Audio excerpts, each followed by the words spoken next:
Good afternoon everybody and welcome back to the channel. I hope you're well, hope you've had a good week. It's been quite a few days since our last live stream, but today we are back on VATSIM in Microsoft Flight Simulator with the PMDG 737-700 Singapore Airlines livery down there on stand Bravo 9, and we are off to Manila.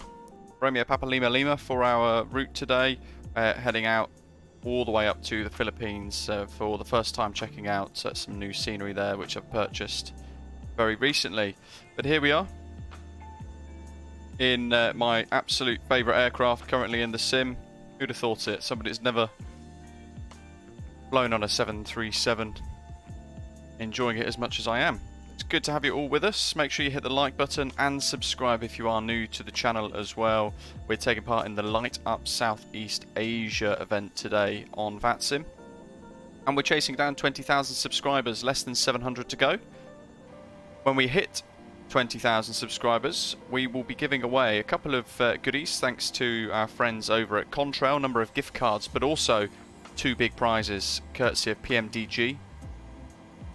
The choice for two winners of a 700 or a 600 variant 737. So the target's 20,000 subscribers, awesome prizes, and we've just got to hit that target, that's all.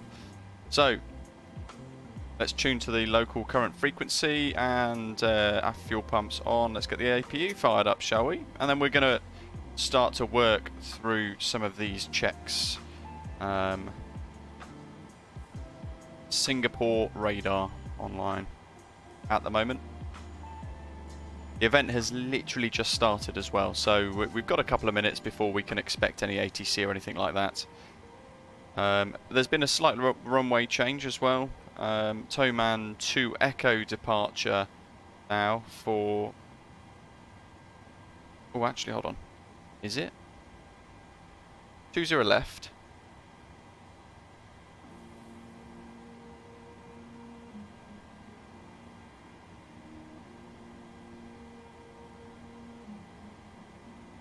I'm going to say Towman 2 Echo, but I'm not actually...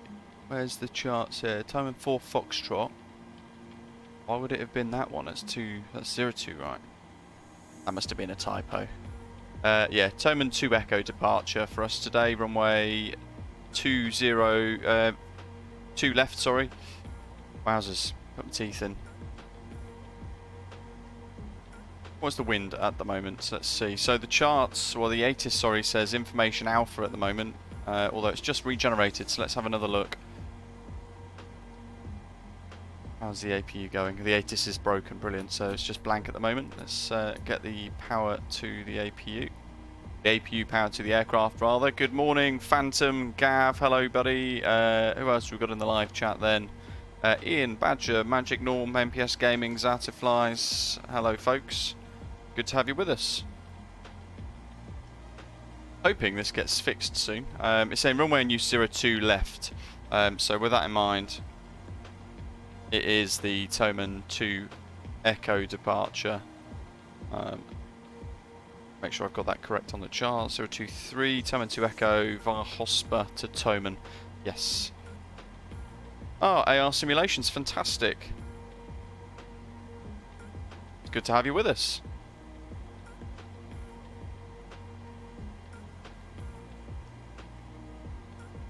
Okay, right, where are we on the checks? We'll give it a minute before we bleed the APU. So park brake, we haven't set that, but we've gone through the rest of the pre-flight before start checks up to APU start bleed and gens, and then PAX auto isolation valve open. So we're pretty much at the latter stages of this bit overhead, and now we've gone APU to bleed, and we've got power from the APU as well. That is pretty much everything. We need to set the FMC as well, of course. Our cruise is going to be flight level 370 up there on the overhead panel, and we've got signs on automatic as well. What else have we got then? Let's have a little look here.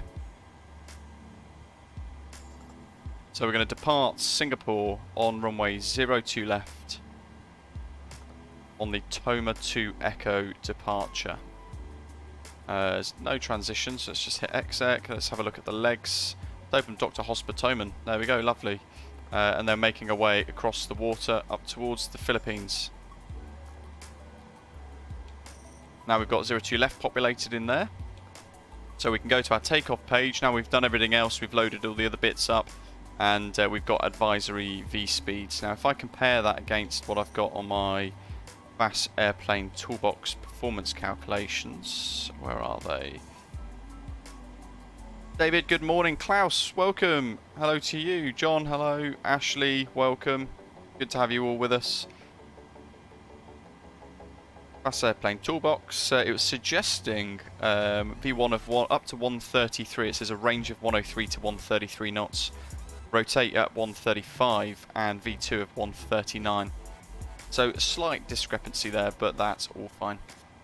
On the other page though, we're going to put the runway wind in, and that will very quickly change everything. 1243 for ground.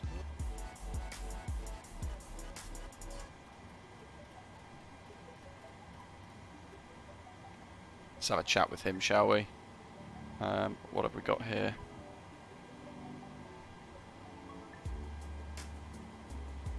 $340 at 4.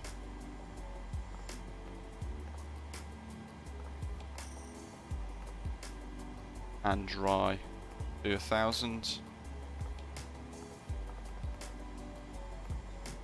Warns you that we've deleted takeoff speeds because we've amended the data, and there we go, we get different V speeds there. So that looks pretty good, and that's pretty much everything there completed now, and we've just got to think about our clearance. So what information are we at? We're at information alpha. 1243.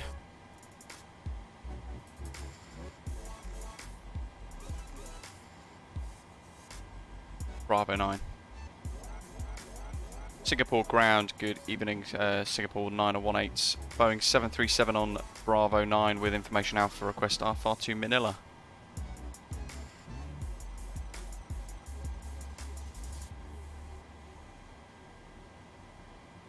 Hopefully you heard that.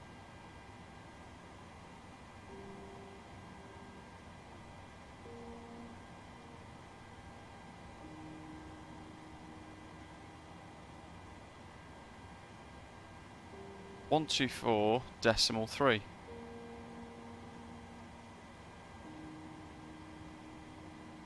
Any station, Singapore 918, radio check.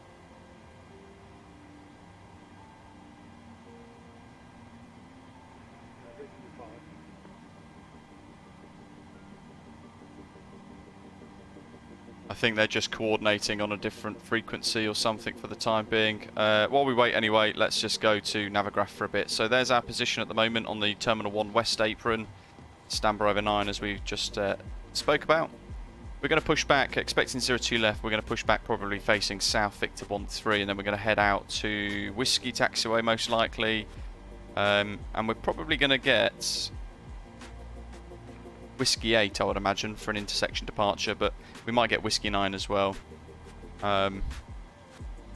We've planned for Whiskey 8 in any case. So if we get Whiskey 9, which is right at the bottom of the runway, then we know our performance is fine anyway. We're then going to depart up, heading north, 023 degrees, up to Topom at or above 2,000 feet before commencing a right turn, 90 degrees right turn up to 115 degrees. Doctor climbing up to 4,000 at or above, then up to Hosper, so continuing the climb up to above 7,000 feet there, before heading off to Toman 83 miles later. Usual speed constraints, initial climb clearance at the bottom of the charts to 3,000 there as well, as we can see. We'll have to bear that in mind too. And then from there, we'll be on the Gulf 580 airway up to Toman, heading then northbound Lima 625 airway across the ocean for about 3.5 hours up to the Philippines. And yeah, the longest flight I've done in a little while actually in the sim, so it should be quite cool. Should we try them again? Singapore ground, Singapore 9018.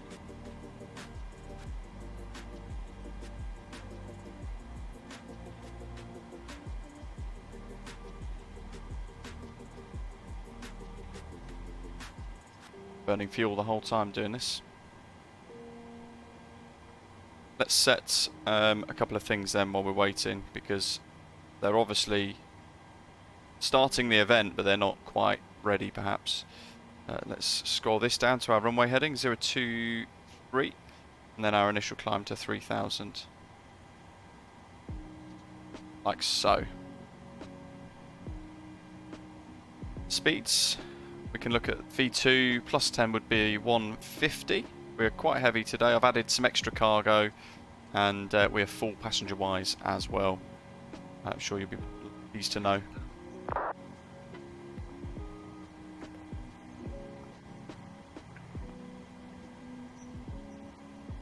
APU generating. Let's get rid of the ground power. That should clear him. Off he goes. Parker brake is set. It's pointless removing the chocks just yet though, in fairness. There was a little scritch mark. Ah, there we go. Singapore ground, good evening Singapore 9018. Boeing 737 on Bravo 9 with Alpha, request IFR to Manila. Singapore 9018, Singapore ground, good evening. Standby clearance number 1. He's on. The event is a go.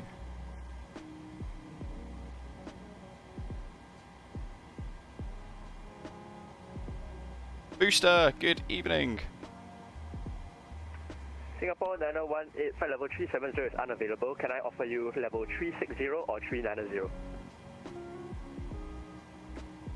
Flight level 360 is preferable, Singapore 918.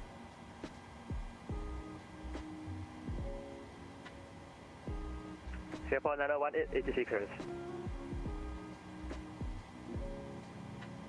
Ready to copy, Singapore 918.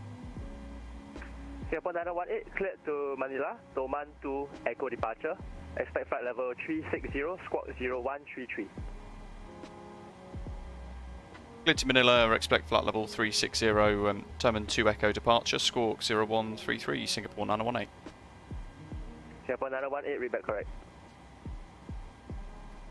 01. Singapore ground, Osprey 27 Juliet Mike, stand Charlie. 033. Pop that onto TA for now. Neil, good afternoon. I'd like to check the time. I've still got a bit of night shift brain, folks. Osprey 27 Juliet Mike, standby clearance number 1. Okay, so that's good. We've got the departure that we were expecting then in that instance. TY, thank you very much.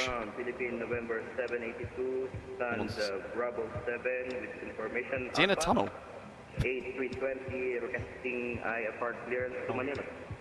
Love it. Philippines November 782, standby clearance number 2. 1165.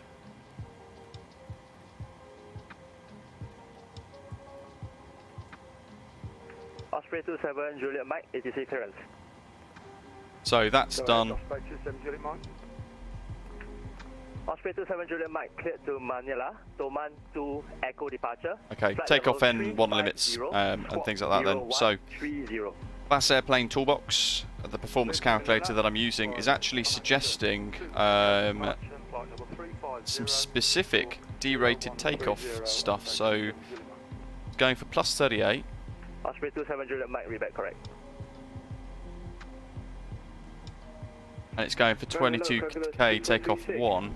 We're in a 747-8F at stand 601 with 88.2, 88.9, but that's giving me a reduced 91.4.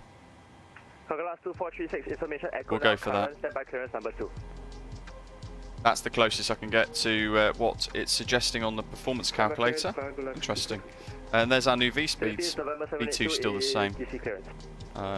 That is still 17.9, so trim 7.18. Philippines November 782, cleared to Manila, Doman 2, Echo departure, expect flight level 350, squawk 0174. You notice I've put our call sign, or flight number at least, onto the yoke, trim 7.6. Stay again, ground the squawk. It's about 7.18 or 7.2. Jolly good. Philippine November 72 is cleared to Manila by a Toma 2 Echo departure. Expect flight level 350, squawk code 0174. Rightio. Philippines Flight November directors. 72, feedback correct. Call ready for pushback. LNAV. Thank you. BNAV. Cargo lots 2436, ATC clearance.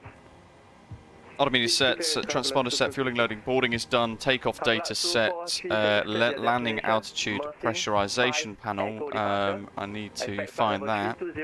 That is in here. Expecting runway 24 for now. Departure, expect flight level 320. Landing altitude 100. 01454, cargo left 2436. Cargo lots 2436, feedback correct.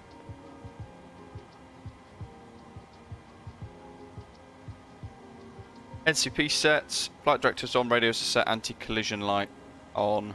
I don't want to arm them yet. I knew I'd slightly missed the steps there. So we are ready for pushback. So let's go to here, FS actions, ground services, remove the chocks. Singapore 9018, fully ready, request push and start, stand Bravo 9. With information, Golf, request IFR clearance terminal, please. My bad. Blocks are stepping on each other. That was Gav, I think. So, Gav, get your clearance. Actually, yeah, definitely a need to know. Mikhail, hello to you. Welcome. Oski Boy, which takeoff performance tool are you using? Oski Boy, VAS airplane toolbox. Doc, have a great holiday. John, I've wound the time back slightly. Good evening. Cleared to Just Manila, slightly. Toman 2 Echo departure. Expect flight level 350, squawk 0107. There's our first screenshot of the day. Looking fantastic in the Singapore livery. There's two of these liveries on flightsim.to. One of them is actually a very high quality one, which is the one we're using. I can't remember what it is exactly, but it's in, I think the link's in the live description. Singapore 9018, stand Bravo 9, request push start. Singapore 9018, pushback approved, face south. Pushback approved, face south for Singapore 9018. Cockpit to ground. Oh dear. I didn't pre-plan it. That's fine. Okay, let's get rid of the tunes. Danny, hello, welcome. We've got the Singapore safety demonstration on the Luke Air tool. A brilliant little bit of freeware that we like. Adding that little bit of realism. Danny, awesome, flying along as well. Zato, I think at the moment is runway 24 planned with the ILS, but it will all depend. When we get a bit closer, we'll refresh the weather, have a little look at the data. Okay, sir. The bypass pin is installed. All doors and hatches closed and all ground equipment is removed. The parking brakes are set. You may lift. Parking brake set. Lifting We've got fuel in the centre tanks.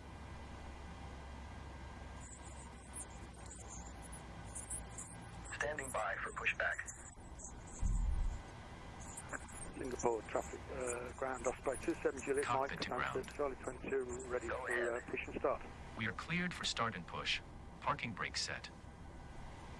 Okay, cleared for push start. Please release parking brake. Osprey 27 Juliet Mike, stand by. Parking brakes are released. Commencing pushback. Wow. You can start the engines in sequence. Taking a little while. Osprey 27 Juliet Mike, pushback approved, face south. Pushback to space south, Osprey 27 Juliet. Exactly, Danny. Philippine November 782, request push and start. Here we go. November 782, stand by, pushback due traffic.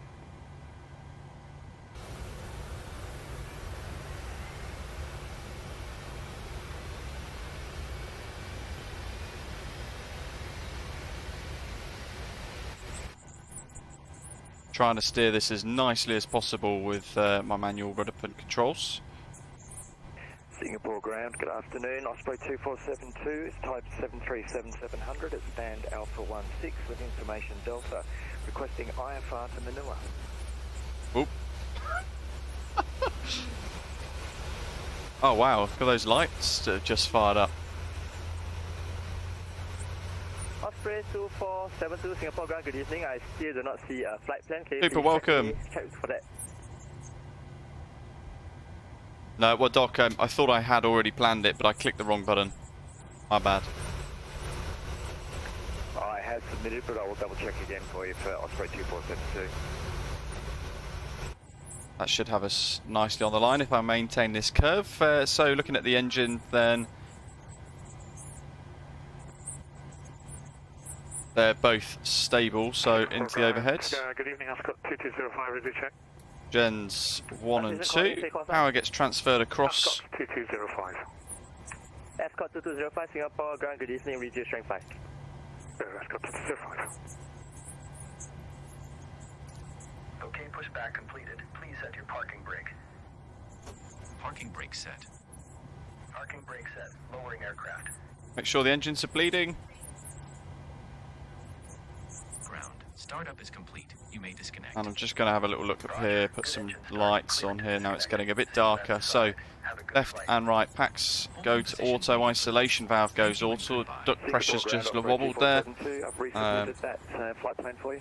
APU bleed off and APU 2472, off. there's still no flight plan. Let's clear that. Make sure it's off at the top there, because it does hang slightly. Flaps as required.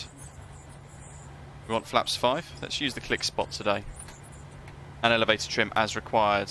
We need to make sure, of course, our flight controls are full and free. So fully right, looking at the system page as well on the displays, and we can see our control surfaces moving with our inputs. Starkiller, welcome back. Hey mate, we are using the Luke Air tool for the announcements. Nice little touch, isn't it? Gives it that little bit of realism. Okay, so pre-taxi then. Ascot 2205, Get rid of that. LNAV, VNAV, auto throttle, taxi lights on, and auto brake RTO. Get the taxi charts. Singapore 9018, request taxi. Singapore 9018, taxi Victor 6, Whiskey, holding point Whiskey 9er, runway 02 left. Taxi Victor 6, Whiskey 9er, runway 02 left, Singapore 9018. Brakes off. And a little bit of power to start her rolling, shall we? And we'll be on our way now to Manila. Look at that.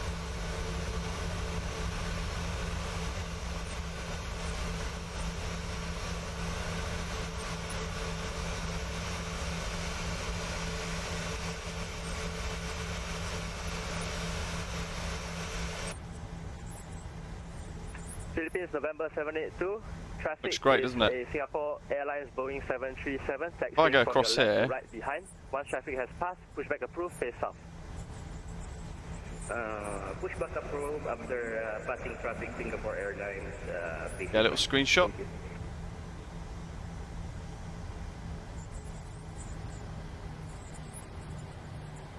Absolutely, Starkiller. And when you sort of go to a cabin view like this, it does add even more to the immersion, doesn't it?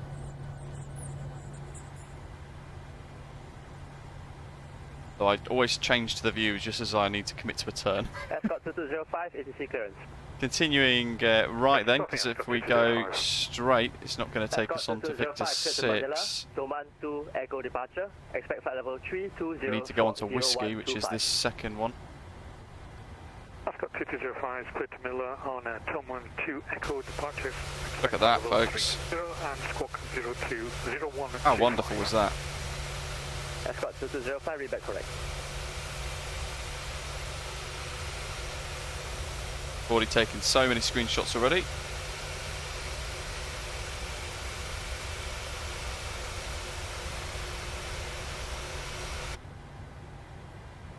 Now we're going to have a quick look. Jan, not sure. 1246 is our next frequency. Don't know why I'm doing it in a turn. Let's try and multitask. Clearly I'm unable. 124.6. Singapore ground, 652, good evening, sir, radio check. So that's ready. Scooter 652, Singapore ground, good evening, RG strength 5. He's told us Whiskey 9, which is the full length, so we know where we're going. We'll just flick across now to our sort of our SID charts for our departure routing. Starkiller, it's on flightsim.to. It's something called Luke Air Tool. I think they've got a website as well. LukeAirTool.net, I think it is, as a website. They've got a premium version as well, but I just use the free one. Andy, hello to you. Welcome. Dwal, welcome. Booster saying it's looking good. Big Jacko's Gaming, good day to you. Welcome. Oh, Jacko, by the way, you need to link your Discord account via the Discord user settings with your YouTube account, and then that'll get you into the members lounge.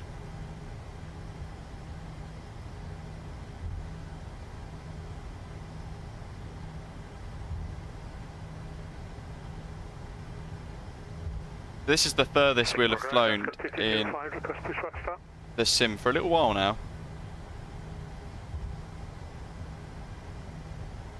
And I know it can be a little problematic at times. Where are we now? We're going to the pre-departure checks at the hold. 05, pushback approved, face north. Unfortunately not Starkiller, no. Right on Tango. Pushback, face north, expect right on Tango. Ozzy, hello! 1, 2, 3. Flight directors are both on, and we're runway 02 left on the Toman 2 Echo, so it's going to be initially climbing runway heading 023 degrees. Ground Cargolus 2436, ready for push and start. APU's off, and we're going to do a quick recall. Anti-ice warning. Pushback approved, face south. Repeat. Pushback approved, face south. Cargolus 2436. And that's cleared that. Thank goodness. The aeroplane remembered that we forgot that bit. Philippine November 782, request taxi. Philippine November 782, standby.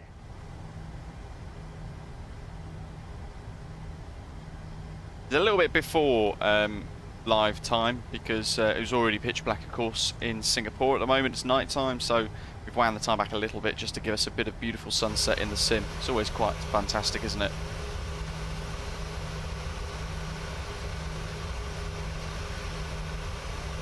PMDG making good progress on the 737-600 with a custom LNAV and things that's going to be sort of in that package and then released at the same time simultaneously for the 700 as well. So lots of improvements, lots of things to look forward to with the 737 product line.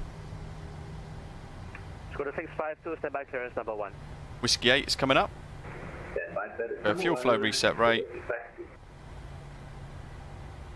That's Whiskey 8.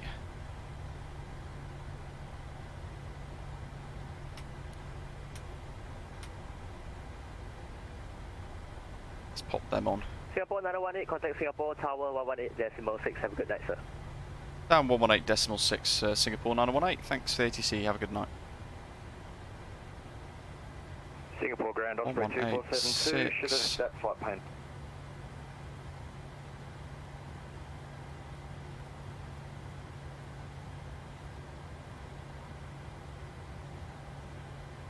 Still crawling. Back to the checks. So POS lights to strobe and SEDI. We're at the hold now. Taxi lights off. We've done the runway turn-off lights on. Singapore Tower, good evening. Singapore 918 at Whiskey 9, ready for departure.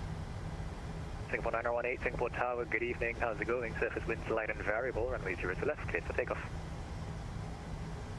Very good, thank you. Whiskey 902 left, clear for takeoff. Singapore 918. Strobes are on now, and we're clear takeoff, so let's get the landing lights on too. We want transponder down the bottom to TARA and traffic mode active. Let's get terrain mode on as well, and confirm we're 02 left for departure and cleared for takeoff. I won't bother with the clock. And a quick glance over at the rest here, and we can see that we're all ready to go. So looking left, looking right down the runway, I know we've got auto ignition on, but let's put them both onto continuous as well, as you would do if you didn't have auto ignition in the FMC set on.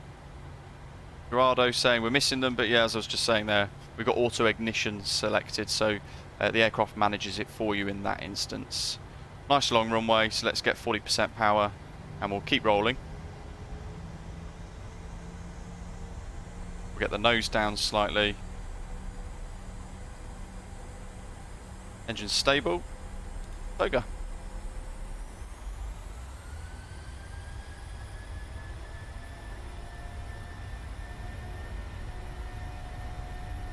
These speeds are good. Speed's alive.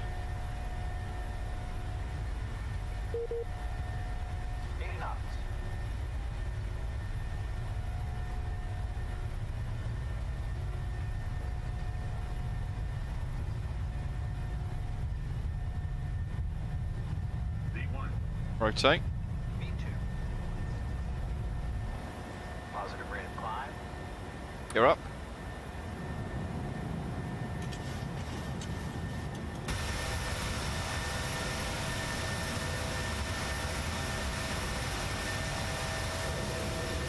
Just check the speeds here.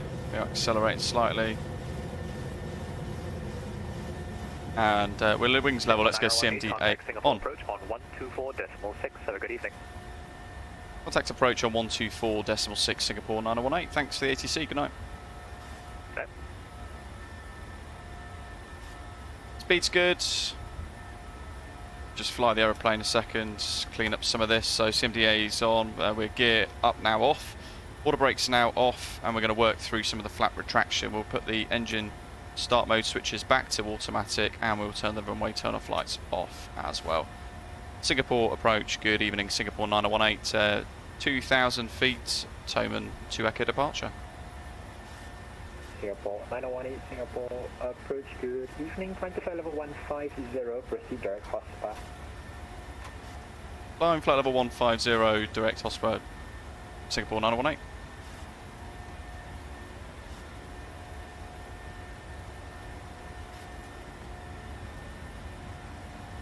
Go alt intervention, legs, direct Hotspur, bing. Flaps are up and no green.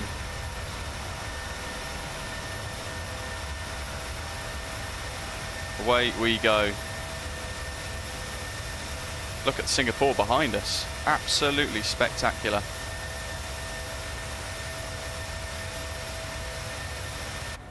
And let's try and enjoy that a little bit from the wings, shall we? See if we can see anything.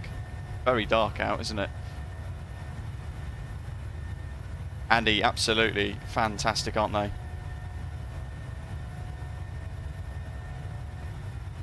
Ah, Cooper, you did this the other day. Abusing somebody for no reason, so you're hidden now. Not going to deal with it again. Welcome to everyone else. We've got 111 watching so far already. It's great, 113 now. Welcome, welcome. If you are new, perhaps for the first time, please hit the like button. I hope you're loving the content so far. Say hello in the live chat as well.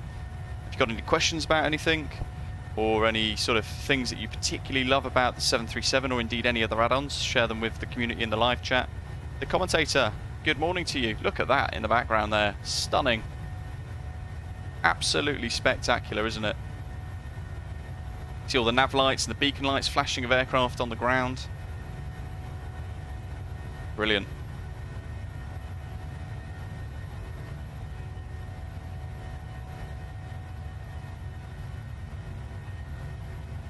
Absolutely, Gerardo. It's stunning, isn't it?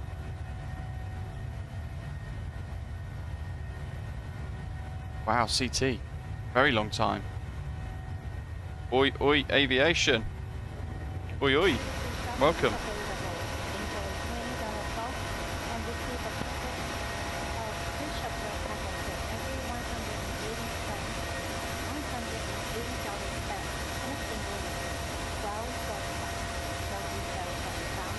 Just superb. Thank you.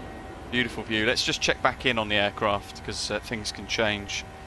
We'll go standard pressure now as well because we're going to climb above the transition layer, and we can see there the standby instruments have done the same as well. Singapore 9018, procedure to Manila.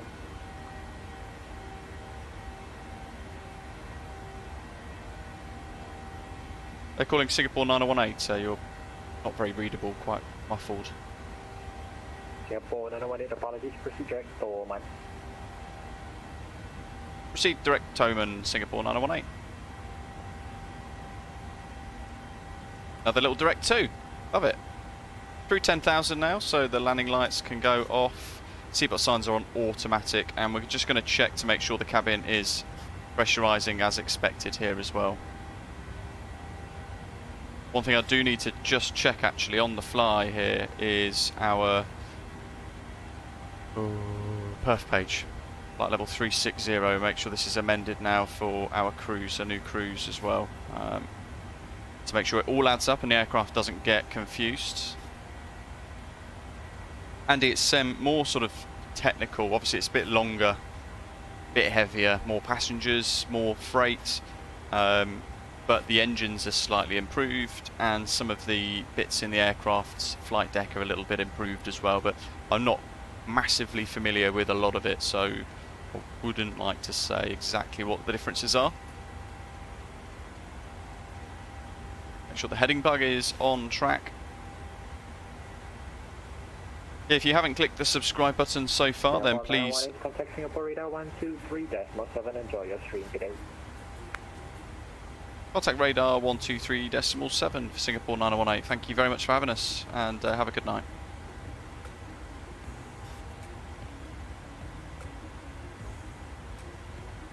Eugene.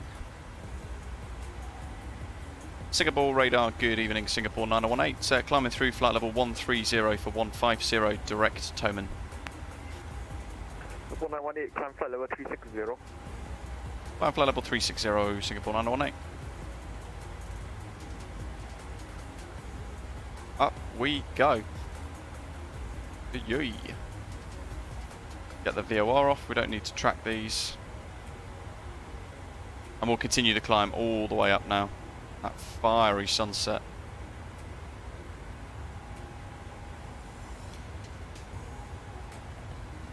Yeah, as I was saying, we're chasing 20,000 subscribers on the channel at the moment, so less than 700 to go. Very exciting. When we hit that target, we're going to do a group flight of some sort, still being planned at the moment. It's going to include the 737 in that group flight as well, perhaps some sort of airliner ops on VATSIM as a bit of a group flight somewhere. Quite cool. And we're going to have a giveaway. So we've got a number of gift card prizes already organised through our friends at Contrail Webshop, the Contrail Webshop, and PMDG really generously have given us the opportunity to give 2 licenses away to 2 winners as well as the main prizes for the giveaway when we hit that 20,000 subscriber limit. So 2 winners throughout that giveaway when we do launch it will receive a license of choice between the 737-700 or the 737-600. So awesome prizes, really, really awesome prizes. We just got to hit that target. So if you are new, do hit subscribe, and then don't forget we've got a giveaway in the very near future. Radar Singapore 895 back with you, sorry. Singapore 895, report when ready for descent. Roger, report when ready for descent, Singapore 895.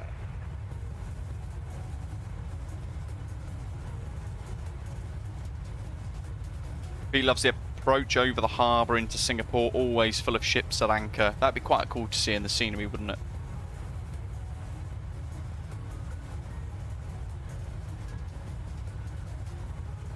CT, hopefully one day soon. Hopefully one day soon. We'll get that ability. I would love an A350 1000 variant. How are we doing up the front then? John McKenzie, hello, welcome. Cost index of 30 at the moment, if you are wondering, for today's flight. Zooming along.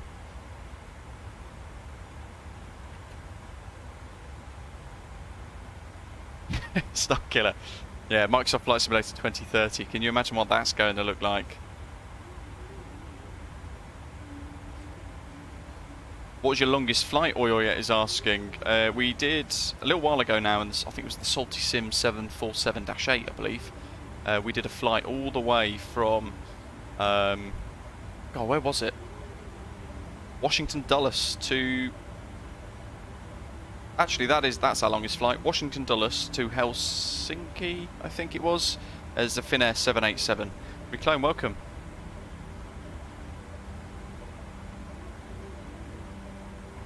Just checking everything in the overhead panels. Forgot to flick that to Gen 1 as well. It's all looking quite good so far. One thing we need to monitor is that center tank there. It says 1.63, as you can see there. Obviously, the aircraft is bleeding fuel out of that as we fly. So, as that hits 0, we're going to get a master caution and a fuel illumination, as well as the text warning, if you like, on the panel. And that should be a little prompt for us to check our fuel here. We'll then see that that center tank will be empty, and we can close those off. John's up and away, awesome. Lolo's been having some problems with the BA146 getting on the ILS. Everything's fine. Frequency heading, altitude, HS setting, but can't get VOR lock on glide slope lock. Ooh, interesting. Hopefully have you seen when I did the ILS a little while ago? Hopefully that would have maybe follow those steps if you've missed something. Though I confess I'm not the best at it. There goes the woofer.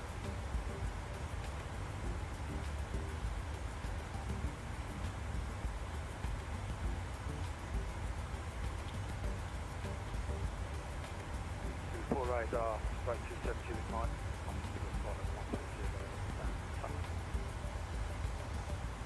Spread 270, disclosure max time for level 350. Flight number 350, right 270.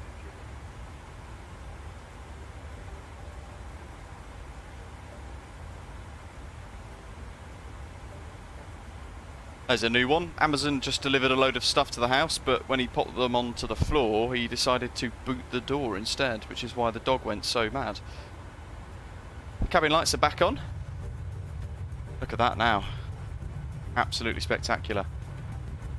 It is absolutely boiling, yes. It doesn't help that I'm in my room streaming at the moment with a computer that's making the room feel like it's about 100 degrees in here. Definitely where you wish that loads of us in the UK had air conditioning. It's not something that we ever bother with, but I think it's something I might investigate for the future. Matthew, hello buddy, hope you're okay. Harry, we are in. Oh, look at that. We're in a 737-700. God, that is spectacular, isn't it?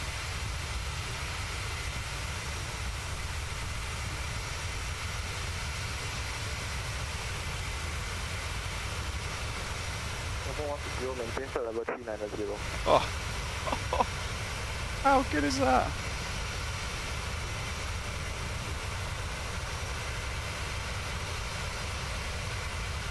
(17 to 82 degrees on the east coast of Scotland with a stiff wind. You see, at the moment, it hit where we are at the moment near Heathrow, where I live. It wants to thunderstorm. It's very, very hot, but it's very muggy as well, very humid. We've had a couple of droplets of rain, but some rather menacing looking, well, there's bits of cumulonimbus forming, so hopefully we're going to get some thunderstorms to clear this air out. That is really quite incredible, isn't it? What do you think, guys? And then we pan round to this section and it's just pitch black.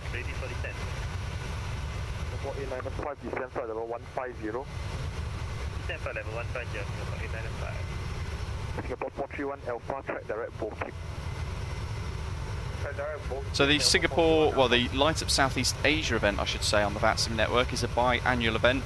They will select a main hub to use. It'll be one of the big capital or main international airports in the region. They'll pick that as the host airport to fly into and out of as the sort of main airport in the event. And then what they try to do is open up all of the other capital cities across the entire of the southeast region to provide full immersive ATC. And it is quite cool. Look at that. Absolutely spectacular. Yeah, it's one thing that is just really quite special in Microsoft Flight Simulator is the that sky and the visuals, the graphics. It's just, look at that. One side's just dark, and then we go to the other side. Look at that for a view.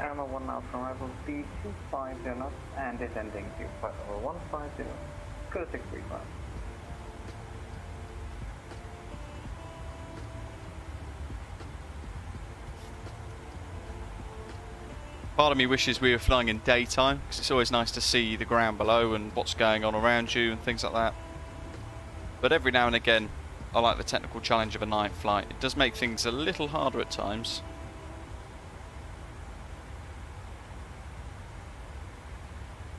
Badge we have. What an announcement that was for the Microsoft Flight Simulator 40th anniversary update coming in November. The InnyBuild's A310 is going to be included for free. The Aeroplane Heaven, I think that's the name of the developers. Their DC-3 is going to be included.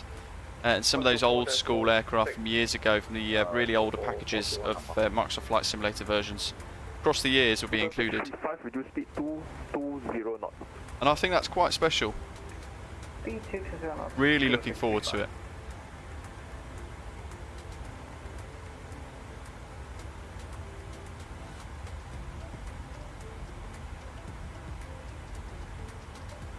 Yeah, it was 33 degrees in my car yesterday, and it was unbearable. And I'd finished night shift that morning as well, so I was kind of trying to sleep through it in the first part of the early morning. I ended up getting up at about 11 o'clock in the afternoon, just far too hot, so well, it's better than just trying to sleep through it.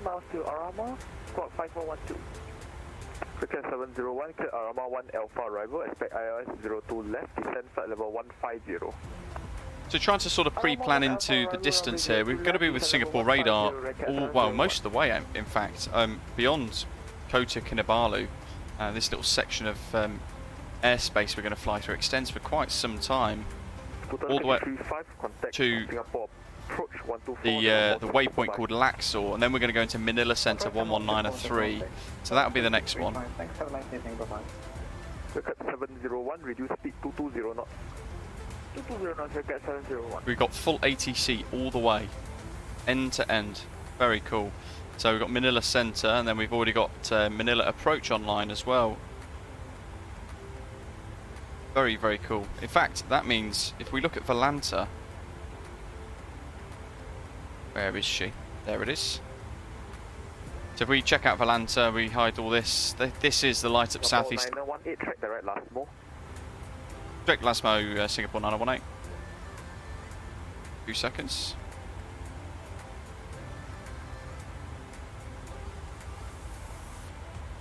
In we go for a left turn. Anyway, back on Volanta, because that's the screen you guys can see at the moment.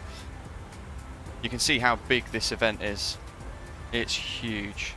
All of the different sectors all linked up, providing full ATC. And look at these conga lines of aeroplanes flying all over the place. Japan is super busy. The route between South Korea and Manila at the moment, it's a huge gravy train going on there, and between VTSP, Phuket and Singapore. But here's our routing. So we're going to head out of, we have headed out of Singapore already with a right turn. And then we're into Singapore radar airspace. We're just here at the moment to the centre of the screen at Toman. We've been given a direct 2, so we're going to be slightly offset to the magenta line all the way up to Lusmo. And then from there we'll have a straight line all the way up to Laxor, and that's then when we're going to be passed across to Manila Control instead. And eventually we'll be into descent, roughly where that arrow is, into Manila there. And we've got some payware scenery for that too. Going to be a good night. Starkiller, what was the max temperature for where we're at the moment? It is at the moment it says it's 19 degrees, but it's so humid it feels like it's 30 degrees. Yesterday it hit 33 degrees where I am, which is just, was it 33 or 34 degrees? It's just unbearable. I felt more sorry for my dad. See, my dad lives in Spain, and it was almost 55 or so degrees there for him, which is just madness.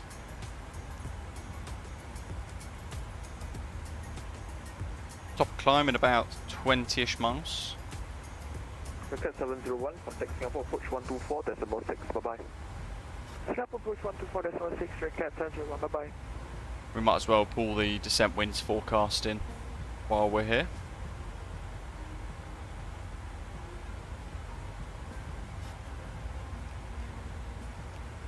Singapore approach, Ascot 2205, with you, flight level 150. Navigraph reckons transition level is going to be flight level 130, so we'll add that in too. 320, Ascot 2205. 16 degrees and raining in Devon, Mitch. Fantastic. I was down in Devon last week, in Brixham. Inbound to Command 50 miles. November 782, flight level 350. Climb the flight level 350. Good night. And it was absolutely lovely. Nice 29 degrees in Phuket at the moment. Is it humid though? Is it quite humid and sticky, or is it actually quite reasonable? 1,000 to go for our cruising altitude today, flight level 360. There's the sea chords. So now we'll see the aircraft transition into the cruise. Greater, nice. We need some storms here. There was a phase this morning where I thought we were going to get some nice thunderstorms, but they seem to have dissipated and died off a little bit.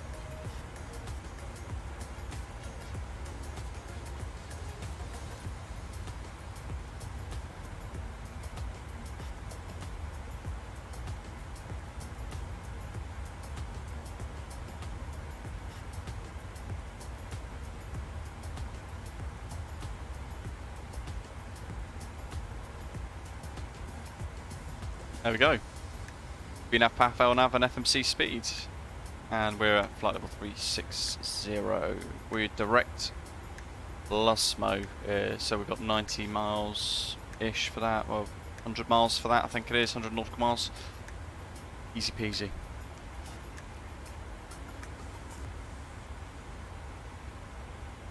And it's just pitch black. Flight level 140, 4150. Level 350. Can't see very much. Got the cabin.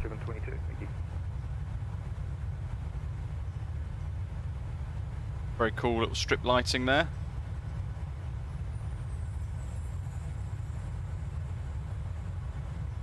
Poseidon, yeah, definitely need to explore that for sure.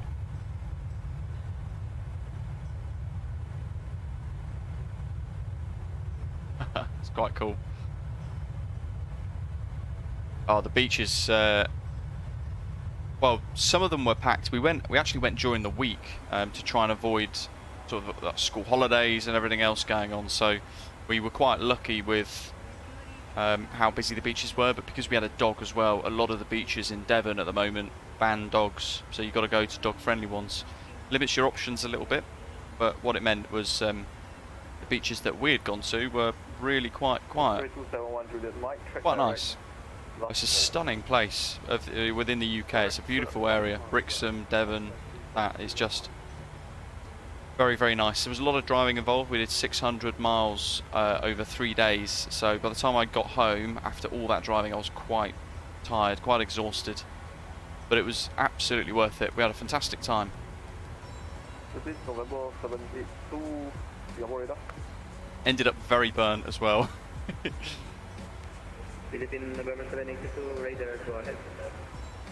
This November 782, due to traffic on Mike November 884, we cannot give you flight level 350. Can you take 360 or 320? He's got his baby on his lap by the sounds of it. Was Sure, no problem. doing ATC. What are we expecting? Luban 1 Bravo, I think it was.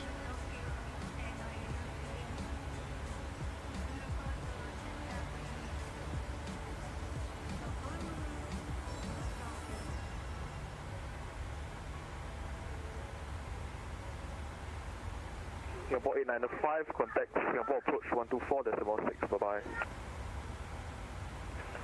Singapore approach 24.6, Singapore 895, good day. So for those of you on the VATSIM network, or perhaps want to start on the VATSIM network, don't really know where to go, how to start, things like that, events like this, not necessarily to fly in them, but when folks like myself stream them, they're really good for, as a way for you guys to pick up some of the terminology, the phraseology, and to kind of help learn VATSIM, if that makes sense. Hopefully these sort of streams do. Philippines November 782, check direct last.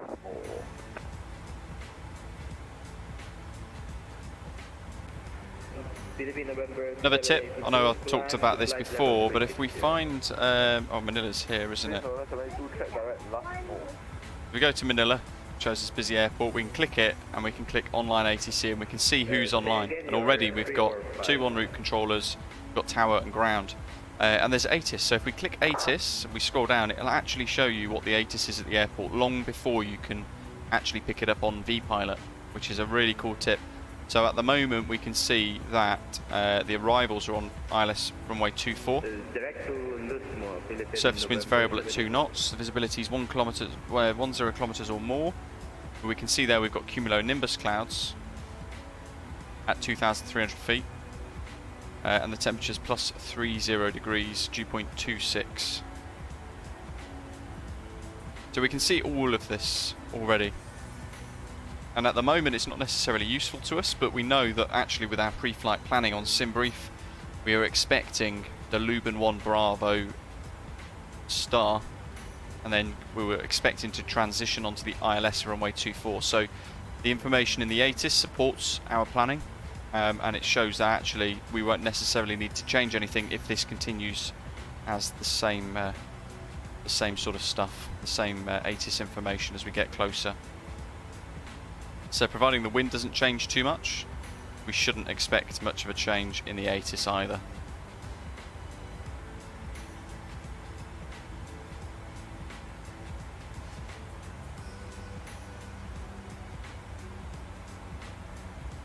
Over the next couple of weeks I'll be bringing you guys some preview content of the 737-600, really looking forward to that. And then nearer to August as well, I'll be bringing you guys some preview content for the 800, which I know a lot of you are looking forward to. So really looking forward to both of those, checking them out, sharing my thoughts with you guys, showing them all off to you.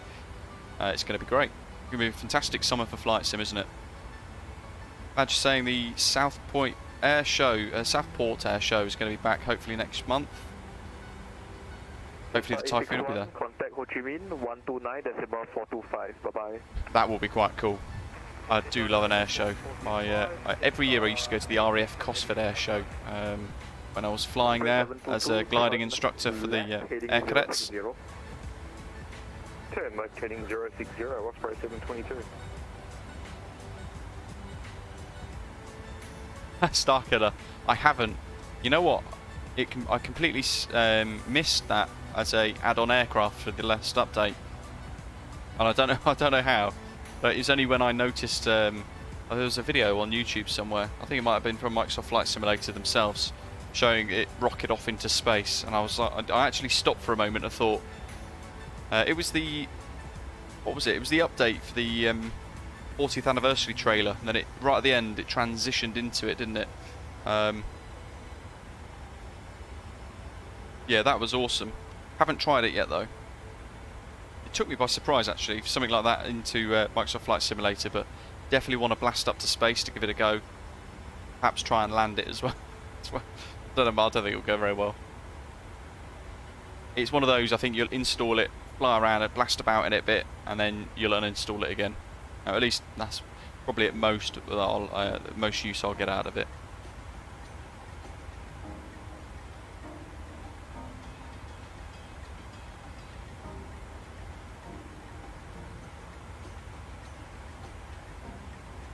Generic pilot, good afternoon.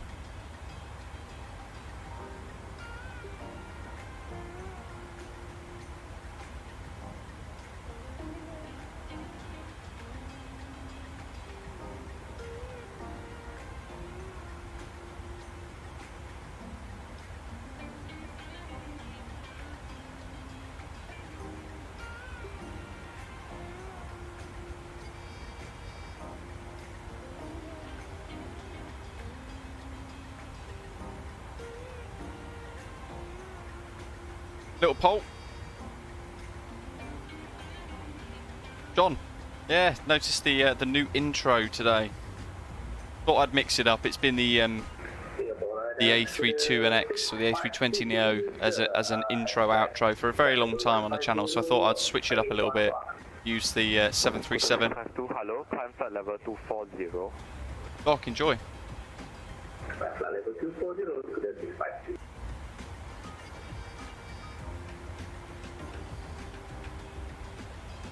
Remarkably, the Fly Life Studio is actually working still at the moment. I shan't jinx it too much though. Little poll, you can choose, we'll leave it running for about 20-30 minutes. You can choose the time of day, see if we want to leave it as night and enjoy this this fiery sunset ending now into pitch black darkness for the remainder. We get those beautiful night lights of the flight deck.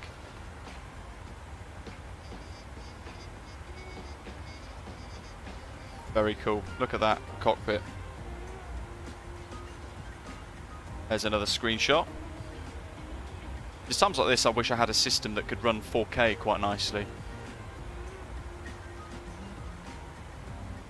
All of the screenshots today, of course, will go on to Volanta.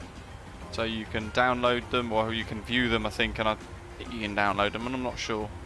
But in any case, they'll go onto Discord too. So inside our Flight Sim Screenshots thread, they'll end up into there, and you guys will be able to download them there if you want them as a screensaver or anything like that. And then I know I've been forgetting recently, but I'll pick 4 screen grabs from today, and they'll go into our Instagram and Facebook pages and things like that. John, I've started progress on the Birmingham Airport print thing that you were mentioning earlier in the lounge. A lot more work than I remembered. A lot more work than I remembered, but yeah, I'm sure it'll look quite cool.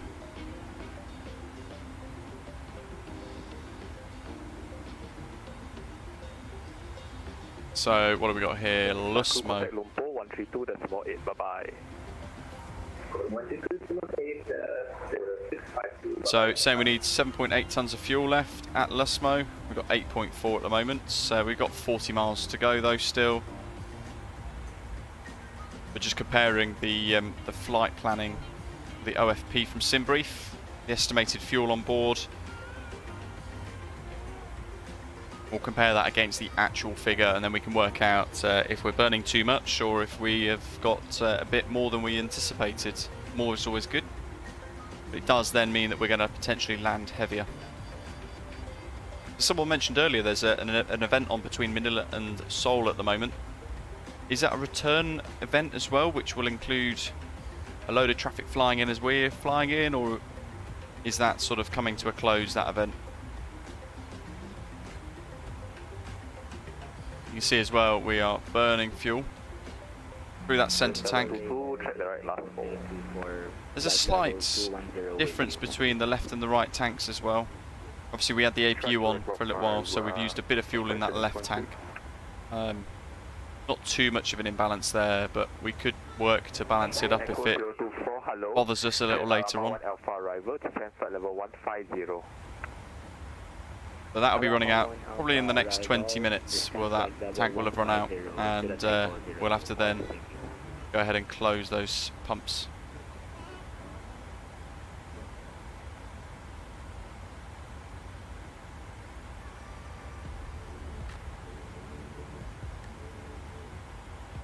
Lusmo 7.8. Okay, well that's given us 8.3. Still got a little way to go. Matthew, good morning, welcome. Hope you're okay. No more regional jets for yourself?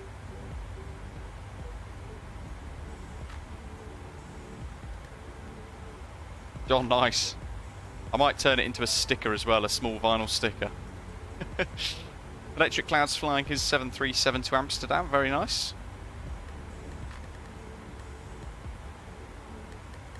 Starkiller, that would be quite cool. A nice Harrier jump jet to zip up and down and on and off ships with.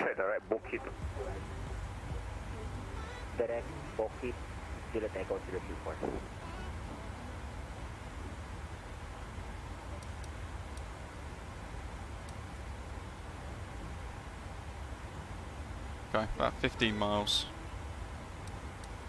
So the fuel isn't going to be too far off the estimated fuel on board in the flight plan actually. 8.3. It's probably going to be 8.1ish by the time we cross Lusmo. That's only 0.2 tons, 0.2 tons above what we were expecting. So ever so slight bit of additional fuel compared to our plan. Might even be closer than that, to be honest. Echo 024, contact. We've got 21 miles to Lusmo. Look. Bye bye. 124.6 for to the takeoff to the 24. Good night.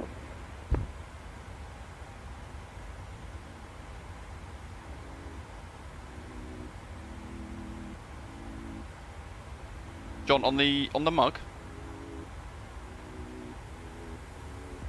Yeah, I can work it out. I might see what you mean a little bit more with the in the lounge post stream, or tomorrow I might sort of see what you're envisaging. 17.2. This is going to be quite tight. Starkiller, it's a British made, the Harrier. Very successful aircraft. Was it? I thought it was. Trying to think of the company that made it now. It began with H, I think.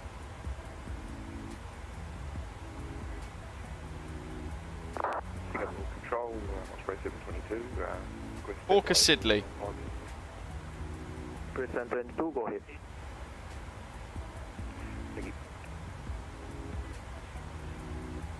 12 miles. So it's going to be around 8 tons, which will be 200 kilos more fuel than we expected or estimated. The next check will be at Lagot, which is quite a few more miles away, and that estimates 5.99 tons. So we'll compare them as we hit each waypoint. We'll compare the fuel on board. Just have a little look. They have designed it to be a realistic simulation, of course. Wow, yeah, that's crazy, Matthew. That's a huge difference from a maximum takeoff of 82.5 tons to 412 tons. Yeah, you're onto the big boys now. Very exciting.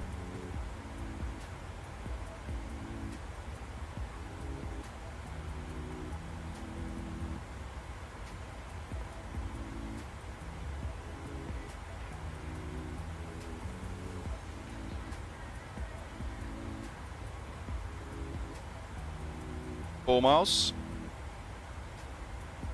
At the very most, that's going to be 8.1 tons, so we know we're 0.3 above, or so. Oh, electric, that's not good. Was there anything in particular happening before the sim crashed to desktop for you? There you go, 8.2. Perfect. We're already turning as well, on the waypoint.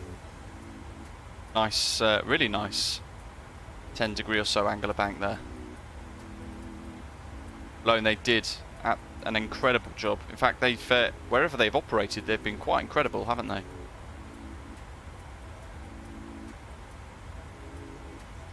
MPS Gaming, fantastic. Is that Gothenburg from Orbex by any chance? Going to be updated so statics can be removed and working gates, jetway and construction areas removed, so new gates will be okay on Gothenburg. That's incredible. That's been long awaited actually. It's been a pet peeve of mine, which is why.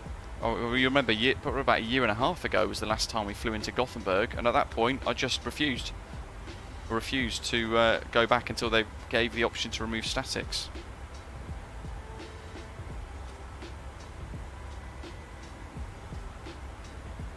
Same with London City. I really want to fly into and out of London City a bit more. Singapore radar, good evening. Light 1435 is with you. Flight level 340. But it's so out of date and such an unrealistic, inaccurate scenery. I can't bring myself to do it until they update it. Once they update it, we'll use it. Aerolight 1435. Aerolight 1435, cleared Kato 1 Alpha arrival, expect ILS runway 02 left. Oh. What a mission that was for the Vulcan freighter. You know what, I was reading that story again probably about 2 weeks ago, reading back through it.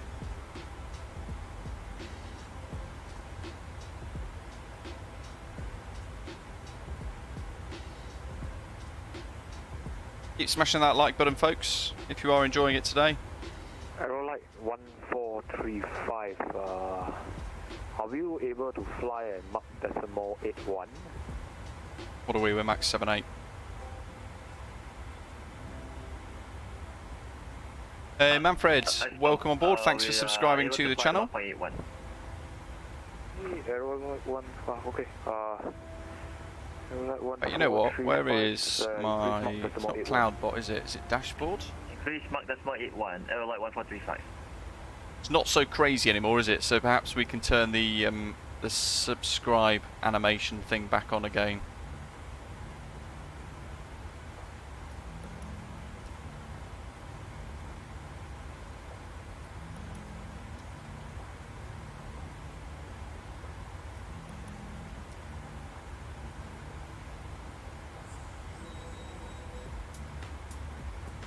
There we go. So if you hit subscribe now, if you haven't done so, it should, he says, touch wood, pop up on the top right hand side of the screen with a nice boarding pass.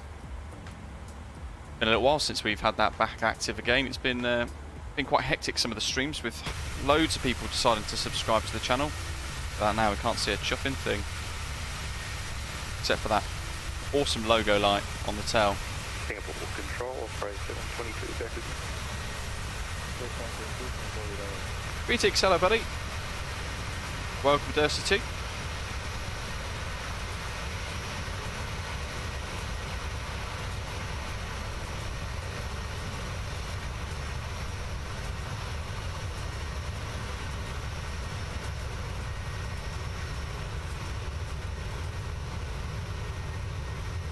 Right, it's insane how dark it is outside. Sim does a great job of replicating all of that.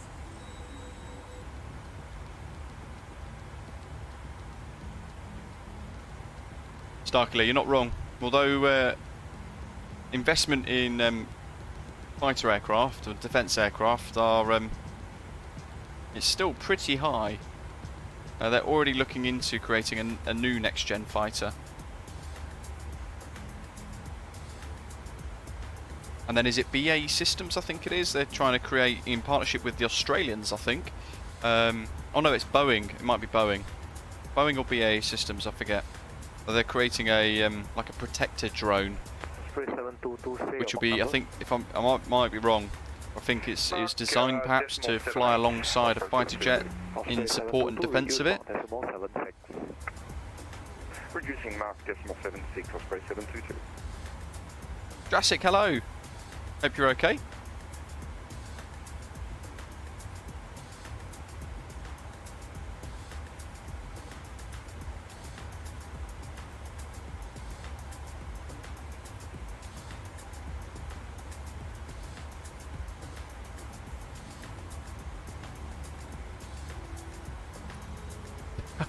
Dirty 2, yeah. Still going on the Eurovision tour then.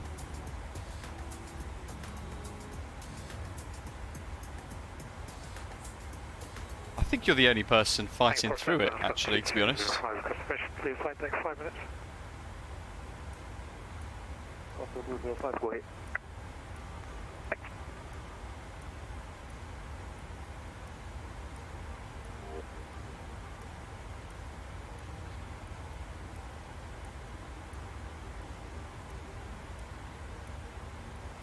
Aerolite 1435, cleared Kato 1 Alpha arrival, expect ILS 02 left. Kato 1 Alpha arrival, runway 02 left, Aerolite 1435. And Aerolite 1435, we have a request. Aerolite 1435, go ahead. Yeah, we can't maintain 0.81, the plane is shaking. Is it okay if we maintain 0.79? Aerolite 1435, go ahead, point decimal 79. 0.79, thanks again. London Heathrow's Terminal 4 is back active. Qatar, there's a couple of airlines flying out of there now. Yep, the other ones now already. Etihad, they're returning to Terminal 4. But I was, interestingly, I was looking at the news today, or was it last night actually? There's some absolute carnage with the baggage system at Terminal 2 at Heathrow. And there are hundreds, potentially thousands of suitcases just strewn on the outside of the terminal because they never made it onto the aircraft for flights that were heading out through the airport, which is pretty mega.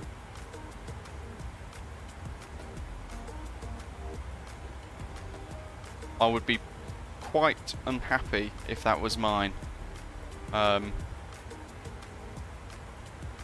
Johnny's in a DC-6.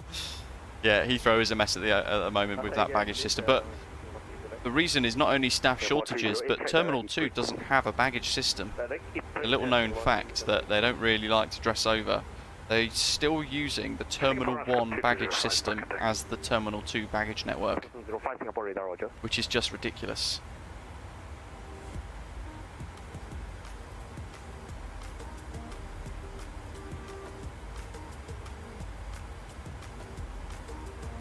Oh, Badger, wow, you completed the US tour. Great work.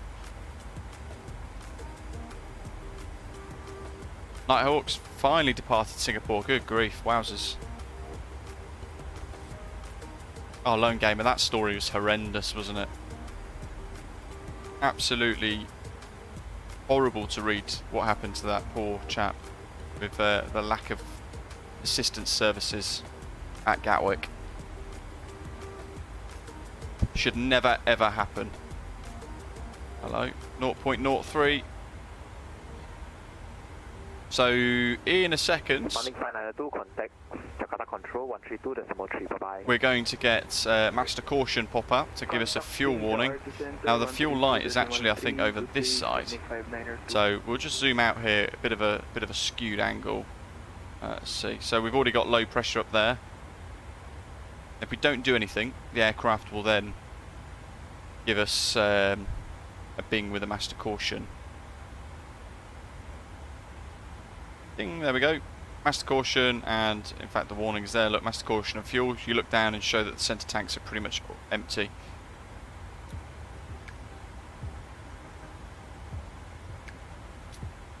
So it's the left centre tank that is empty.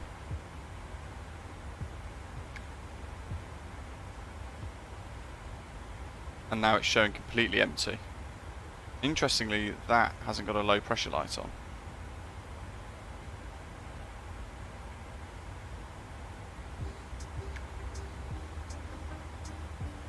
Jurassic, do you think they've got the liquidity to do it though? I was reading the latest AOPA magazine about it today, no, yesterday actually, the current magazine that they've just issued. I can't foresee that they're going to bother, and if they do, it will be a Wizz Air type scheme where they'll just absolutely rinse you for a really long time.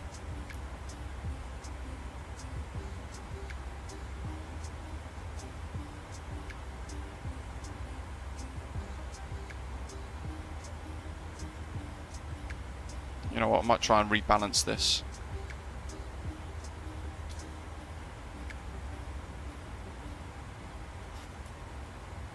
Like 1435, check direct car door. Direct Kato, Aeroloid 1435. Just try and ever so slowly rebalance the aircraft. Now this could be a bit of a gamble. Sweep valve is open.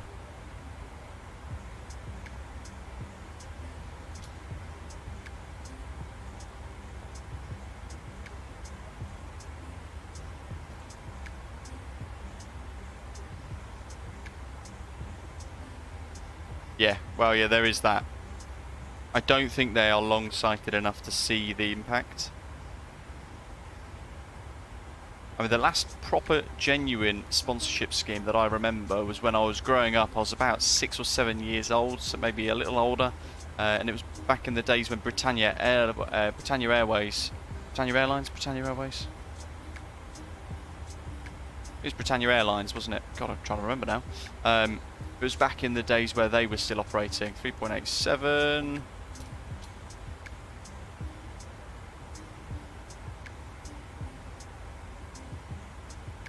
There we go, just nice rebalance.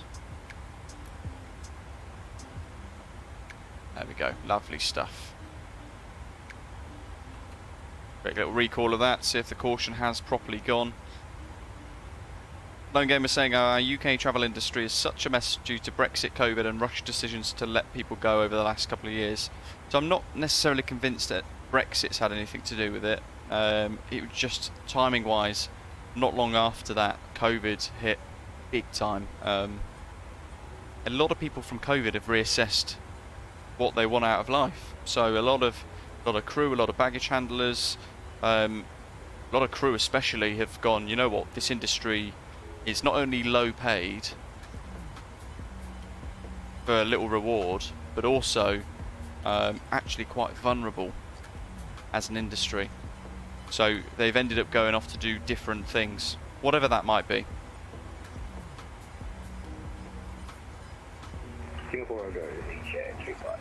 Daniel Airways, Badger, that was it. Yeah, that was the last proper integrated scheme that I remember. So that's going back probably about 20, yeah, it's probably about 20 years now, going back that far, which is insane.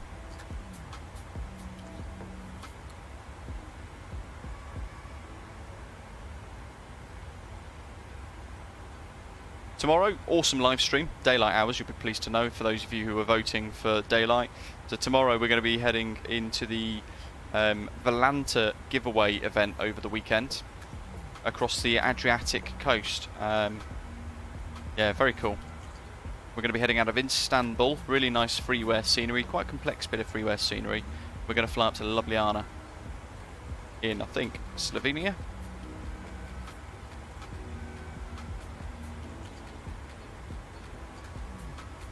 Exactly, Jurassic. A lot of people have recalibrated their desire out of life. Their priorities have changed due to COVID, understandably so. And a lot of people have thought, you know what? A lot of a lot of European friends that, including my next door neighbours, in fact, but ones that worked at the airport too, and in other fields, they've gone back home to their respective countries across Europe because they wanted to be closer to the rest of their extended family because of COVID. It's recalibrated a lot of people's minds. Matthew saying we've got the same problem here, can't staff the restaurants at the airports in the States. Heck, Starbucks in the airport literally closes at noon and the McDonald's at 2 PM. Wow, that's horrendous. That's interesting. My Spotify just closed itself. Why did it do that? Didn't know it could self-close.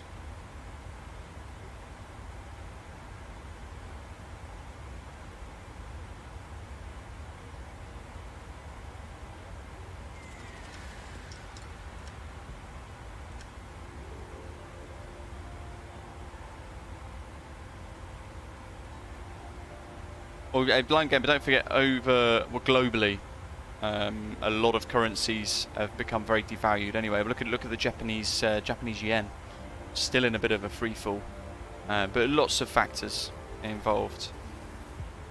Dirty2 saying I think a lot of pilots that were forced out of work, got other jobs, suddenly realised they had more time with their families, so decided to not come back to the industry. Well, pretty much. Yeah, I know a lot of the shorter haul airline pilots will do very busy rotations. I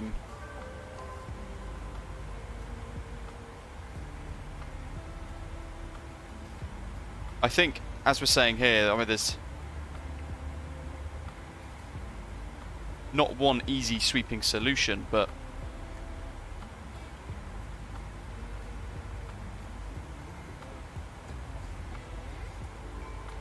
they need to do something to attract people back in. 6263, contact Singapore, push 124.6, bye-bye. Yeah, they could pay people more, but I guess it's, especially for a private business that's been smashed into heavy debt through COVID. I know at the moment BA, for example, as a specific example, was it the cabin crew, I think, have just voted 98% to strike, something like that, which is a phenomenal amount of their staffing resource, a lot of their crew choosing to potentially walk out on pay, but the airline is still loss-making and still in significant debt due to COVID, so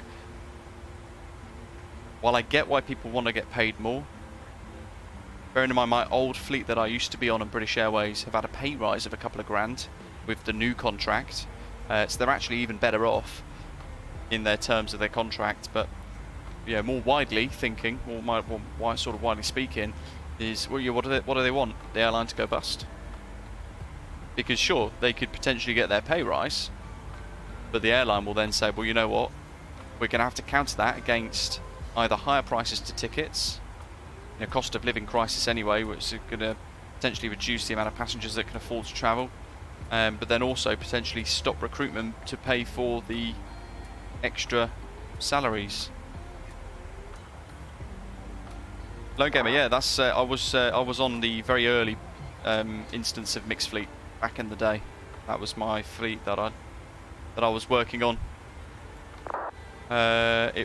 It wasn't 6.5k basic. It was 12. So when I was on mixed fleet, when it first started, it was £12,000 basic salary with £2.60 an hour for every hour you were at work. So that was off chocks to 45 minutes on chocks at the end. So if you're doing a short haul leg, say for example Heathrow, Hamburg, Heathrow, it would be 45 minutes after returning back to Heathrow on that same day. But if you're on a 3-4 day trip, potentially a 5-day trip, you'd be getting that £2.60 an hour rate all the way until you return back to Heathrow at the end of your trip. So if that makes sense.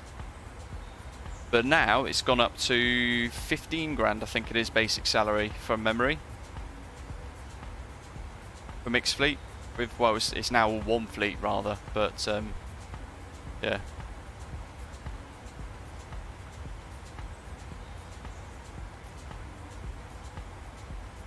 It was a great lifestyle.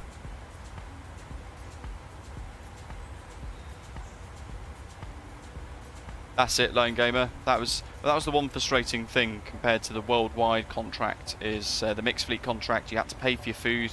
Some of the hotels you had to pay for your Wi-Fi and all that sort of stuff as well. So it got very expensive.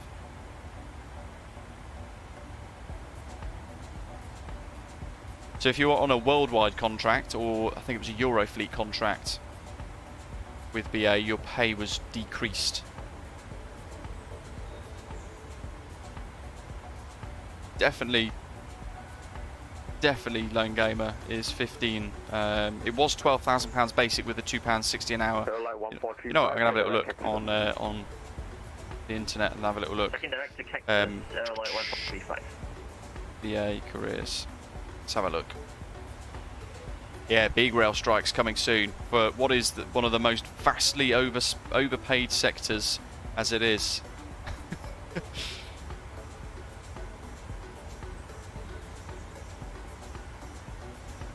The rail network's always striking. It's getting quite tiresome, I think.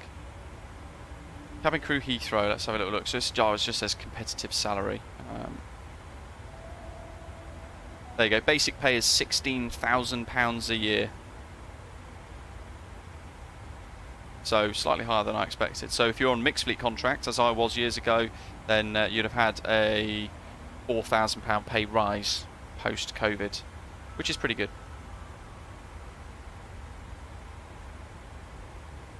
They made you pay for the Wi-Fi, yeah, Matthew, absolutely. Back in the early days. So if BA had 3 contracts and I was on the newer one, we got treated pretty badly at the time by some of the older crew on the worldwide fleet especially.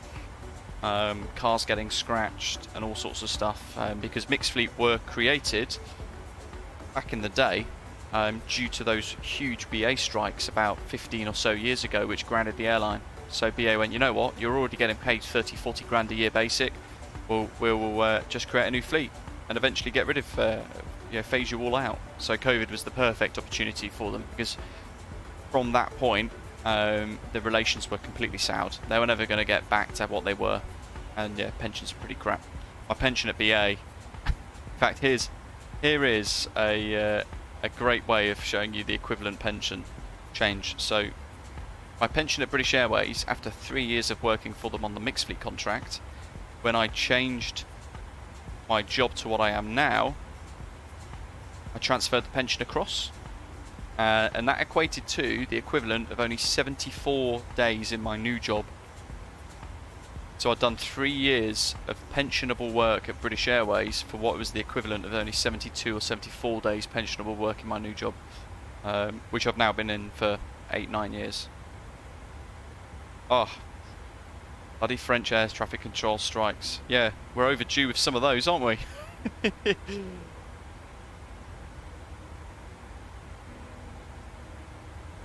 Yeah, Matthew, a lot of the places in the States we'd go to, some of the routes would actually be there with worldwide crew, who would be on a different flight, staying in the same hotel, and they would be getting their breakfast paid for and the Wi-Fi and maybe even dinner, and we'd turn up and we'd just get the room. We'd be lucky if we had breakfast included in the hotels we stayed at, and we'd be lucky if we even had Wi-Fi. And it was only after about 2 years of being on mixed fleet, when they finally started to accept a union to represent us, that they actually renegotiated a lot of contracts and added in breakfast at all hotels and Wi-Fi at all hotels. Yeah, I know Swiss airspace completely shut down a couple of days ago, didn't it? And it caused utter chaos, absolute chaos. Hello, this is cleared to report 1 Alpha arrival. Maintain. Let's have a little progress report, see where we're at. Still got 185 miles to Layotte, but we'll use Volanta because it looks pretty sweet. There's all our screenshots on the left hand side. There's our merry little conga line. And that's us, just there. Right, we've got an aircraft ahead of us. Oh, that's Badger, awesome. Oh, look at that, it's a huge event, still going. Huge gravy train from Manila to Seoul. Absolutely remarkable. Japan, busy as ever. Looks like a city link between Tokyo and Sapporo. Love Japan. Very sad to have had to cancel my upcoming holiday to Japan. Perhaps next year. Radar, airlight 1435, request descent. Airlight 1435, descent flight level 150. Center maintain flight level 150, airlight Matthew, you might have to explain what B-scale thing is. Radar, it's Wagonair 263, climbing 4144 for 150. Good evening, Manila 142 at flight level 360, take it. Jurassic, it's interesting that you say that, because obviously in my job, quite a few of our guys will quit because of how bad our pay is behind inflation. It's really significantly below inflation, about 20% below inflation over the last 10-15 years, which is pretty horrendous. Pretty horrendous. So even before this cost of living crisis, our pay was already below what it should have been at, by a significant margin, with it then also increased pension contributions too. So we've been kind of struggling for quite a few years, quite frustrated, unable to do anything. But a lot of the guys that do leave end up in train driver jobs, getting paid 60-70 grand a year, sometimes more, which is to me is a huge amount of money. And a better pension, much better pension.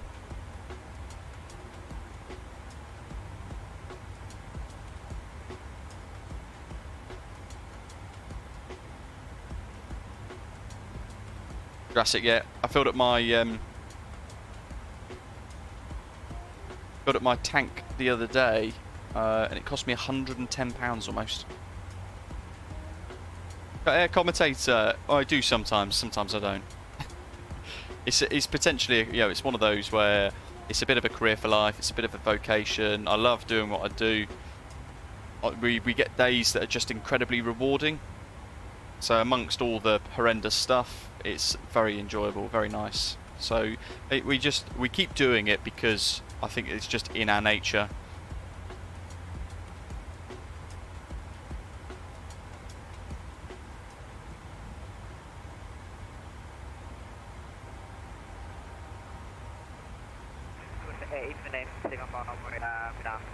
Freighter, yeah, definitely. Lots of ex-RAF guys go to train control.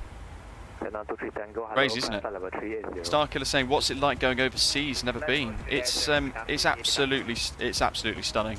Depending on where you go, you can go to some horrendous places, but yeah, just like you're saying, Jurassic. It's interesting because I've not really read too much into the strikes. I know a lot of the background staff, I guess you could probably say, are going to strike this time around, and that's probably more justified. It's when the train drivers go on strike. It's just, I find that infuriating because they are very, very well paid. But like you're saying there, and like Ashley's mentioning there, ops staff, maintenance staff, train operators, similar to cabin crew in a way, where they're just vastly underpaid for what they're doing. Lone Game, I can't really talk about what I do, sadly.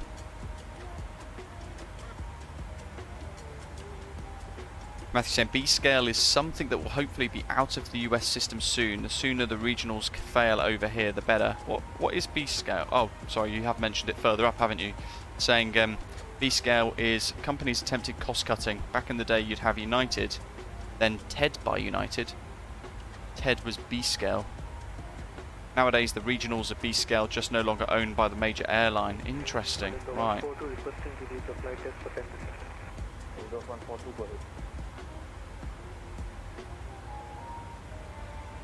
Most of the railway earns significantly less than just the drivers. Yeah, they definitely get the lion's share, don't they?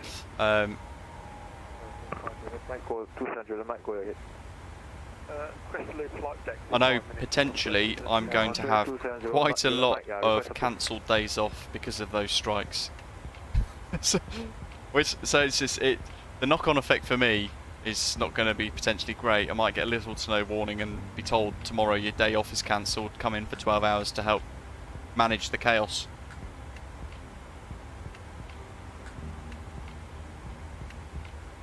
It's all well and good. Singapore approach 124.6, bye-bye.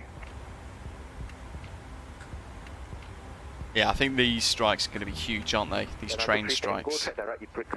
And then you've got the chaos already at Heathrow with the baggage network at T2. All those bags that never made it onto the outbound flights. But I think globally this is like Matthew was saying, it's the same in the States at the moment. Globally this is a huge workforce problem. So it's not just isolated to the UK. I know politically some people want you to think it is, but when you should kind of analyse what's happening globally, a lot of countries are having the same thing. Yeah, Dirty too. No worries. You know what? I can't strike, so I understand it, and if you're in a position where you can to make your situation better, then yeah, go for it. Chaos is chaos, and eventually we'll continue, hopefully with slightly better conditions for you guys. These things happen, and you know what? It's only when it's big that it actually generates proper attention, isn't it? At the end of the day.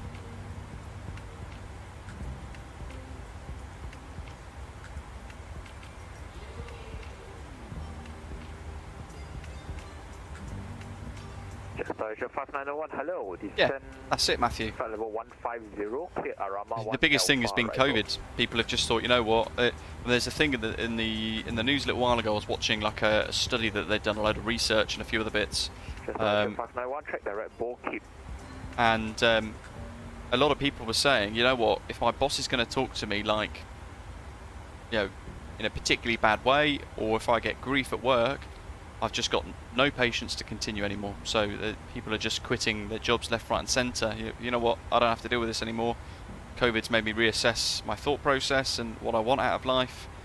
I'm not going to deal with this anymore, bye bye. And then they'll go and get a new job, which is creating this huge spiralling problem, because then the people that are left become they're under even more pressure, and then they're more likely to walk out potentially. Starkly, you know what? I've never been to Nice in France. I've never been. I've been to Toulouse, been to Lyon, Toulouse, Lyon. Been to Paris. Don't like Paris. Far too busy, far too built up. Everything's everywhere. The roads are carnage. Constantly traffic jams. But Lyon was beautiful. Walks down the river, nice landscape, parks and gardens. Lyon is fantastic for a nice countryside kind of city. Nice, good blend. Oh, Dusty, that's terrible. You know what's crazy? 32. You and Jurassic could very well be stood next to each other and you won't even know. Maybe that you should get the megaphone and shout Dirty 2, Dirty 2. see if it attracts people. Maybe I know you from VATSIM.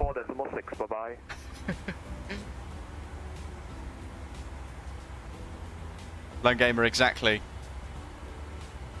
Good job in flight sim, you only need one pilot. 591, contact Singapore approach 124.6, bye-bye.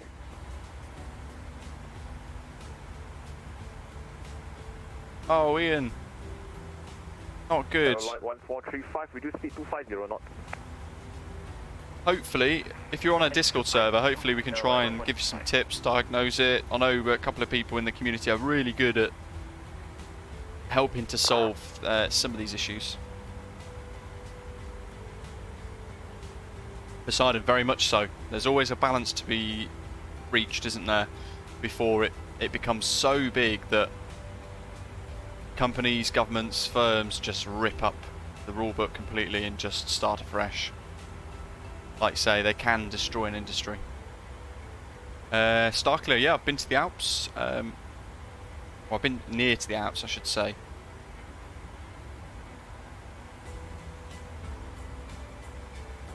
I've never been to Innsbruck. I would love to, just purely hoping that I one day get the circle to land.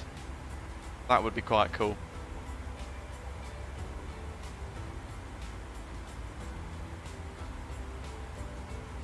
Lone Gamer, yeah, exactly, absolutely, and it's very busy. Constant management in the back of the fuel system in the Concorde in flight sim, so you end up most of the time over here in the flight engineers area on the Concorde instead, rather than actually flying the plane, which can get quite problematic at times, as we found when we flew to Barbados from Heathrow a little while ago. Look at that, just absolute pitch black darkness. Not much to see, is there? Contact Singapore, Jakarta radar 132.3, bye-bye. 1323, Wagonair 263, goodbye.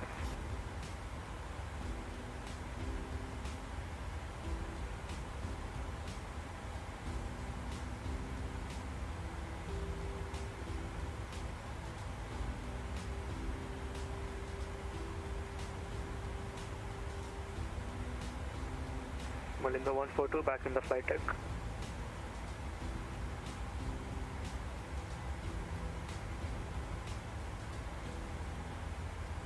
Malinda 142, Singapore radar, roger.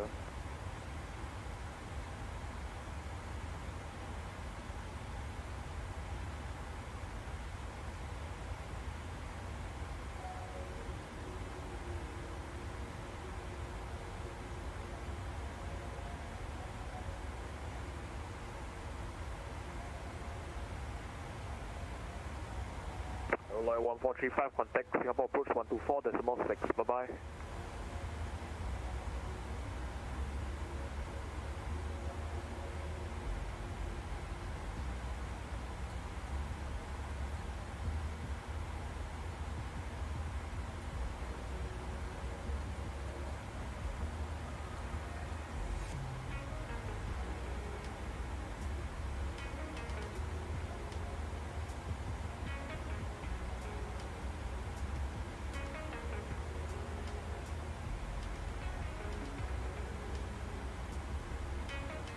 Oh, I wish I had a fan. It's about 300 degrees in here. I've just gone wandering around to try and find ways to cool the room down. It's absolutely sweltering in here. 308, contact Takeoff radar 129.425, bye-bye.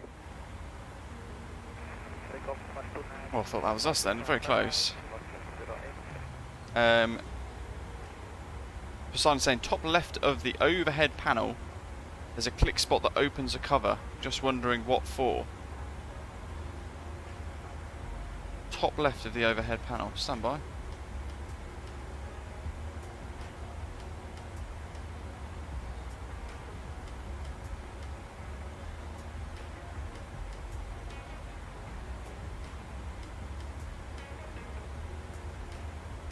Whereabouts? 1435, you're calling on the wrong frequency. Yeah, please call 124.6. I'm missing this completely.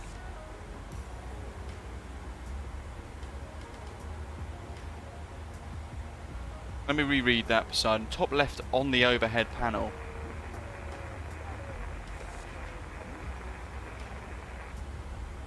There's a click spot. November, hello, maintain flight level 350.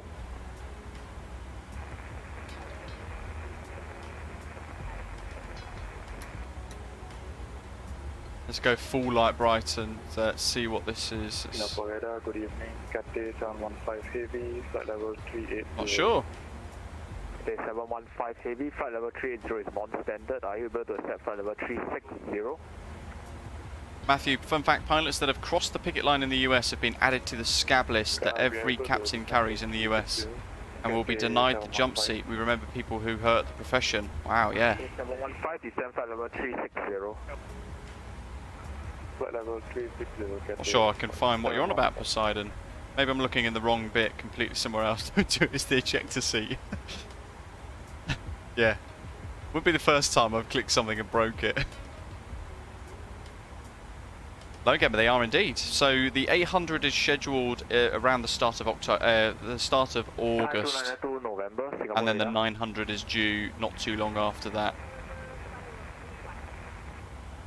292 November, cleared Ilalo 1 Alpha arrival, expect IOS To the left of the overhead panel.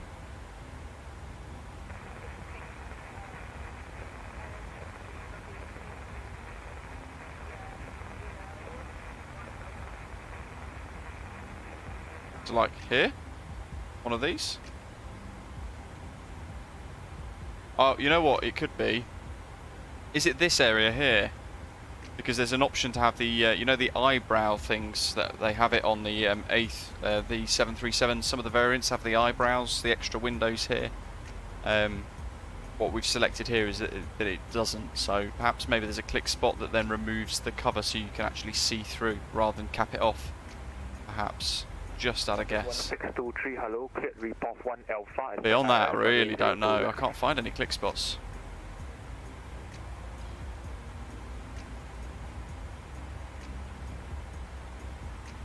Oh, wow. 1623, descend flight level 150. PT, yeah, jump seat's pretty cool. To the left of the navigation. No air conditioning, David. No, you know what? It's not really a thing in the UK.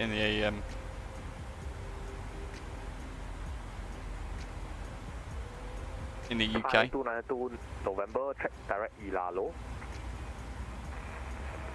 Alberta, good morning. Welcome, welcome. Oh, so to the left of the navigational stuff. So this. Expect IOS runway 02 left. So perhaps you're meaning these, right? Flight controls. Alternate flaps, spoilers. Basically, you could turn them off. It'll isolate those features. Directly left to the yaw damper switch. No, I don't have that. I don't have a click spot there. 1948, climb flight level 390.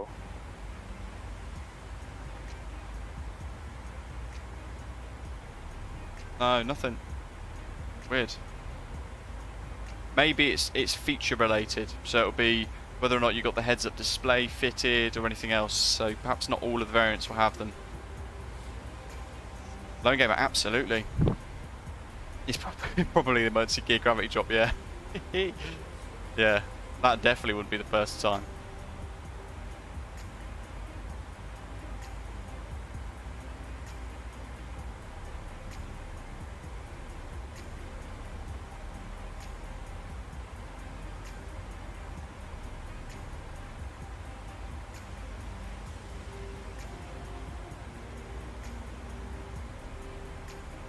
See, Matthew, that stuff about putting them on the scab list, that wouldn't happen in the UK. I don't know why.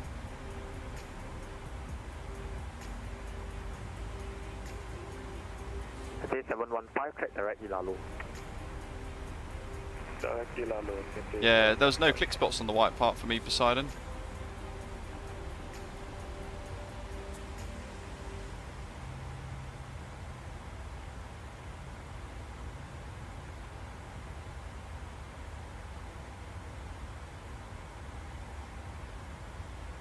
If you're tuning in now, this isn't weird.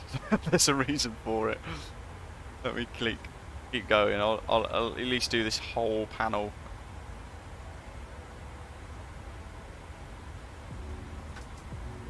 No click spots. How strange. It's definitely going to be feature related. So something in here perhaps in the PMDG equipment menu. Something in here maybe. Perhaps there the config change might enable a click spot that will appear.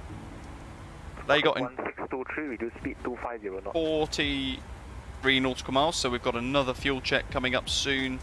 Comparing that against our OFP on sim brief.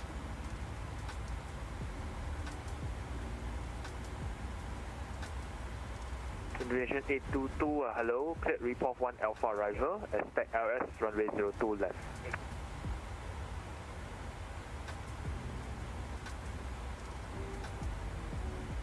Right, yeah, start of August for the 737-800. Very much looking forward to that. I'll be bringing you guys some preview content with that too.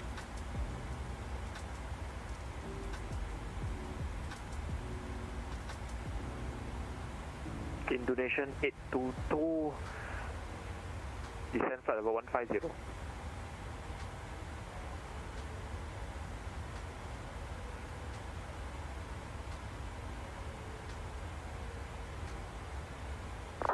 Lone Gamer, I think perhaps it's more of a personal thing rather than within the company. I'd imagine that sounds like it's more the pilots themselves getting together at a personal level and making a note of all of that, perhaps. Actually, I think part of it was the deregulation of the airlines in the 80s. It happened a bunch back then. There were literally thousands of names from the 80s on there. Wow. So would you say back then perhaps US, so like American Airlines and stuff that were national, was it better back then? Freighter and Oz, hopefully a week or 2 weeks prior to it being released.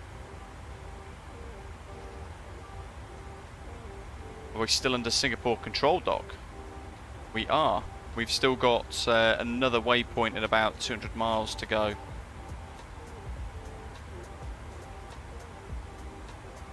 Ethan's aviation, yeah, walking into the flight deck and seeing your captain stroking the ceiling.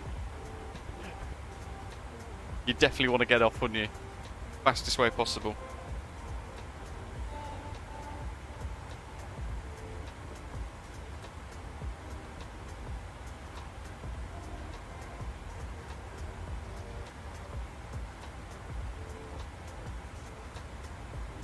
Be interesting to see what the reaction would be, Matthew, if one of those pilots came on thinking he'd get an upgrade or a jump seat or something like that on standby travel, and then you went, no, not my plane.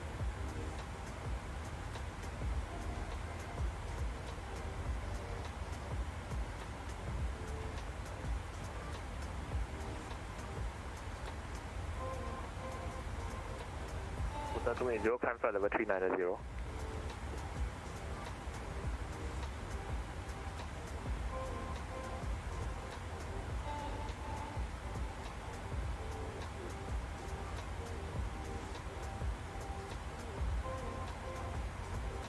Matthew, interesting. I guess nationalisation meant there was not necessarily any sort of significant levels of corporate greed and sharing, like pleasing shareholders and all that sort of stuff.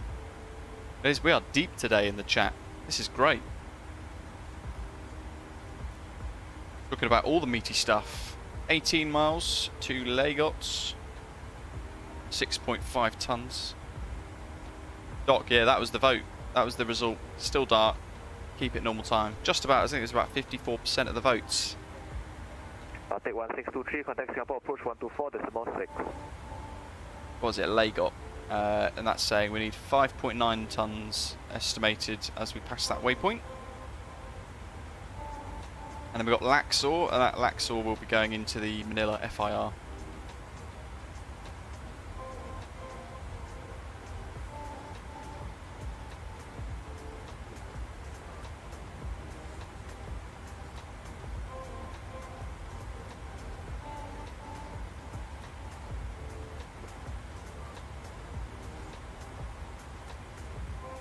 Are they making the 822, contact Singapore 900 or are they making the 900 bye. ER? That'd be quite cool.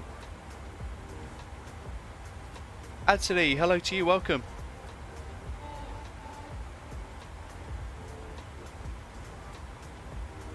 Do you plan on doing a first look review of FS Hood? 5546, climb flight number 370. I don't know, to be totally honest with you. They've not reached out to me, and I didn't, so I don't really know very much about it. Yeah, at the moment, no. To be honest, until yesterday, I didn't even know it was even a thing, and I've not actually looked into it too much either. I checked my email inbox, and that was about as far as I got. So at the moment, no. What is it? Laguna 262 Singapore radar, good evening. Descend to flight level 150, cleared Singapore. Arama, caution, report 1 Alpha arrival. Expect ILS approach runway 02 left.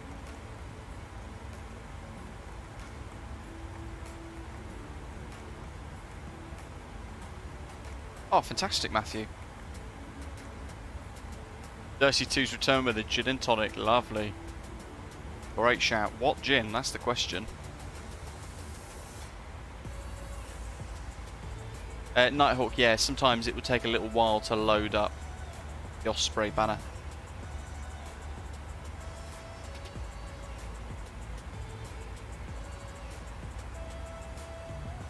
Kelvin, why does the 737 need a drop-down hood for landing? So it was an airline option, so some pilots like it, I guess. I don't like the heads-up displays at all. I don't use them in the CRJ, I don't use them in this. I find them quite distracting. So I prefer not having that extra clutter in front of the screen. Lufthansa 380 per Singapore radar, good evening. It's a replacement for MSFS ATC. Then I'd never use it because we always fly on VATSIM. I mean, anybody that only uses VATSIM has got no use for it at all, so it's kind of pointless covering it.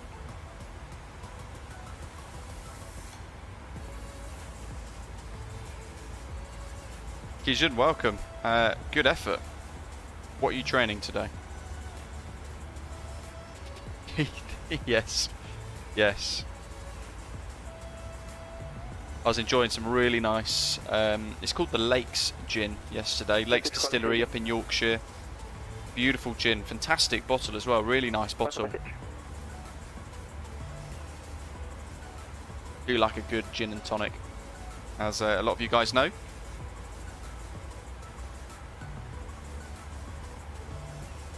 Lufthansa 380, speed restrictions over Arama is cancelled. Mikael, welcome back. Made a flight yesterday and I'm furious. Almost 4 hours, no crash to desktop or loss of frame rate. Malaysia 6192 per Singapore radar, evening. Sounds like it went well. Arama 1 Alpha arrival. Expect ILS approach runway 02 left. When ready, descend via star, flight level 160. I think our next frequency is going to be Manila Control 11903. Oh, I've already got that pre-tuned. There we go. So I'm now thinking ahead again.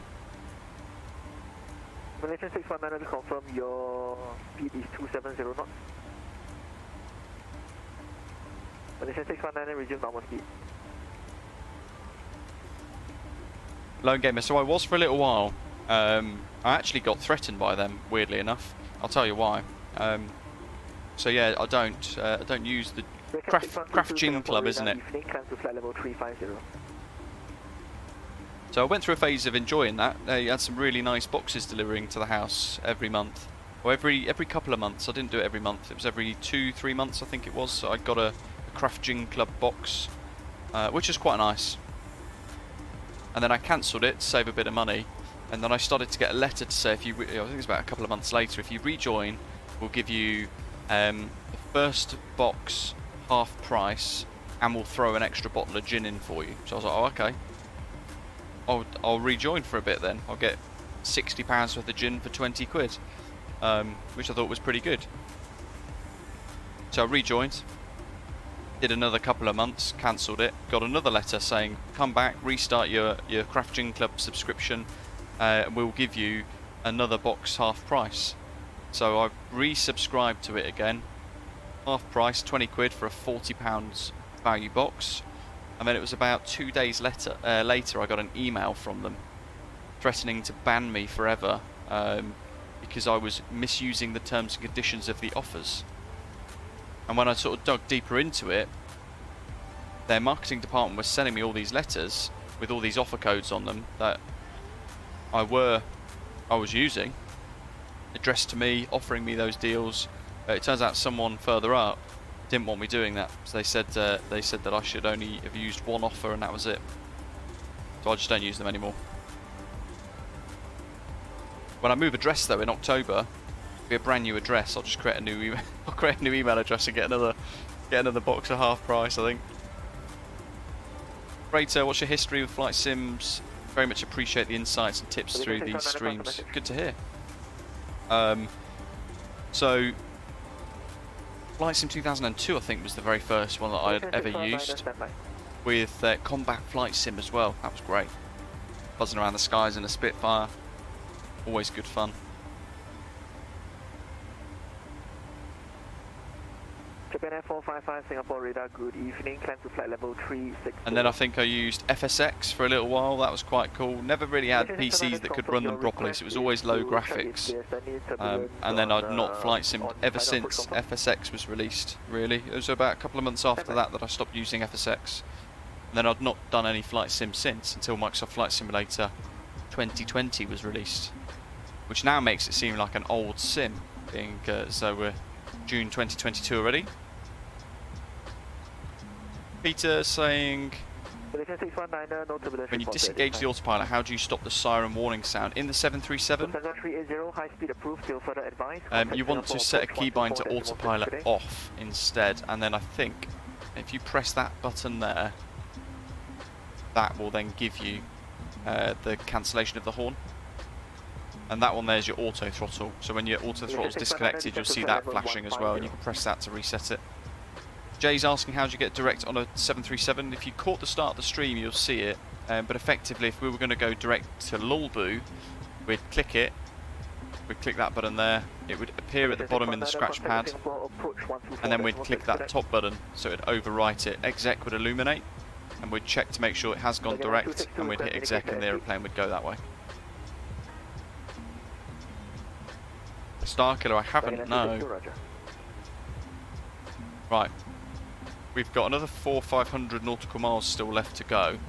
But I'm conscious I don't want to leave it too late. Yoke's in the way a little bit. But I think when we get to Lulbu, which is in 200 nautical miles, we'll be handed off to Manila.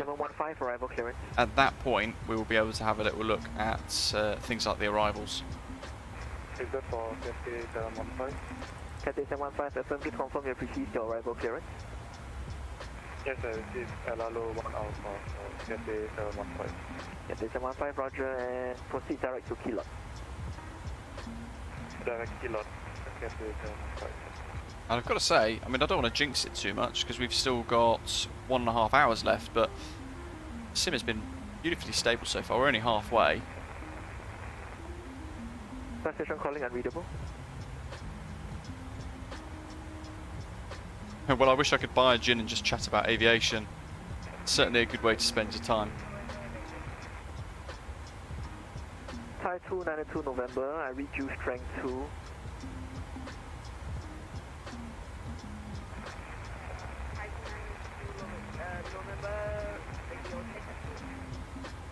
Thai 292 November, read you strength 4, a little soft. Jay saying every single time my cabin altitude horn is going on, even though it is on auto. I didn't change it to manual or do anything to it, but still. What do you mean? This stuff? Strength 5, thank you. So you've seen the altitude horn is kicking off here, right? Have you tried pressing that button there? You check your cabin pressure, check your aircraft's pressurising, check your overhead, sort of your cruise altitude set and things like that. I'm guessing all that's done, right? And make sure your bleeds and everything are on as well, and your air temperatures and cabin supplies controlled by the passenger cabin, all that sort of thing.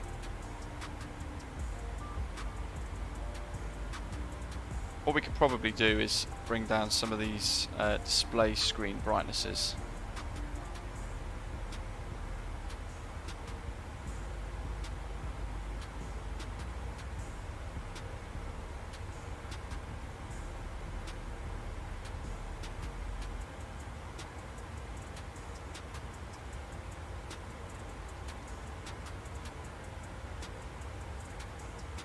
Qantas 1 Singapore radar, good evening, climb to flight level 240.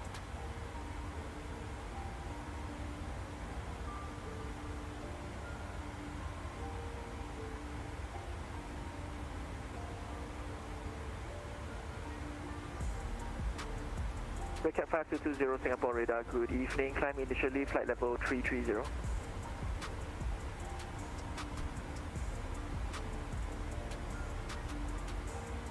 Evening. That's that one.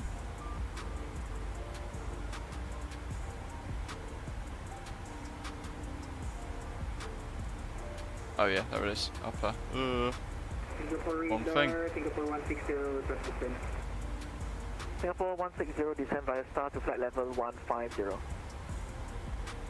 Descend via star, flight level 150, Singapore 160.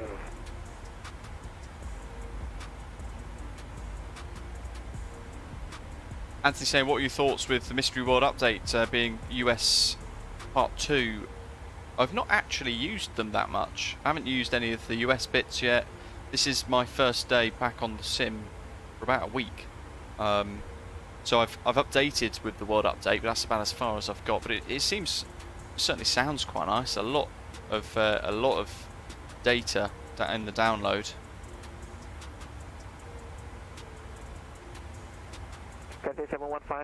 Personally, I'm hoping for nice world updates, like a New Zealand world update, a Greek region world update. They're the ones I'm really hoping for. That'd be quite cool. Very nice indeed if they come along.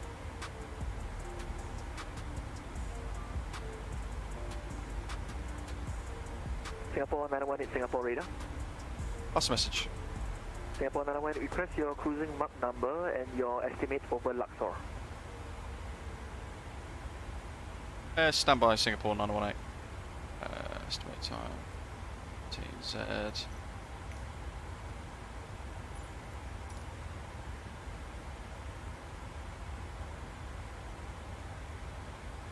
Singapore radar, Singapore 918. Singapore 918.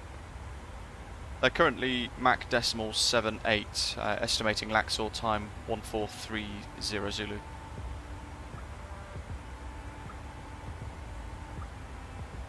Breakout 5220, standby. Singapore 918 to cruise at Mach decimal 78 and to report overhead Luxor. Cruise Mach decimal 78 and report overhead Luxor, Singapore 918. Awesome. Starker, let's hope in the next world updates, New Zealand. November 782 Singapore radar. Nighthawk, the mall in Washington DC is really nice now. All the museums are done. Or the mall, rather. It's like in shopping mall. Oh dear. Yeah, I've not had a chance to explore any of it yet, to be honest.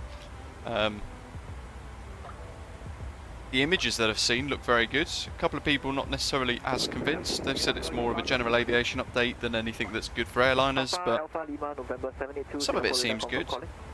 Certainly if you're flying approaches past some of these features, very, very nice indeed.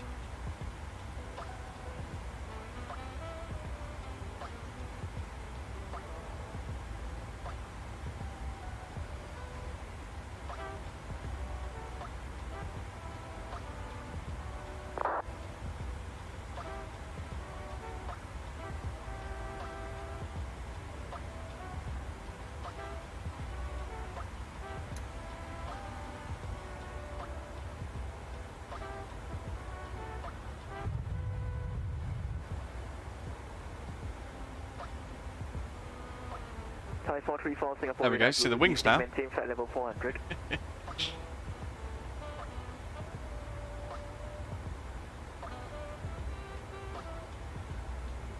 Contact 1, contact Singapore, Croatia and contact Lumpur radar, 132.8, good day.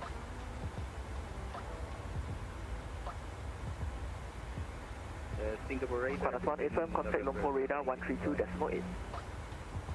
Cross transmission, Qantas 1, contact Singapore, Lumpur radar 132.8. Good evening. Evening. Papa Alpha Lima November 782 Singapore radar. Philippine November 782, good evening, go ahead please. Confirm call sign Philippine November 782. Say again, block. Confirm your call sign is Philippine November 782. Roger that, confirmed, Philippine November 782.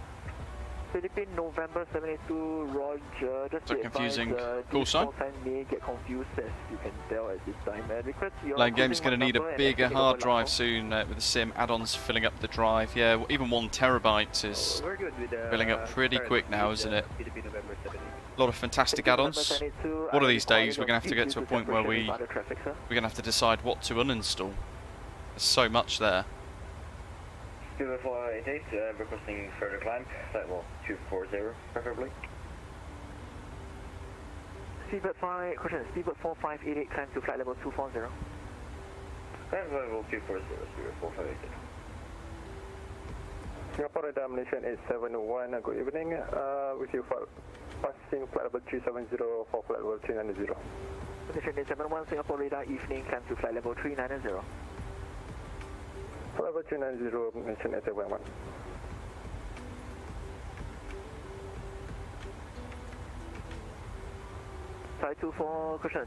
If we get a Singapore, if we get a New Zealand world update in the near future, the only thing that I'd be worried about is it breaking the Orbex New Zealand mesh once more. Bound to happen. But one of the most stunning parts of the world to explore in Microsoft Flight Simulator New Zealand. It's so far away from me in the UK that it's nice to have that ability to explore it and see the country, even through what is effectively a game. But it allows you to visit places that you would never potentially get the chance to. Very nice. Wow, MPS Gaming. Holy Christ. Current is that everything? Microsoft Flight Simulator with all the add-ons in 903 gigabytes. Wow, that's insane. What have you installed? I haven't checked what mine is, to be honest. I don't want to. 15 minutes to Laxor, and then we'll be on Manila radar. Descend now, flight level 300. Descend now, flight level 300. Get the 715. Thai 292 November to facilitate your arrival. Descend now, flight level 310. Descend now, flight level 310, Thai 292 November. Thai Asia 5546, contact Martin, hello. 132.3. Good day. We're planning on runway 24, Badger. Vietnam 23 Tango, contact Mekong radar 129.42. Starkiller, absolutely. Is one of the only Orbex meshes that I've got, but it is absolutely stunning. Definitely a must-have for New Zealand. It's just been updated so that it works again post Sim Update 9. Sim Update 9 introduced a lot of new photogrammetry data types, which broke all of the mesh products. Orbex have finally updated their mesh for Orbex New Zealand only at the moment. We're still waiting for the others to be fixed properly. Matthew's got 291 gigabytes of. How did you find out exactly how much you have installed? 5220, climb to flight level 350 final. Climb to flight level 350, that's at 5220. Thank you, sir. Just calculating how big my total FS add-ons folder is at the moment. Philippine November 782, currently map decimal 79. Philippine November 782, Roger. It's actually counting up at the moment. It's at 400 gigabytes. 500 gigabytes. Reduce speed 0.77. Wow, 580 gigabytes of flight sim add-ons. Philippine November 72, request. I'm going to need a new hard drive at this rate. That is not good. How much hard drive space have I got left then? Because I've got Inbound to Luxor, 429 gig free on my D drive, 1 terabyte SSD, and then my NVMe M2 slot, which is what I have the sim installed on. I've got 538 gig free of 1 terabyte. 14 minutes 37 to Luxor. Sir, can I get that in UTC, please? Yeah, MPS Gaming. So I've only got AIG left installed. I've just got AIG. I've removed all the IVAO stuff entirely now.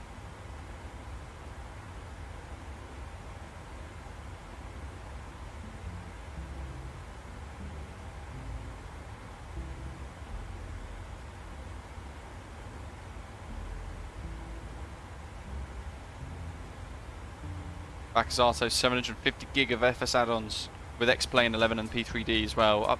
To be fair, that's 3 sims. That's actually pretty good. Good evening, Malaysian 873 with you passing Salva 320 for 330 inbound to Chris. Mission 873 Singapore radar, evening climb to flight level 330. Copy, climb Salva 330, Malaysian 873.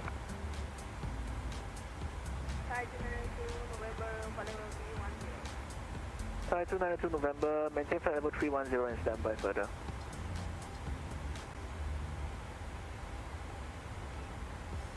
Ooh.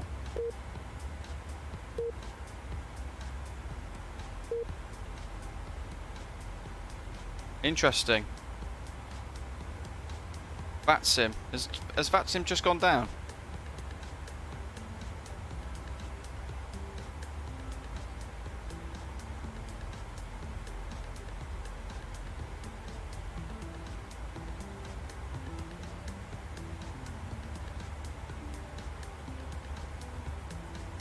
Wow. No, we're back on. Connected to voice server.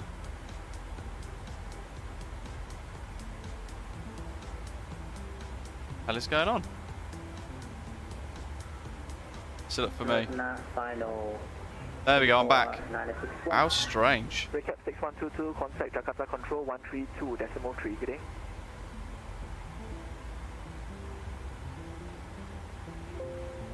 Make sure I refetch my flight plan again.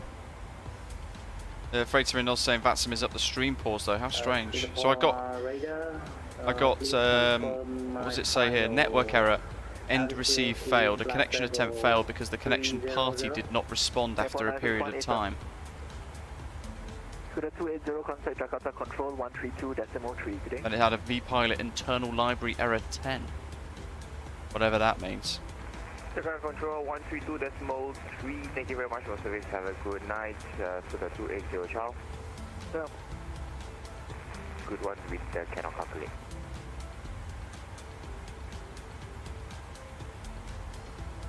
To be fair, my Vodafone full fibre, so-called 900 megasecond, has actually become quite unstable over the last couple of weeks.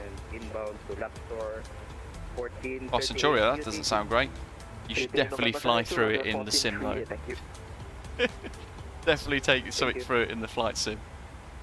Just because you can.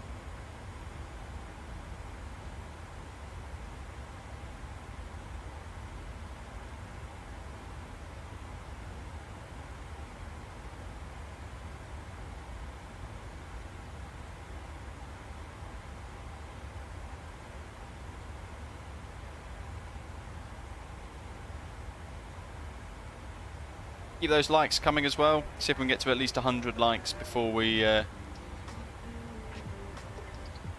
get towards Laxor. Just take off and terrify your passengers. Thai 292 November, standby.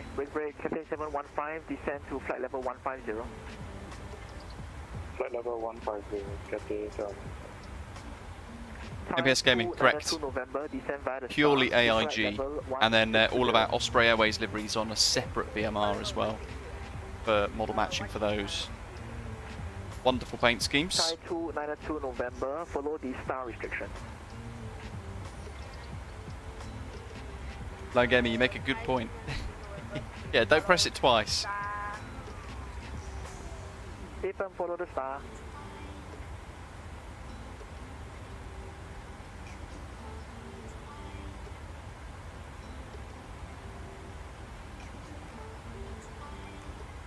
Matthew, I could quite imagine. At the moment, there's me steering away from every cloud. Singapore 160. Mind you, I've not flown for 6 weeks now. Just can't afford it anymore. Which is a real shame. It's exactly what happened to me 15 odd years ago. I started working through it, and then something happened, and I couldn't afford it, so I had to stop. So there goes the dream once more. Back on the pause button.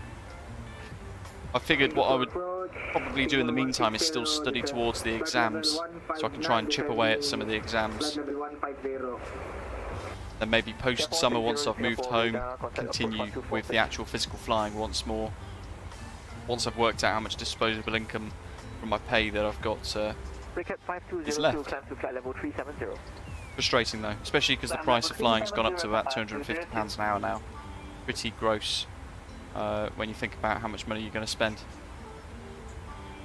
I'm going on, for those of you who aren't really sort of aware of the progress of the PPL at the moment, I'm going on pretty much most of the way through it. I'm going into navigation next.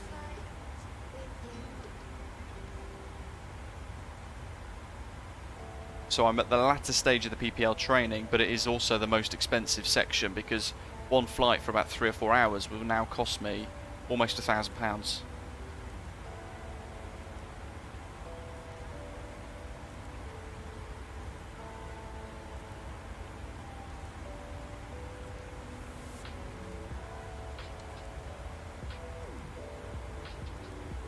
Hello game, but I've got them all. I've got all the books already. I was going through navigation, but it's just a headache, so what I'm doing now is I've gone on to the slightly easier topics. I'm going on to aircraft general knowledge and all that. A lot of the stuff from Flight Sim you kind of already know anyway. I've pressed paused on the navigation book for the time being. Figured if I could chip away at the aircraft technical, aircraft general knowledge stuff, maybe a couple of the other subjects, it will then give me only 1 or 2 left.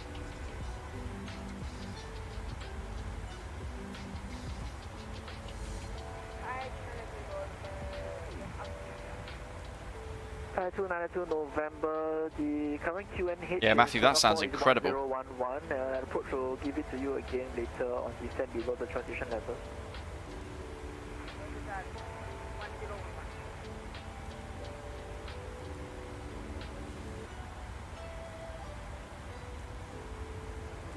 How much does the private check ride cost in the UK? How long is the PPL check ride?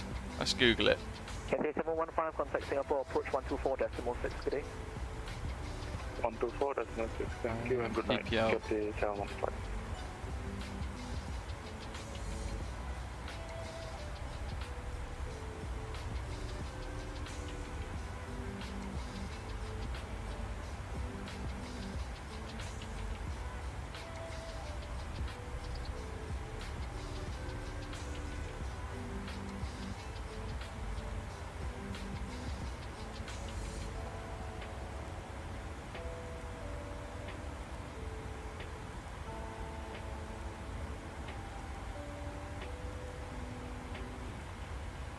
Crikey, there's a lot of information here. Just tells you about the flight examiner and stuff, but it doesn't tell you how long it is.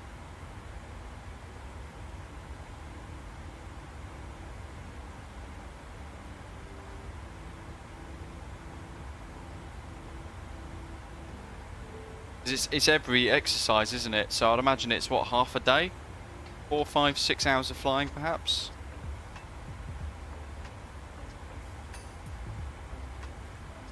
Condition 871, contact Jakarta Control 132.3, good day. Oh, the total time to schedule for this PPL check ride is around 4 hours. Condition 871, Singapore radar. Condition 871, go ahead. So, on the hourly rate, that's £1,000 plus the additional fee for the check ride. So you're looking at maybe, by the time you've actually passed and then you paid for your PPL issue, you're looking at £1,500.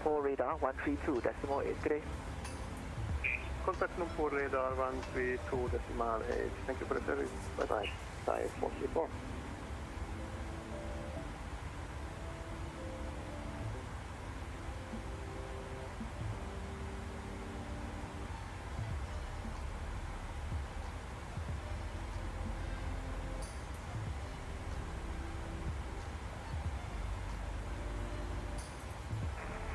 Down Indonesia, Airport 3, approaching to Java level 360. Indonesia 843, Singapore radar evening, set Singapore, Surga 1 Alpha, arrival. Interesting. Sounds like it's actually a little bit easier to get your PPL in the States, as well as it being cheaper.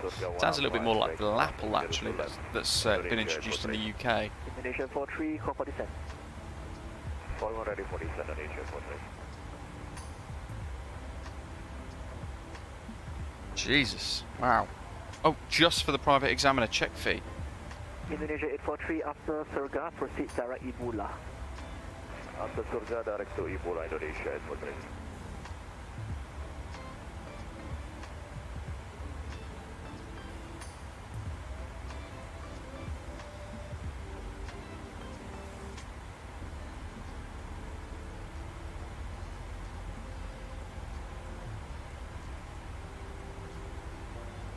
Skill test examiner fee is £210. So yeah, so about £1,500 in total, which is about what, $2,250 US.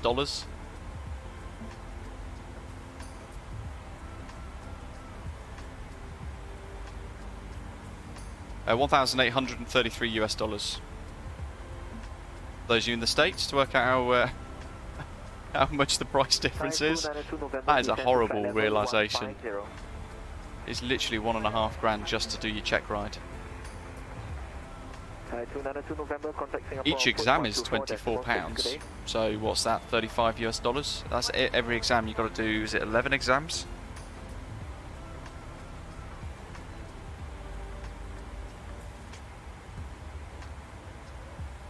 Matthew, nice. Frustratingly, I'm almost complete and I've only done about 25 hours, 30 hours. I'm certainly on track to be ready for the check ride before the 40 hours required, or 45 hours required in the UK. I forget what the figure is now. We're certainly on track to do it before that. Singapore 918, contact Manila Control 13, stand by 119.3, good day. Contact Manila 119.3, thank you for the ATC, good night. Good night.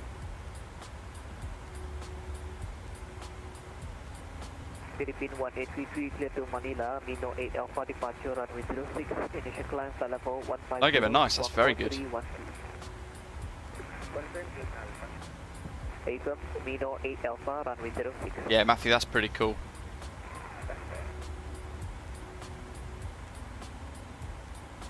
I could have had it fit if I was kept going at the rate that I was going. I could have had it done by summer, so it'd been, my PPL would have been complete within about 11 months. That was the plan anyway. But plans don't always or rarely work out. Manila Control, good evening. Singapore 9018, flight level 360, Laxor. Singapore 918, Manila Control, identified, clear to Manila via Luban 3 Papa arrival, expect ILS approach runway 24. Clear Manila through Luban 3 Papa arrival, expect runway 24 ILS, Singapore 918. Oh, yeah, that's pretty cool, Centurio, absolutely. Philippine 1833, clear to Manila, Mino 8 Alpha, departure runway 03. Luban 3. Climb, flight level 150, squawk code 312.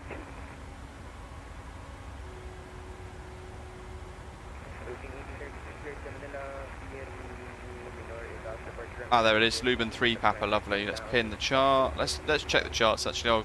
While I'm doing it, I'll show you guys. So,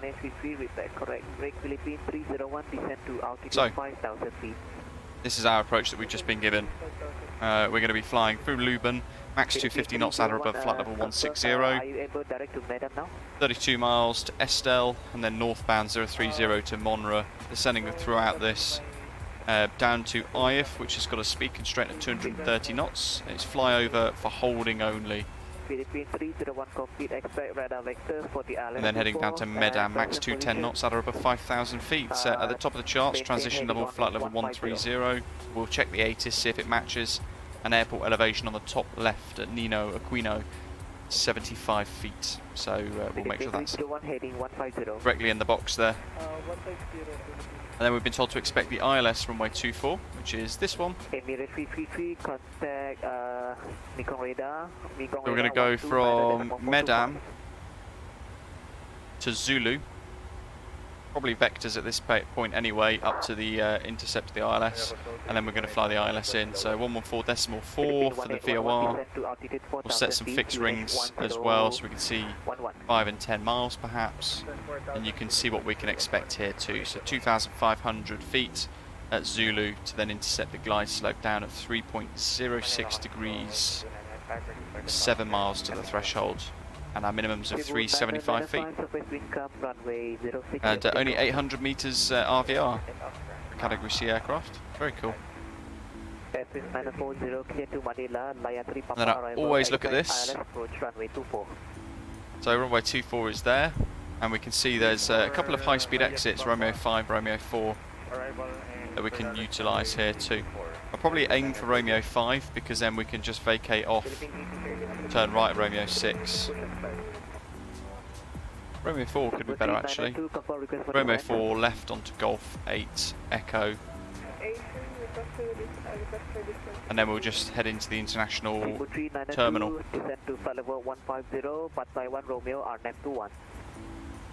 What else have we got? We've got Terminal 3. What terminal do we need to go to? Good grief, there's Terminal 3 over there. There's Terminal 2 here. And then there's Terminal 1. No idea which one. Doc's in the live chat though, so I'm sure he'll figure it out. Runway 24 in the day gives us that approach. Manila control identify, climb to flight level 250, direct to Mino. But we won't see that because it's absolutely pitch black. And then on Navigraph we'll clear the Singapore charts, we don't need those anymore. We just focus on the arrival. Philippine 1833, push and start approved, face southwest runway 06. Singapore parking Terminal 3, brilliant, there we go. I knew Doc would be ready to go with the info. He says Speedbird. Proceed direct to Luban.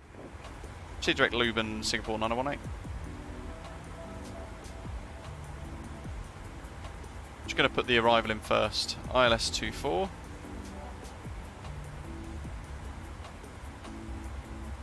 And it was the Luban 3 Papa arrival.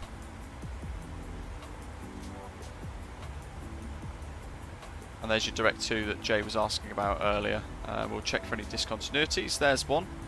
So we'll fill that in. Philippine 221, descend to flight level 150.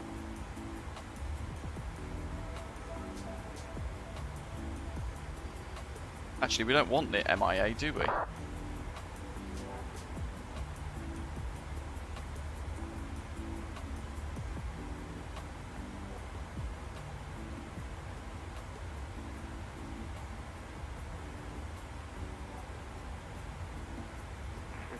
Nolan, hello to you, welcome.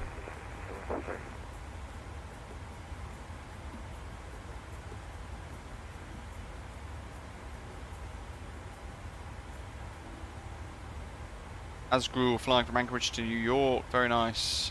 Matthew went through ATP back in the day, 6 months from 0 to 250 hours with a commercial single engine and multi-engine rating and a ton of debt. Yeah, sadly that is part and parcel, isn't it? It's just the sheer amount of debt involved. I might get rid of MIA.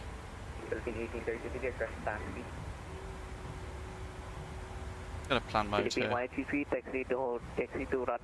Taxi to runway 06, backtrack, line up and wait.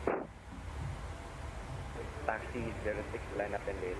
Philippine 1833. Luban, Estel, Onra, IF, Medan, MIA, Zulu. Let's get rid of it. Flight level 130. Flight level 130, Philippine 1811, cleared for the RNF approach runway 05, caller can establish.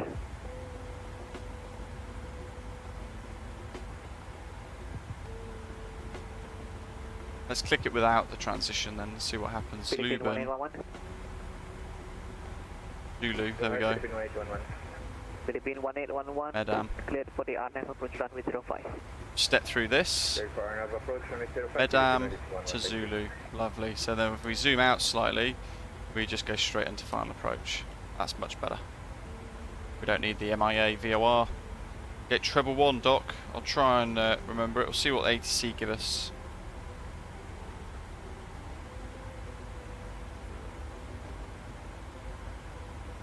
Jay, been wondering for a long time actually, are you a real pilot or do you want to be one? I've always wanted to be an airline pilot, but just affordability is impossible for me. I can't justify the debts and I can't afford it. So it's one of those dreams that I've had for many years, as long as I can remember. But I'll never be able to afford it at this rate, which is a real shame because I absolutely love flying. And I would be the happiest guy on earth if I was an airline pilot. This is as close as I'll ever be able to get. Roger, we're climb flight level 210 and direct Air for Cebu. 325 nautical miles to top of descent. We've got the forecast in as well, the transition. 27 Juliet Mike, flight level 350, inbound Luxor. Bravo Victor X-ray 27 Juliet Mike, Manila Control I-35. And then we can think about fixed rings. So we were mentioning fixed rings around the Manila MIA VOR. So we can go fix. We'll go for 320 Osprey 27 Juliet Mike. We'll just do a 5. Where is it? Bravo 27 Juliet Mike, descent and maintain flight level 320 and clear to Manila, Luban 3 Do a Papa 4. arrival, expect ILS approach runway 24. And I'm going to do a 7.5 miles for the glide slope, so I'll do an 8. So as we hit that, we should be then on the glide on profile. About a couple of seconds after that.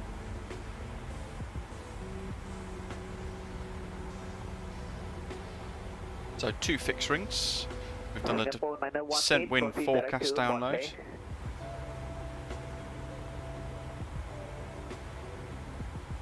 That might have been us. I talked over him so I didn't quite hear the call sign. Miguelito, welcome. Oh, here he is. Direct Monroe. Direct Monroe, apologies. Singapore 9018. Bravo Juliet Mike, proceed direct to Monterey. They're coordinating us with directives into the star already. I was thinking well ahead of our position. Centurion, it's confusing, isn't it? Yeah, definitely don't select the Miami VOR.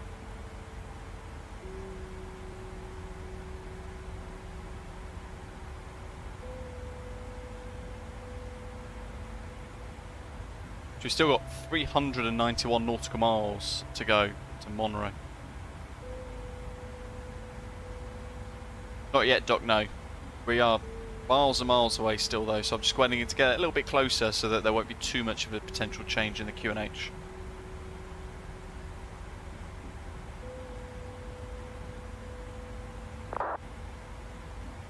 Miguelito, it is.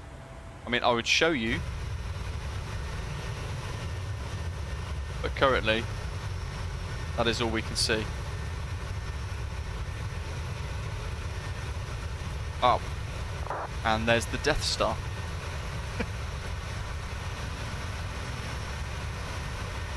How big is that moon? Holy, holy. What it's given us though with the wing lights on. By the way, I have left the wing lights on just to give us some external visuals with the wings and things like that. But look how cool that looks. Taxi to holding point runway 24, the Lima, Golf 3. Question, taxi to... All in live time. House shot Golf 3.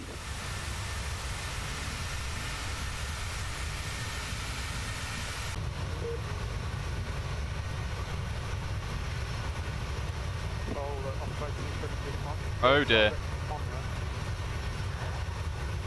Bravo, Juliet Mike 8, direct to Monterey. Well, we should be back.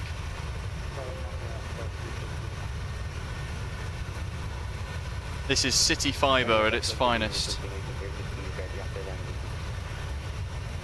All station on the Manila ground, standby. Break, Philippine 301, descend 2,500 feet, turn right heading 195. Descend 2,500 feet and turn right heading You can just about see the livery. All good. Negative. Heading 195. 195. Shanghai Air 1231. Taxi to taxi via Lima. Hold short Golf 3. Stand by to That's cross pretty runway 31. fantastic, isn't it? Cross runway 31. How have we not noticed the moon being there the whole time?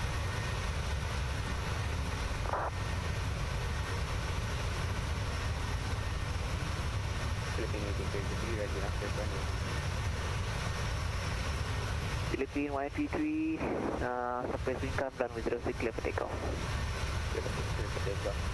Now what's going to be interesting here is Monry had a max speed constraint of 250 knots at over flight level 160, and Philippine 301, clear LS approach runway 24.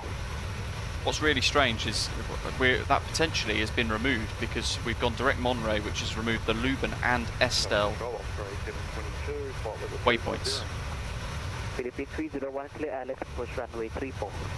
Runway 24. Here's ILS approach. No go with us.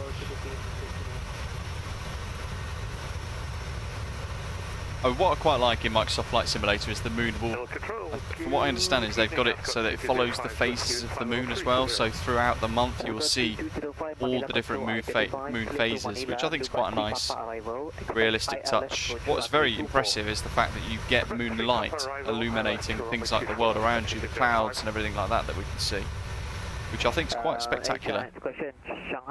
That then should mean hold short Golf 3. Yes, hold short Golf 3. We look over there, the moon is actually a little bit more in perspective.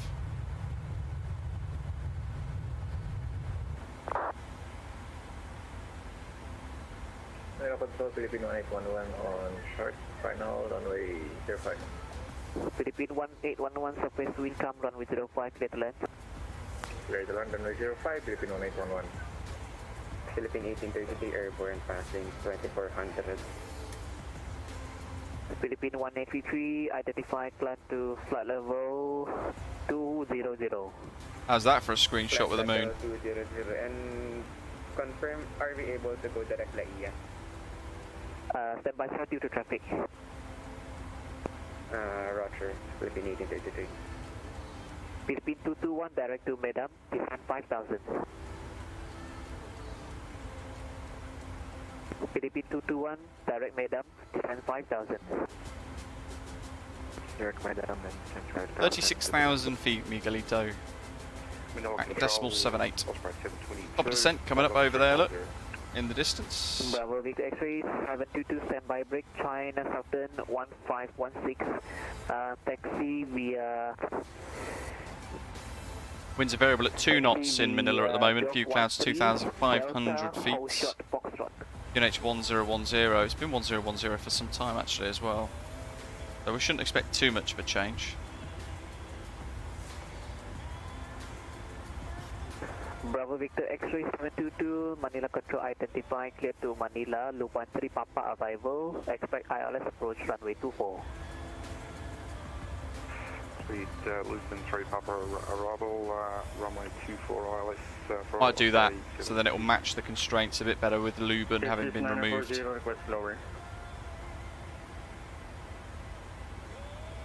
S3 940, descend to altitude 5000 feet.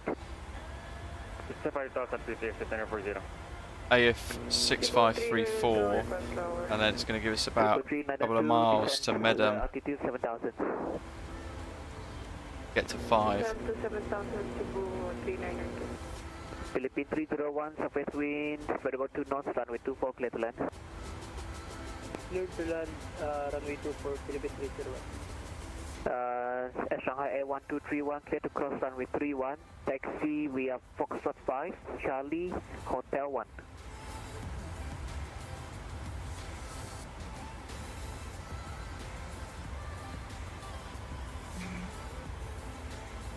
Manila Control, good evening, Philippine November 782, flight level 360, inbound to Lungu, 70 miles. What's the Speedbird doing in the Philippines? No idea. Manila Control, identify, Speedbird Concord 1 somewhere, isn't there? 100 likes, guys. Thank you very much. Arrival, expect ILS approach runway 24. Cleared to Manila via Luban. 3 Papa arrival. Expect ILS on 24. Philippine November 782. Control Qatari 15. Qatari 815, go. Reaching top of descent. Qatari Qatari 815, descend to flight level 150. 150, Qatari 1. Philippine 221, descend 2,500 feet, cleared for the ILS approach, runway 24. 15:33 at Monroe, so we've got 45 minutes to that waypoint, so it's probably about 20 minutes away from top of descent at the moment, I think, without really calculating the speeds and things. Cebu 9995, descend to flight level 150. 150, Cebu 995. Cebu 3992, cleared for the ILS approach, runway 21. He is very busy, he's covering the entire airspace. Nighthawk, I know. It's become, weirdly enough, over this last week and a half, it's become a reoccurring thing, isn't it? I've checked all the firmware updates for things like my my modem and everything like that. Nothing, well, everything's up to date. There's no rhyme or reason for it. But the bizarre thing is, I can actually still go on websites and things on my computer as it disconnects or drops, which is, it doesn't really make sense. For our approach to runway 2 Cebu 392. Matthew, yeah. It would be worrying if you turn around one day and it's, unless you log in and you've got a flight again. Just one more. Philippine 496, standby break, S-Swift 940, expect holding over Abesa due to traffic, descent 5,000. We got holds going on already. Holding Abesa, S-Swift 940. Philippine 496, descend to flight level 250. Descend to flight level 250, Cebu 9995, descend altitude 10,000 feet, QNH 1010. Okay, well before we get to top descent, what else can we do? Cebu 9995. And we know from the charts, we've got the ILS frequency 1099, we've got the course of 241 to set, and we've got the Manila VOR 114.4 as well that we can tune, and that is also reliant on the go-around, or the MIA VOR, or as instructed by ATC, should we do a missed approach. So we've got to tune the VOR into the nav boxes, but also we've got to, for the ILS, have to tune the ILS frequencies into the nav boxes as well. So 1099 and 241 the course, and then the Manila VOR of 114.4. We'll tune them in now. That will give us one less thing to do as we reach top of descent.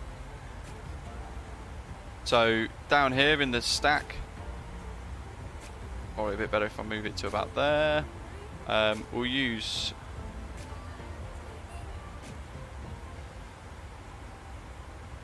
.109.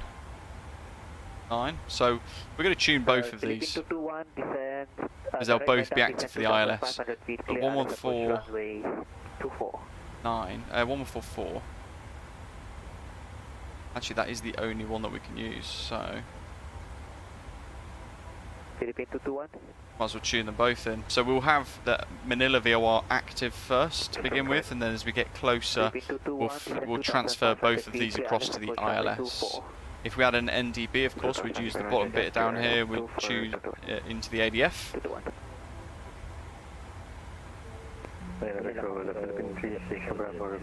That is it. For the ILS, Bravo, descend to flight level 250. all we then need to do is make sure both course 1 and 2 are set to the runway course, so 241. Juliet Echo 024, clear to destination, Verde to Charlie, departure runway 13, initial climb 3,000 feet, squawk 4314. 241 and 241, like so. Then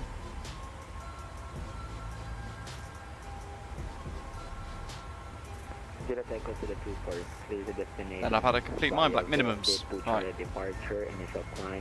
Minimums of 375. So Juliet Echo 024, repair correct brake. Shanghai Air 1231. we can set that. Variable 2 knots, runway 24, clear for takeoff. 375 on the Barrow. That's at the bottom right corner of the PFD. And then in the approach page, it's in here, it's giving us the approach reference, flap 30, 133 knots. At 58.2 tons. Now we're expecting, let's have a look at the estimated landing weight inside the OFP. Landing weight 56.1.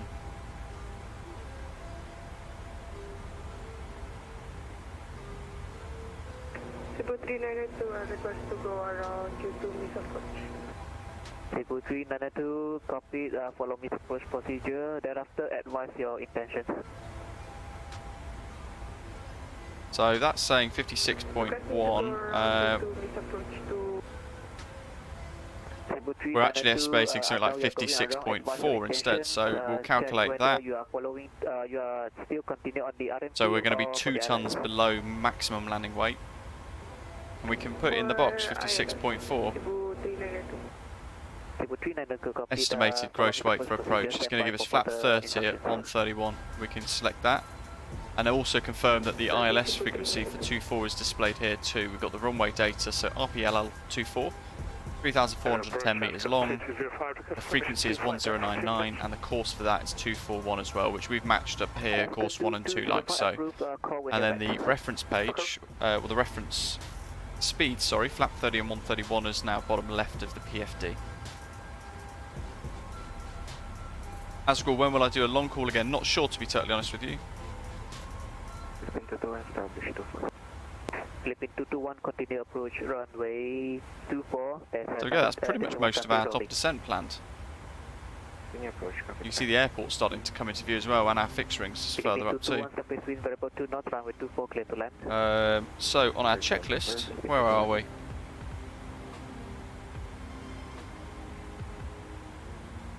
There's my free checklist, which I've had for some time now since the release. So arrival and weather data obtained and set. So we're going to pull in the latest ATIS at some point. Well, I've got the weather because I've done a METAR search on the V-Pilot line. And the winds are variable at 2 knots. So that's the destination weather obtained. Landing altitude check. So 75 feet means that actually in the box we want to, up here, select 100 feet. And I've already done that in fact. There it is. Top right of the screen there, the landing altitude. I've now changed that to 100 feet already. So that's done. 1516, thank you. Radios are set, we've just done that with the lock and ILS frequency and course, they're all set too. So then when we start to descend, we need to think about wing engine anti-ice as required. As it stands at the moment, we'll leave it off, and then MCP will be reset altitude. Now, we've been given a direct 2, so at some point soon we're going to get Singapore 918 descend flight level X, Y and Z, level by monorail or something like that. So when we get that, we'll reset the MCP altitude. If we don't get it by the time we reach top of descent, we'll request descent anyway, and we'll get an altitude to work to achieve. Altimeter set. Philippine 496, descend to flight level 150. We can set that in the box there, so I've just twizzled it and set the standby QNH at 1010.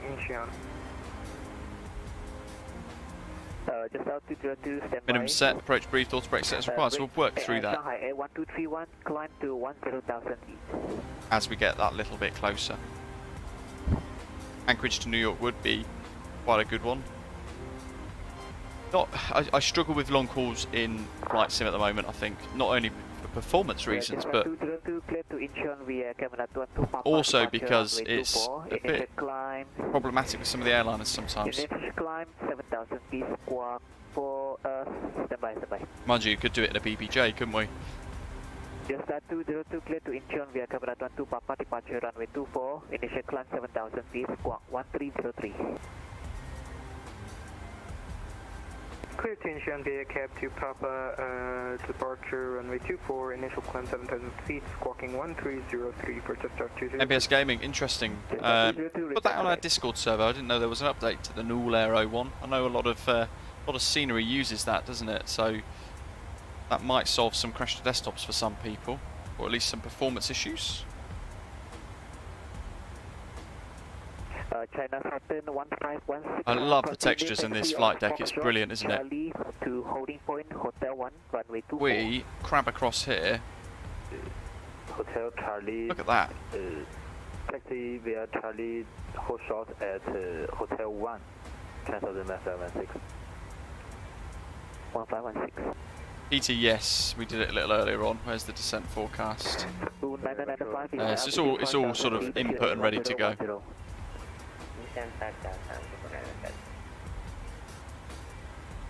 Control, Sputnik 1105, request for frequency change. Sputnik 1105, contact Kinabalu radar 126.1, good day. 126.1, thank you for service, have a great evening. Well, I need to jump back in the twotter. Great fun to fly that around, buzz around into those smaller strips and cause a bit of carnage. Oh, there's a custom view I forgot I sent. There we go, get a bit of wing view action, shall we? Philippine 1833. Go ahead. Philippine 1833, direct to Natai, descend 10,000. Those two, very nice. What aircraft are you doing it in today, out of curiosity? Standby. Sumavo Jetstar 202. I'll listen out for you. There's the airfield, there's the end of our route.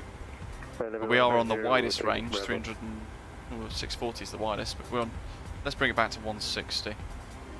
Still 250 miles to Monra.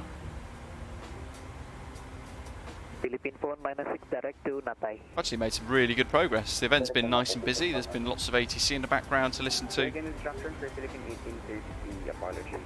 Those two, absolutely fine. Flabawar A320 is really good anyway.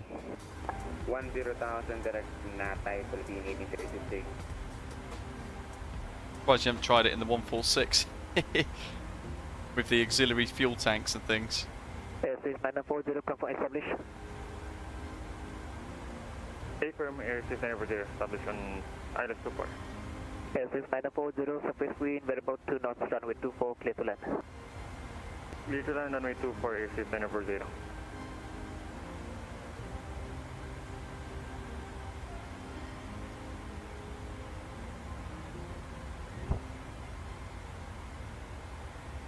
Tribune 392, clear for the ILS approach. Question clear for the RNF approach, runway 21. We've still got quite a while to stop a descent before we then think about just confirming the weather and solidifying that checklist for the descent that we were just looking at. Clear to destination, Tinder 1 Whiskey arrival, RNF 27. We can arm the VORs, we get a bit closer, it'll pick them up. RNF 27, Cebu 4127.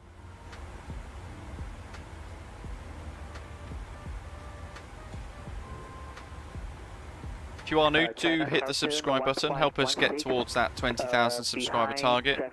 We'll then be able to give away 2 licenses to the PMDG 737 to 2 winners. A license per person. And then those winners will be able to choose between either the 700 or the 600 variant effectively, which is really cool. 2 fantastic options. Sure, Qatari 15 at flight level 15. But we've got to get there first. 815 descend to altitude 10,000 feet, QNH 1010. That, and so far we've got about up to €50 worth of Contrail gift vouchers to give away as well. 1110 is Airbus A330-900 currently at Bay 49. Requesting clearance to San Francisco, ready to copy. Philippine 1110, standby for clearance. China Southern 1516, after the traffic landed. He's getting very busy. Line up runway 24. After landing, land up runway 24, 10,000 1516. Shanghai Air 1231, climb to flight level 300.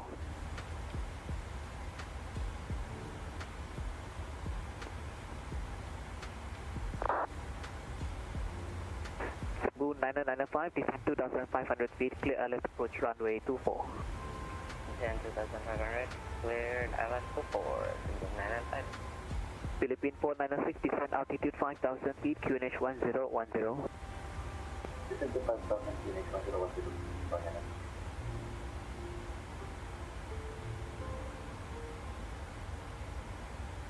Manila Control, Juliet Echo 024 is ready for push and start.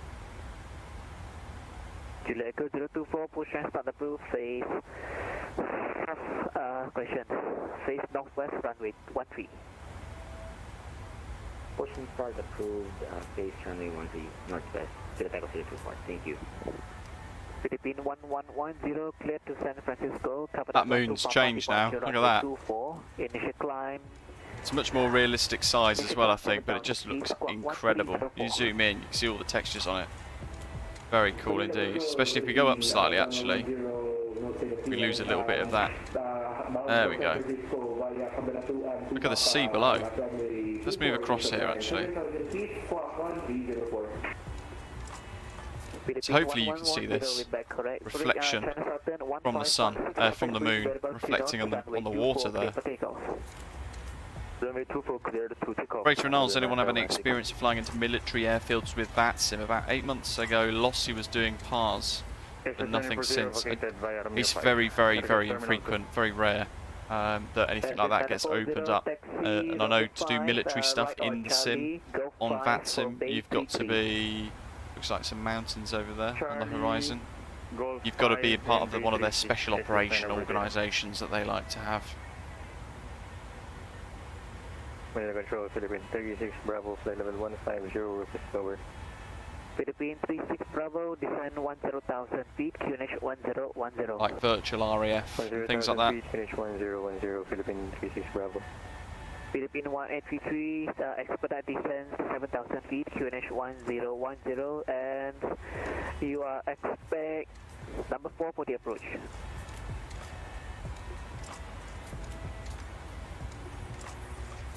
Manila Control, Philippine 1110, ready for push and start.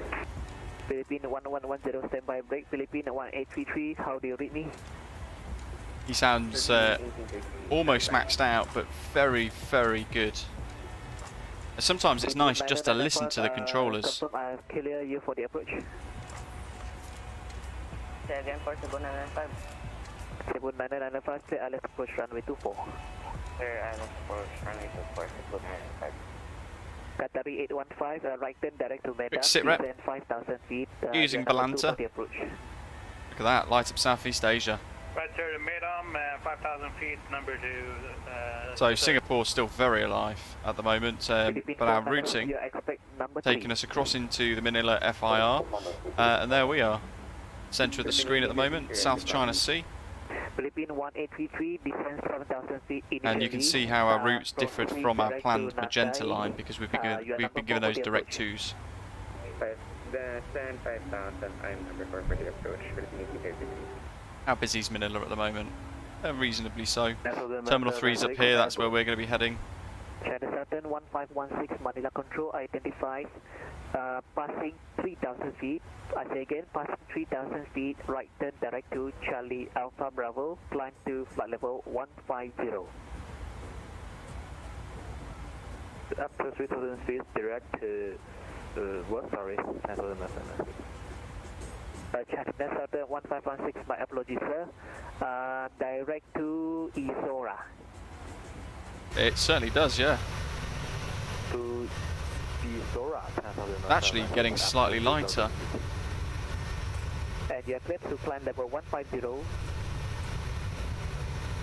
Climb to climb level 150, 10,000. There you go, we'll move past the livery up close, shall we, with the moonlight. Look at this.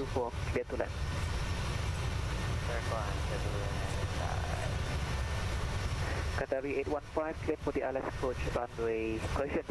Trying to get a screenshot with the beacon light illuminating as well.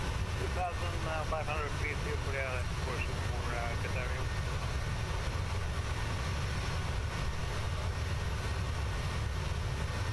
Probably won't be able to. Oh, I got it. Lovely. That's on Valanta. Hey. Oh, the timing. Fantastic. Harry, you should just be able to connect to the multiplayer servers. Javan Sports, welcome. Very well, thank you. Hope you're okay. Having a good weekend. Look at that. Such a fantastic livery. Philippine 1833, aim from the high speed below 10,000, descend 5,000 feet.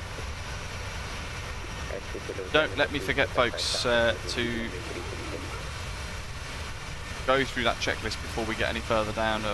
Try and remember to use Sky Dolly if we can as well. But it depends on performance of the sim as we start to get closer. The push and start approved, face northeast, runway 24. Blue, hello to you as well, welcome. Very good, thanks. Control, Cebu 4127, request descent. Well, there's nothing to stop you doing the first one now, Lone Gamer. 250, Tinder 1 Whiskey, RNF 27. 250, clear for Tinder 1 Whiskey, runway 27, Cebu 4127. Manila Control 0 for rapid attack. Juliet Echo 024. That Jerry, Big Jet TV. Section Foxtrot 1 for departure. Able to You know, I've just thought my data connection, photogrammetry would have been switched off, won't it? Foxtrot 1 via Gulf 11. Gulf 2000 via Gulf 11.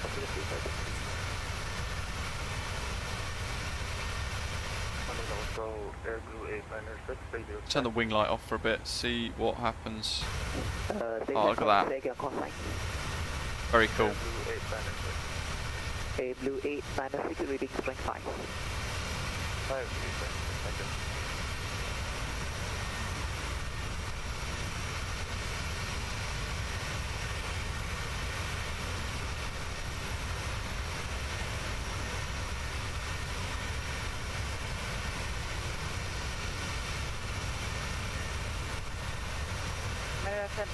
That's the one, Lone Gamer.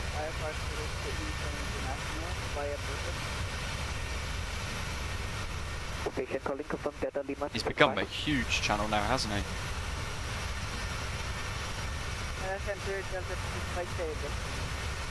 Delta 265 set to Incheon via Cabana 2 Papa departure runway 24. Initial climb 7,000 feet, squawk 1305.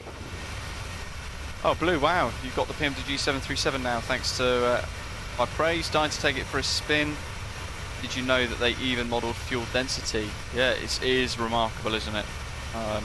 The level of simulation complexity is very deep. It's a hugely impressive aircraft. It's my by far favourite in the sim at the moment. It's just remarkably good. To altitude 5,000 feet. Altitude 5,000, 36 Bravo. Manila Control 15, 1110, ready to taxi. FR by runway 24. Initial climb 11,000, squawk 1305.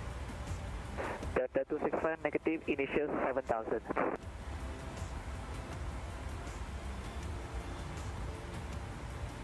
Manila Control 295, notificated, runway 24, runway 4. Cebu 9995, taxi Charlie, Golf Juliet, hold short Golf 3. Taxi, Golf Juliet, hold shore, Golf 3, Cebu 995. Philippine 1833, that 2,500 feet, reduce Absolutely not, Blue. Performance is incredible as well. You're going to love flying it. Especially if you've only been flying, say, Airbus A320. When you get into something like this, and there's a lot more for you to do as a pilot, the level of immersion just goes through the roof. Qatari 815, establish Alice, right. Qatari 815, surface wind variable 2 knots, runway 24, clear to land. Clear to land 24, Qatari 815. Philippine 111, Manila Control, Philippine 1110, ready to taxi to runway. Philippine 1110, standby, expect delay. Yeah, there's a channel spin-off idea. Spot the spotter. Big Jet TV spotter. You go around trying to find him, and then you record him the entire time. How's that for a niche channel? You can have a bigger van, so your van looks over his van as he's looking over the airport with his camera. 2,500 feet, Philippine Yeah, PMDG will be creating a 777 and a 747 lone gamer, potentially. They haven't confirmed this, I don't think. Potentially a 757 as well. Descend to flight level 150. Which will be amazing. Descend to flight level 150, Cebu 4127. Yeah, we've got the 600 coming imminently over the next couple of weeks. We've got then the 800 coming around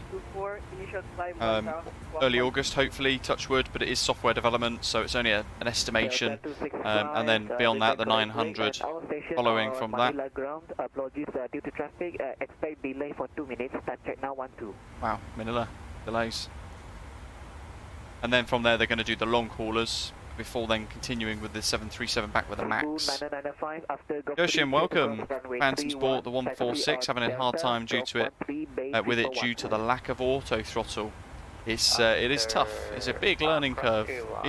Once you start to nail it and you start to sort of understand how it wants the throttles to be set throughout different phases of flights, it's fantastic. It's good fun, and you get a lot back from it. Yoshim, you're most welcome. Thank you very much. It's been a great event.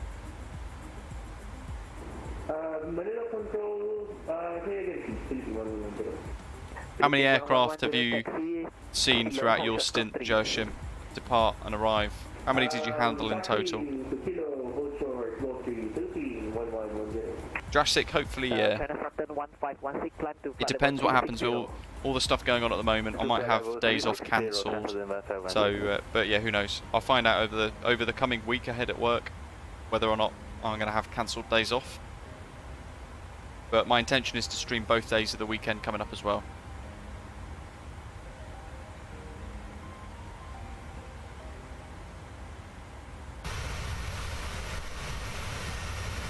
Definitely getting a slight bit lighter, isn't it? 024, line up and wait runway 13, and be advised I have another 2 nice one. On short final runway 24. Expect your number 3 for departure.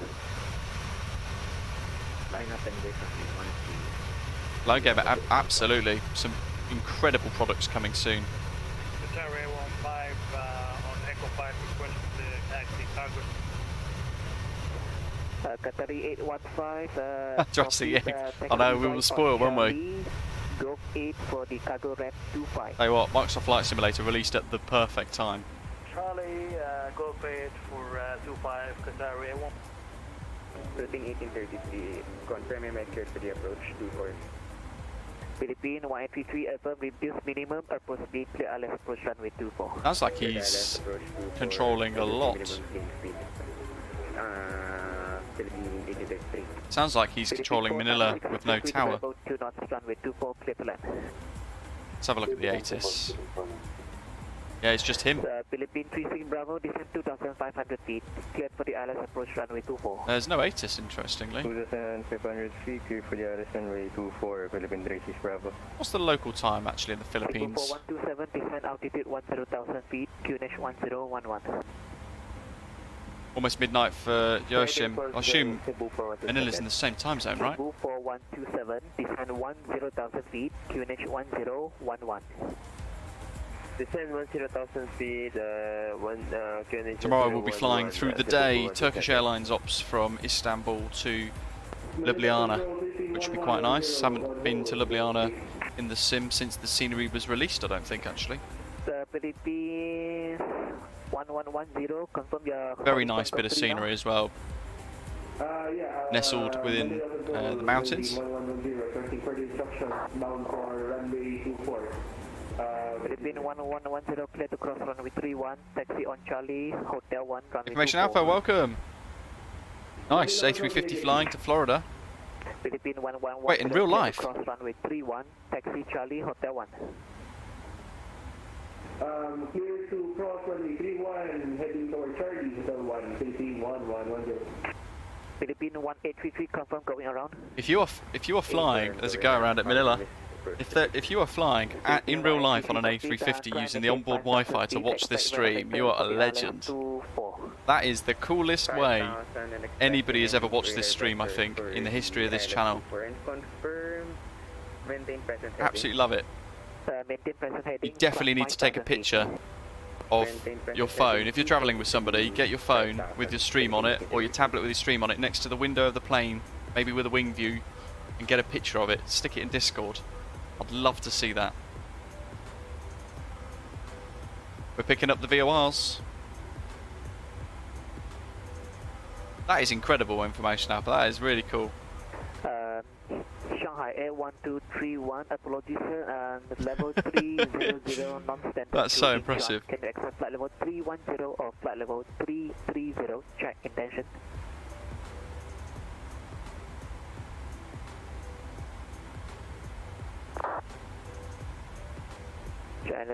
Question Shanghai Air 1231, copy. You're forgetting about the guy in the bathtub. Flight level 330. That's fine if it's a mobile phone. Hopefully it's not your laptop plugged into a power source. Don't drop it.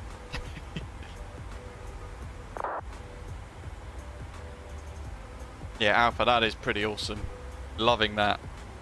Philippine 496, hold shot Charlie. Top of descent in 40 miles, I think, roughly. Our toolbar, fast airplane toolbox, sorry, is telling us flat 30 for approach, with auto brake 1 giving us 1,511 metres of runway left. Report ready for push. So 1511, so that's it. So it's 3,410 metres long. This is with full reverse.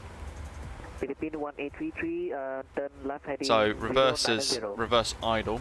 Turn left 09. So now it's suggesting auto brake 2. So we'll do reverse idle, if I can remember. So the way I've got my throttle set up, I'll idle the throttles, I can click the detents back into a reverse detent on the Turtle Beach Velocity 1 yoke and throttle system.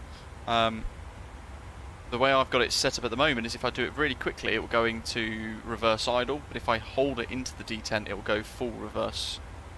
So can be a bit fiddly, but I'll try to get it into reverse idle.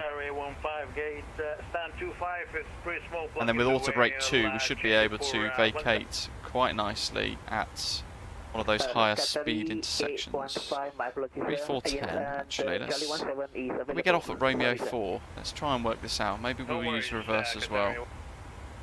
Philippine 496, continue taxi on Charlie, go 5 for Bay 35. It's 3410.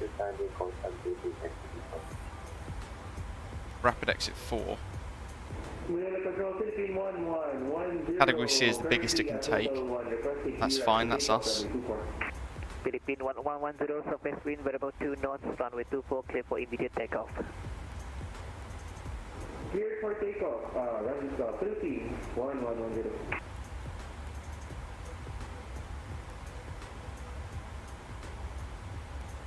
So that would have us stopping with auto brake 2 before the halfway point, which means that we should be able to vacate Romeo 4 quite nicely with reverse idle and auto brake 2. That's really nice, yeah. Am I on the Digital Flight Dynamics Discord? I think I am, yes. Philippine 1833, direct NATA is approved. I'll have a look at there after the stream.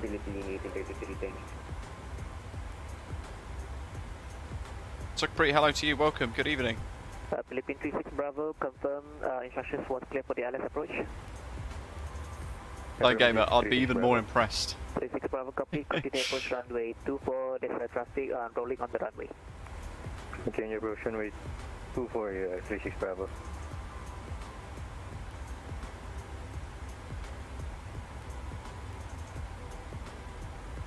Let's see if we can achieve that landing roll then, that performance.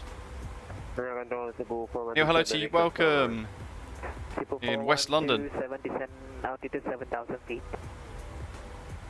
Descent altitude 7,000 feet, Cebu 4127. 15 nautical miles to top of descent. And we need to just get in to try and get descent in time, so we have time to stay on profile. Identify, climb to flight level 150. Flight level 150, Philippine 1110. Philippine 1110, passing 3000, right turn, direct Cabanatuan. Right turn, direct Cabanatuan, Philippine 1110. Philippine 36 Bravo, surface wind, variable 2 knots, runway 24, clear to land.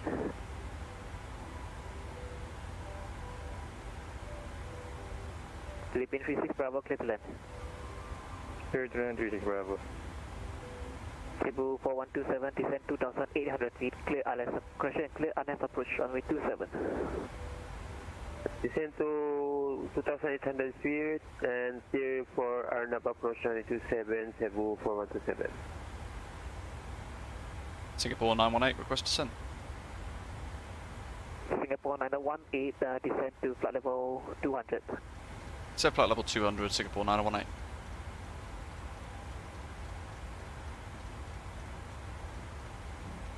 $200. Blue, thank you, buddy. Really appreciate that. Thanks for your support. Nice super chat. Very generous. Blue 896, good evening. So we're at top of descent. Let's set auto brake 2, which is what we've got for our arrival planning, and we just refer back to this data, the checklist, sorry, arrival and weather data, we've already done that, destination weather, we've already obtained that, and we've gone through the landing altitude, radios, lock ILS, frequency and course. So now we're at MCP reset altitude, so we've set 200, flight level 200, 1 nautical mile to top of descent, so it's about to activate anyway, because I was going to hit descent now. Minimums are set, 375, speed references are set, and the altimeter set standby as well, QNH 1010. At our RPLL. Still what? 1010. Winds are variable at 2 knots, all the 9s, few cloud, 2,500 feet. Temperature's 28 degrees, the dew point's 25 degrees, so it's only 3 degrees difference, it's fairly saturated. UNH 1010, no significant changes expected in the next 2 hours. Taxi right on Charlie, go 5 for day 33. Just want my headset out properly. Taxi right Charlie, go 5 on bay 36 Bravo, thank you. Philippine 36 Bravo, apologies sir, your aircraft is at 350, I think. Then all we've got to do now is wait to get down to transition altitude. But in the meantime, we can brief the approach again, and we've already set the auto brake as required, so that's most of the descent checklist complete. Now we know what we're doing for the approach. We know that at the moment, as it stands, where are we? We're off chart somewhere, going direct to Monterey. So we're effectively going to join downwind, fly a base, and then final, if you think of it as a circuit. Simplify what's going to happen to the aeroplane, so you can visualise what's going to happen, expect it, and anticipate stuff. So effectively we're going to fly Monterey to IF, the downwind leg if you like, runway 24. Then we're going to turn southbound and fly the base leg via Madam, max 210, 5,000 at or above. From there, we should expect vectors to Zulu, between Zulu and 7.5 DME to then establish on the approach for the ILS, runway 24.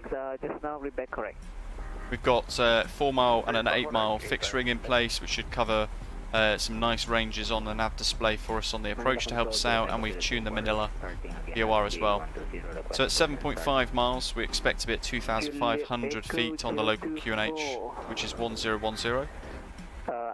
And at that point we should intercept the glide slope down towards the threshold at a rate of descent of 3.06 degrees for the flight path angle, the glide path angle, and our minimum altitude is 375 feet.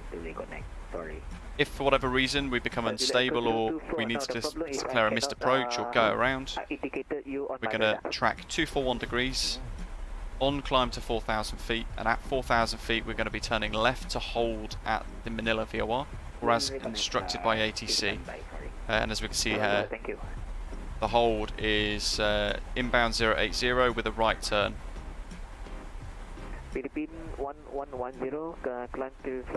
And we're expecting, with auto brake 2 and reverse idle, to vacate a Romeo 4. If not, it will be Romeo 5 for the higher speed exits. Certainly that should be okay. And then we're expecting Terminal 3, which is all the way up here. So we'll have a bit of a long taxi, which is quite nice. We've got some payware scenery to enjoy. So we get to taxi through that and have a little explore during the night time. You are appearing on my radar. Easy peasy. Remain the previous instructions. Oh, information alpha, will do. Let's have a look. 4314. Runway 13 Pushback 4314, to takeoff to the 04, thank you. And report ready for push. Ready for push. Roro Roder on Discord, information alpha. That is officially the coolest way that this stream has ever been watched. 38,000 feet across the Atlantic at the moment. That is incredible. 27,000 at the moment, still descending. 51 miles to the airport. It's probably about 70 track miles or so. There is land up ahead. Delta 265, taxi to holding point runway 24 via November 5. Very exciting. We're almost there, folks. Delta, hold shot, Foxtrot.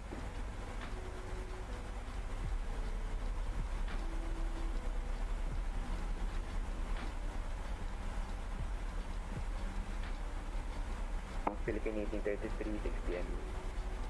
Philippine 1833, surface wind by about 2 knots, runway 24, clear to land. Yeah, it's remarkable information alpha, isn't it? The A380 is really quiet as well on board. Weirdly enough, the Dreamliner's quite loud. It's quiet for people externally, I think, so when it's flying over places.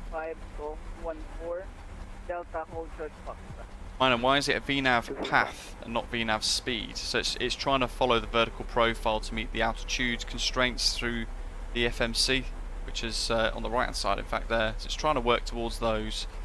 VNAV speed, it might flick between that a little later on. 18, descend to 10,000 feet, QNH 1010.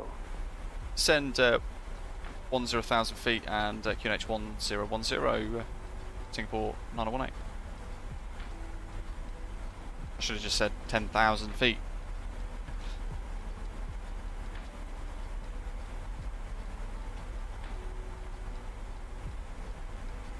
Philippines 782, proceed direct to Monterey.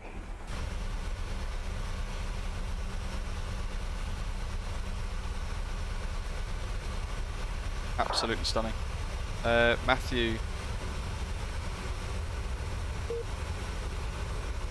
Old company desperate. Today alone there are 9 open cabinet CA duty periods and 9 FO. Wow, that's incredible. And to think there are so many folk like ourselves watching wherever we are in the world, wishing that we could fly for a living. Final control Jetstar 202 requesting taxi. Jetstar 202, taxi straight ahead on Lima, hold short Golf 3. Straight ahead on Lima, hold short Golf 3, Jetstar 202. Philippine November 782, direct to Monterey and requested. Philippine 782, descend to flight level 250. Descend to flight level 25. Manila Control, Air Blue 896, before request, pushback and startup. The airport should be maybe we're a little bit further up. Should be through here somewhere. Look at that. 896, stand by, sir. Starting by 896. Philippine 1833, Romeo 5. Air Blue 896, push and start approved, face southwest runway 04. Yeah, Heathrow is an absolute chaotic nightmare for everybody travelling at the moment. Information alpha. Interesting to hear Virgin were 4 crews short. They must have been within legal minimum still though. Taxi, Romeo 5, Romeo to operate the flight. on Charlie, Go 5 for Bay 33. Romeo 5, Romeo 6, Charlie. Pop seatbelt sign on, and we will do the descent announcements.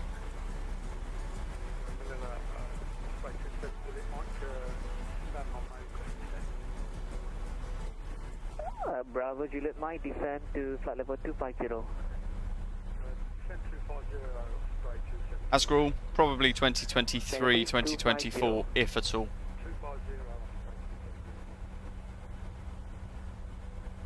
Manila Control, Zero Echo 024, ready to taxi. Juliet Echo 024, taxi to holding point Foxtrot 1 via Golf 11. Yeah, Ashley, it's awful, isn't it? Absolute mess. And most of those are outbound passengers stuff. Continue taxi on Charlie, Hotel 1, runway 24. which means everybody's potentially, all those bags relate to people that perhaps gone on holiday. Okay, she wants a bit of drag, does she? She can have a bit of flight detent.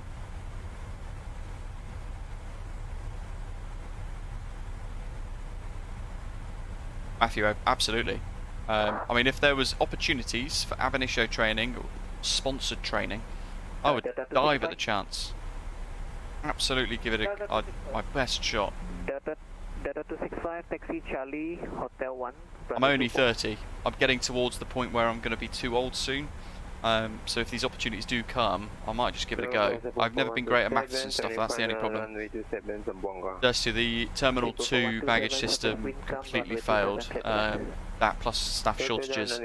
But as we were saying earlier, Terminal 2 doesn't actually have a baggage system. It all gets fed into the old Terminal 1 and then fed up through a line that feeds from Terminal 1 into Terminal 2. It's absolutely crazy. Cost cutting to the max. They have to keep Terminal 1 running and open even though it's shut down and pretty much derelict, but they've got to keep power to it so that they can keep the all of that running. The airport now is over here somewhere. Down there somewhere, Manila Airport. In fact, there's a little red light there, which I'm assuming might be somebody's nav light. I might be wrong. From runway 13, clear to cross the runway 31, taxi Charlie, Hotel 1, runway 24. Yeah, you've seen it now.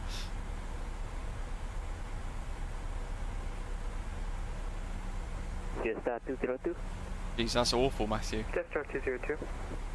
Like I say though, it's good for the pilots. After clear of traffic, They've got to look after you to keep them. Runway 13, clear to cross runway 31 via Foxtrot 5, Charlie, Hotel 1. After traffic, departing traffic on runway 13, clear to cross 31, Foxtrot 5, Charlie, and then Hotel 1 for Jetstar 202. Singapore 9018, descend to altitude 5,000 feet, QNH 1010. So 5,000 feet, QNH 1010, Singapore 9018. Philippines 782, descend Let's to go flight altitude level intervention 130, here. direct to AYI. Manila Control, Delta Echo 02 for airborne. Julia Echo 02, correction. Julia Echo 024, identified, maintain runway track, climb to flight level 150. Climb to flight level 150, maintain runway heading Julia Echo 024. Philippines 782, Manila. Philippine November 782, descent flight level 130, direct to IO. Philippine November 782. Julia Echo 024, left, question, right turn, direct to Verde. Right, what do we got here? Cabin's depressurising quite nicely. That's all set. Verde, Julia Echo 024. Bravo 27, Juliet Mike. Landing lights on, runway turn off lights on, seatbelt signs, cabin lights on. Give them a chime in the cabin. Double ding, and then looking up towards our approach check. So nav course and frequency need to be checked, so we need to make sure they're going to be active now. So I'm going to pop those across left and right into the box. That will give us the ILS, and now it's there on the PFD up here. Let code IME, that matches 241 for the course, that matches both of those.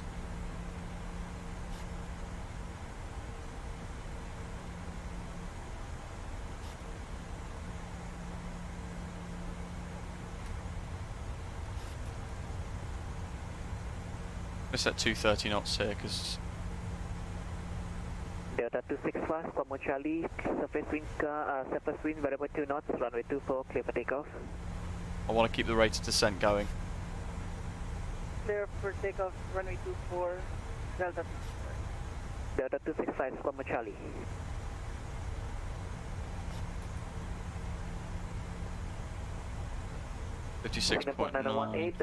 Right turn, direct to That's looking to be on track for our calculations. 2,500 feet, stand by for the approach.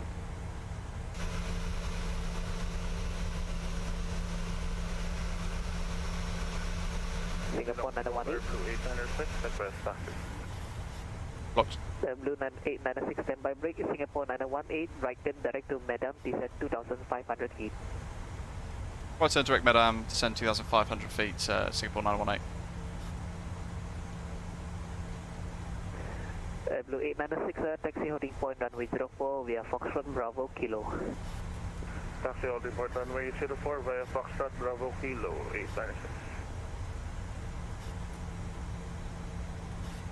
That's cool. Am I excited for the A310? Absolutely. It's a £90 or so, 80, 90 quid add-on that Microsoft Flight Simulator bought off Unibuilds. So it's going to be incredible. They paid obviously a lot of money for it.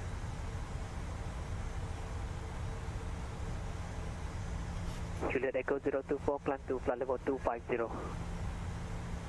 Flight level 250, Juliet Echo 024. Lining up runway 24, Delta 265, surface wind variable 2 knots, runway 24, clear for takeoff and confirm squawk. There's the bait.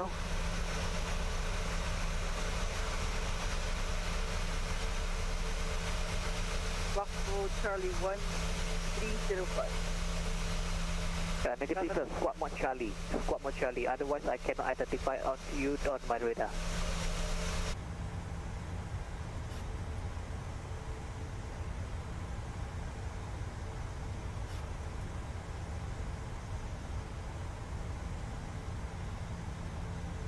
Zero 1010. So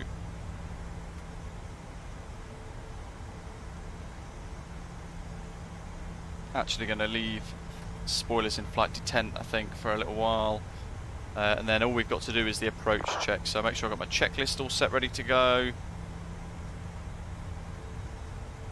Make sure you've pressed the like button if you've not done so already. 25 QNH 1010.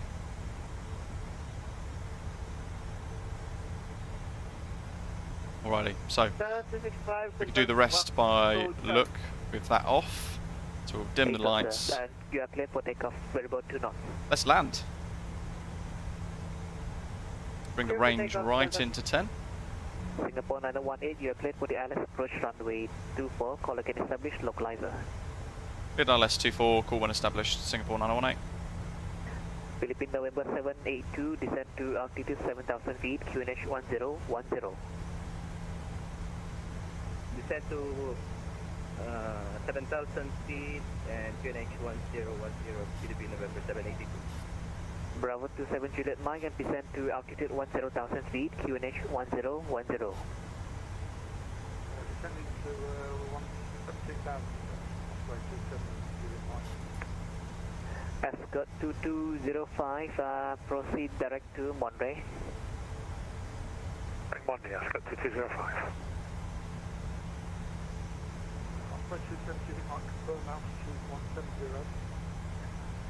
Bravo 27 Juliet Mike, negative, descend to altitude 10,000 feet. Do 55 for now, speed's good. Go flaps 1. Control 74127 just landed. 74127, copy, taxi to the main apron, follow marshal, good day. Spoilers arms. Good day, 74127. Jetstar 202, line up and wait, runway 24. Line up and wait 24. Here we go. Time to shoot an ILS.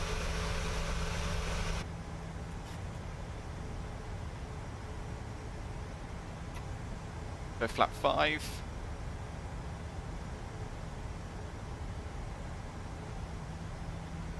That'll be the woofer.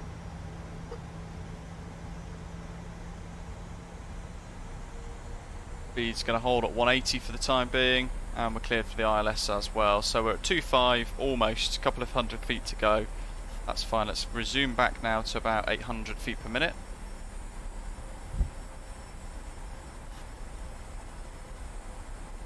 Was it 241? 211 for an intercept.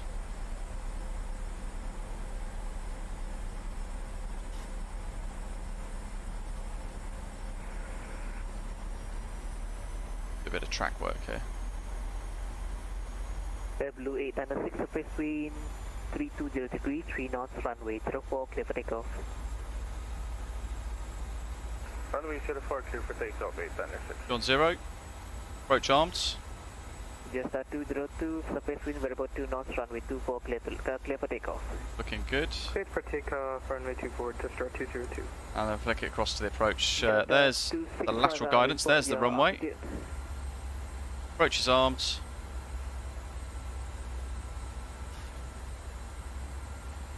Single channel. PMDG. Delta 265 has system Go to 160 till 4. I'm gonna disconnect, I'm so sorry. Okay, no worries, sir. And thank Glide you. slope's now live. Slightly overshot here a little bit, but the aeroplane's working to correct. And we're going to set 241 on the heading.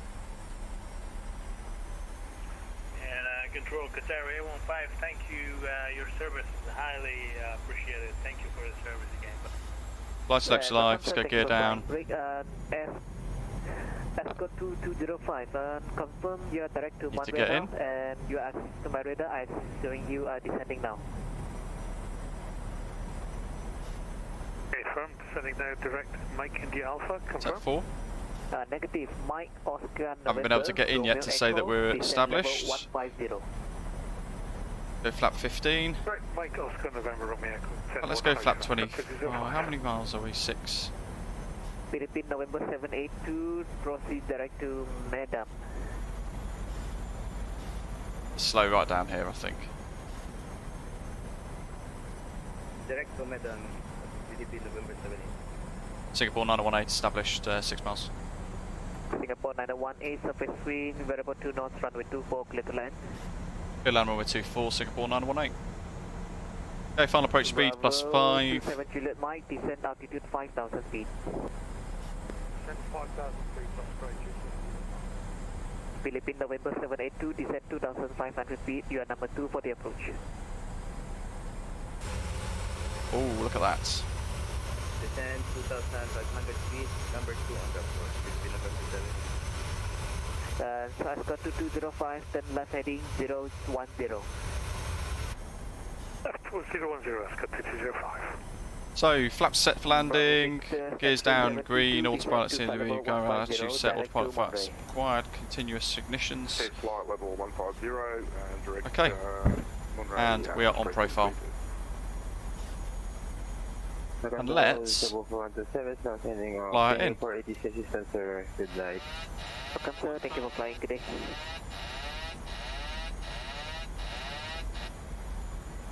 Cancel those, might as well fly it in. 2205, turn left heading 360, turn left heading 360.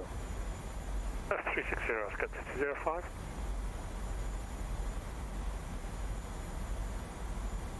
See that nav lights of the aeroplane above, looking really good. They're climbing away. Cleared for the ILS approach runway 24.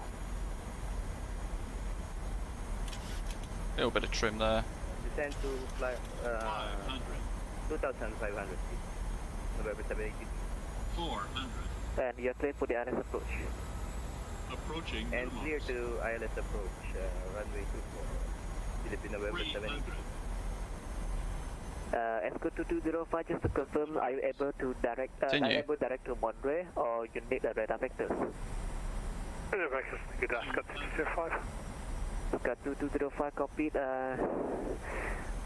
Continue heading on 355. 355, Escort 50. 30. Manila Control, Air Blue 896, passing 4,000. Hold the flare. There we go. Air Blue 896, I-35, climb to flight level 320. Reverse green idle. And we are decelerating.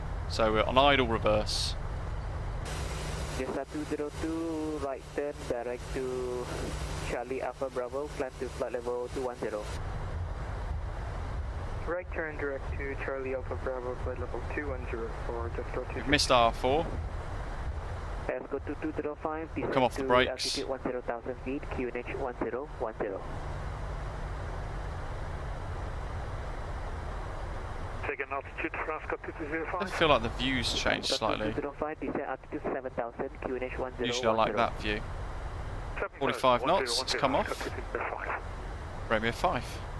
And will kill the reverse system. Singapore 918 vacated, Romeo 5. Singapore 918, continue taxi on Bravo 6, Charlie, Golf Juliet, and hold short Papa. Could you write Romeo 6, Charlie, Golf, Juliet, hold short Papa, Singapore 918.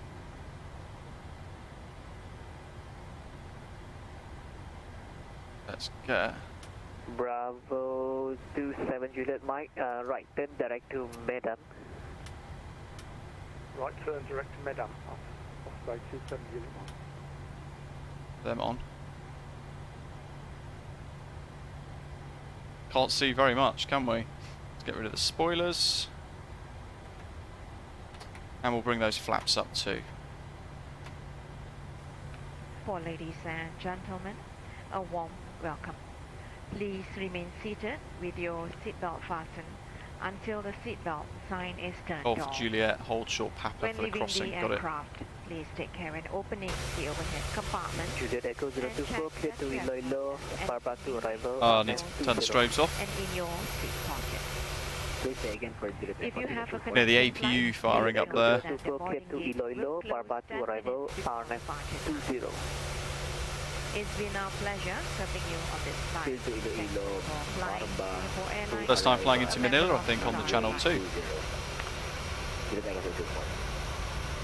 Hey, where's scenery? 205, turn right heading 065, descend altitude 5,000 feet. Information Alpha, enjoy the rest of your real flight.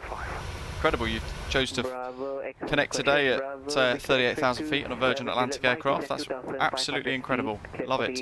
Let's approach runway 24. Caller can establish localizer. That's pretty cool, look at that. For some scenery.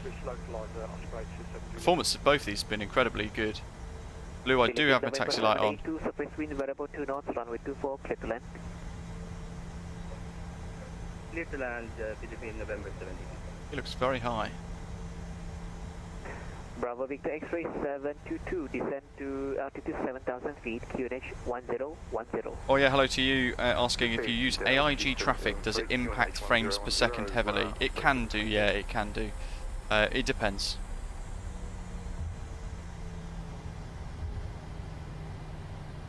If it's super busy and you've got 50 plus aircraft in a big event, then yeah, you could probably expect it to struggle a little bit. That potentially... I'm trying to work out if that's a go around. Badger, nice work. Jetstar 202, climb to flight level 380. Nice bit of scenery, isn't it? 380 for Jetstar 202.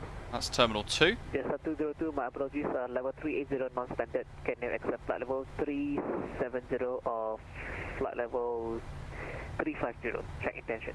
Watching that chap on the ILS there. 370 to start 202. We will be turning left in a second now. Level 370 and climb to flight level 370 final. Final side level 370, climb for Jetstar 202. It's not the second set of greens.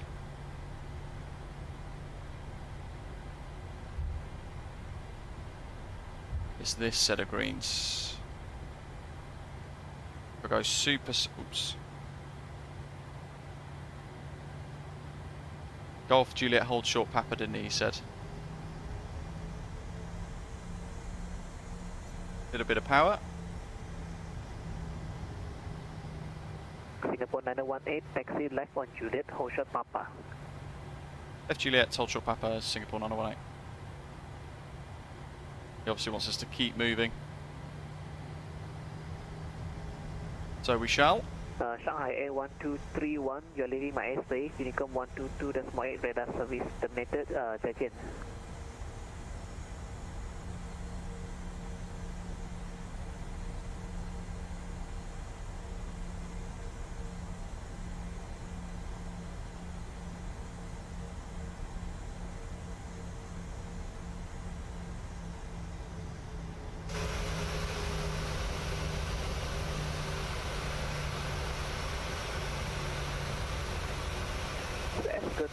Got him. Then right heading 105. Right, 105, Ascot 205. Bravo 27 Juliet 9, maintain 2,500 feet. That very smooth. One of the guys that followed us out of Singapore. Bravo Victor X-ray 722, report your indicator speed. Indicator speed 250 knots. What a nice bit of scenery this. We need to do some more flights out of here, I think. Indicator speed 210 knot or less and descend to. We're asked to hold short, Papa. 1,000. Can you just repeat one? You say one or not? One question. Descend. Question reduce speed 210. Grant, thank you very much. Welcome on board. Thanks for subscribing. 10 knots. Okay.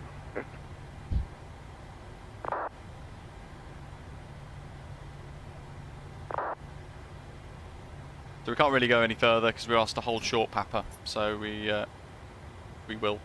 Bravo 722, speed 210 knot. 210. Roger that. Roll control 210. We turn the wheel well light on. Doesn't really give us anything. There isn't a nose wheel that you see. That's the problem. APU. Singapore 918, clear to cross runway 31, taxi Foxtrot 4, Golf 14, and November for Bay 110.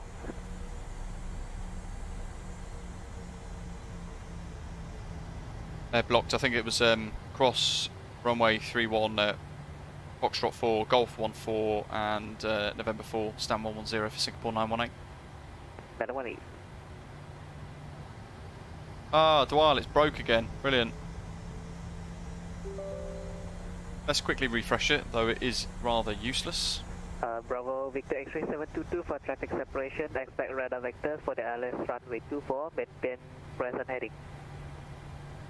Execute traffic. Yeah, strobes on. After the ILS 24. Maintain present heading.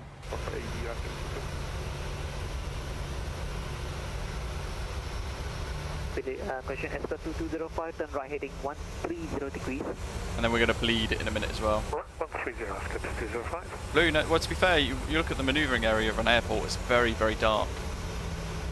A lot of the time. You just follow the greens, you follow the lights around you. November 782, taxi on Charlie, Golf 5 for Bay 33. Taxi to Charlie and to Golf 14, and here we are, Terminal 3. 782, Charlie, Golf 5 for Bay 33. Charlie, Golf 5 and Bay 33, November 7. Bravo 2 Juliet, question Bravo 27 Juliet 9, surface wind. 1, 2, 3, 4. That's 107 on the right. Let's turn the taxi lights off. Have I done them? No.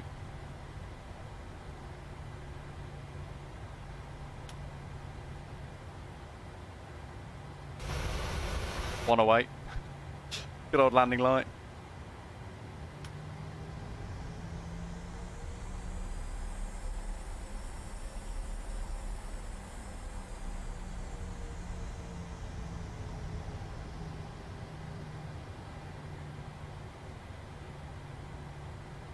Blue 896 cleared to Manila where Conde 3 Papa arrival, expect ILS approach runway 24. Lead the APU. Surgeon, Air Blue 896. 109, 110, there we go, there's a stand. Papa arrival, ILS 24. Let's have a quick look to see where John is. Conde 3 Papa arrival, ILS runway 24, 896. Bravo Victor X-ray 722, you're cleared direct to Madam and expect almost holding there. over Madam. Oh, they're holding for arrivals. Madam, expect holding Here comes John. We can quickly zip across.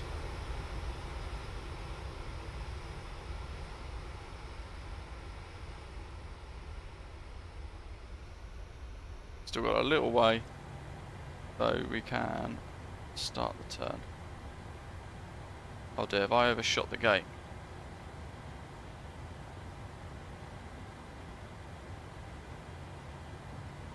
Yeah. We'll fix it. If you close your eyes, we clear the master course. We go over here, don't know what's happening.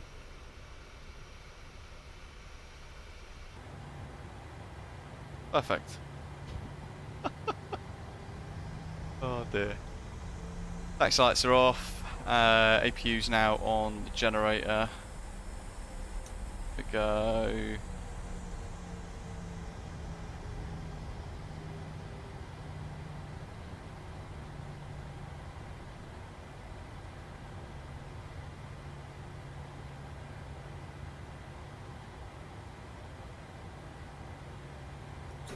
I'll break off. Menu.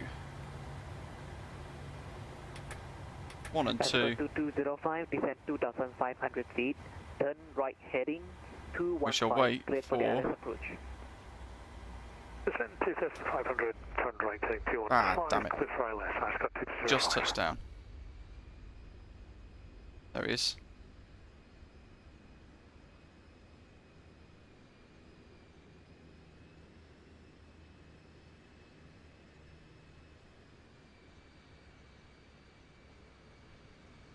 He's down anyway. Hopefully it was a smooth one. We did miss it. Yeah, the scenery's pretty good. Look at that. Very impressive. The night lighting looks really nice as well. The Dominic design team that's made this, I think. Not sure. Got it through, purchased it through Orbex. There's a load of stuff in the distance over there. Bravo Victor X-ray 722, exit hold, descend 2,500 feet, cleared for the LS approach runway 24, reduce the minimum approach speed. Very nice.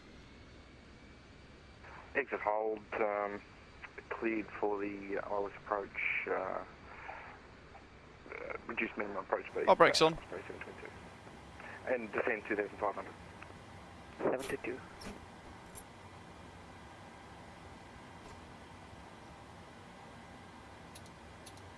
Osprey 27 Juliet, Mike vacated at runway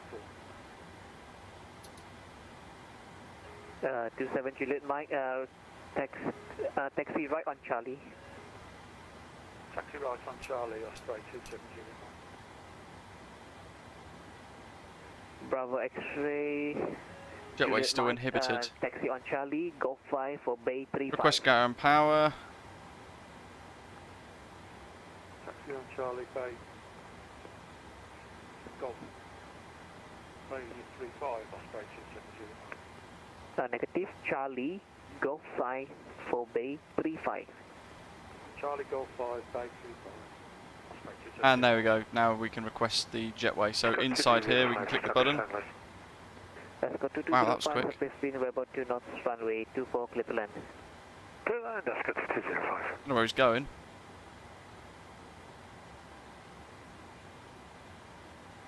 Perhaps it already connected itself. Rather smart. Let's request it again.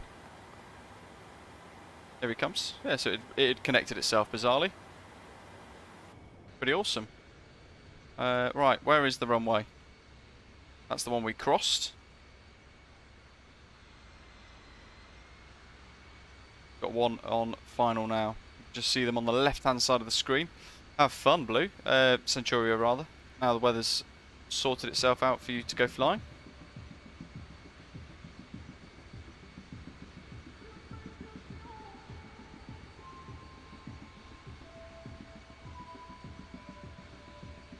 And we'll watch a couple more land. Who have we got flying in that's left? Gav, Osprey 722. We've got Ascot 2205. That's it. Oh, Nighthawk. Flying in as well. Still over the water. Manila Control, Juliet Echo 024.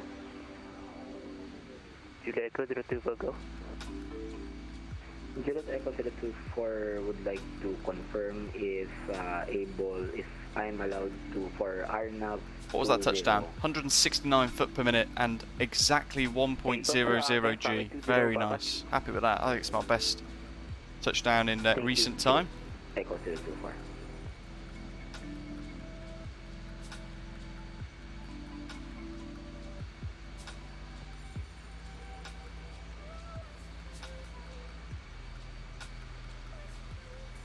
Bravo Victor X-ray 722, reduce minimum approach speed. Your number 2 for the approach. Number traffic number 1 awesome. on 5 miles final. Ready for the bounce. Reducing minimum approach speed. We won't judge. On approach, number 2 on final. Spray 726. What we shall do is turn the spinny off up here, so we get it to. There we go. So we should now be able to follow you on touchdown a bit better. And if we go to the other side of the airport, as you pass us, we'll get the whole view. Expect late landing clearance. Expect late landing clearance. Spray 722. No pressure indeed. China Southern 1516, contact Mekong radar 129.425，再见。Manila Pond 425，再见，感谢指挥。China Southern 1516。 A bit better. Super quick. There's an A380.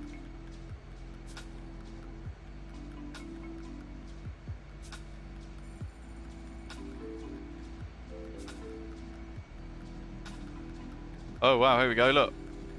Actually, there's one in front. Wow, that's close.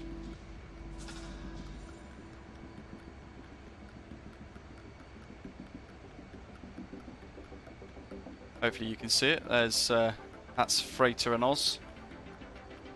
And there is Gav.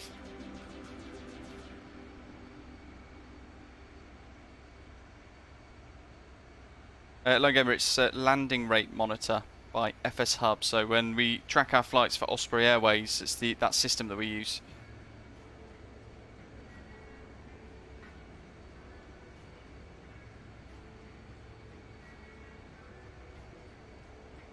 There he is. It'll flash the lights. Oh, that looks real nice.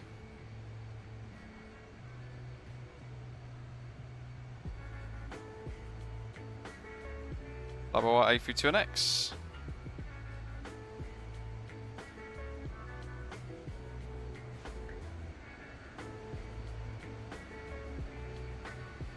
Oh, he's parked the others over there.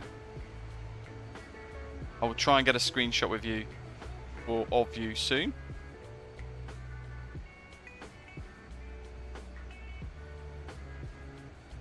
You.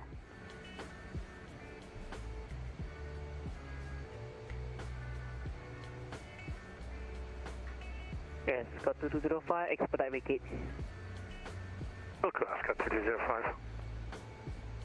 Wow. They're close to minimums.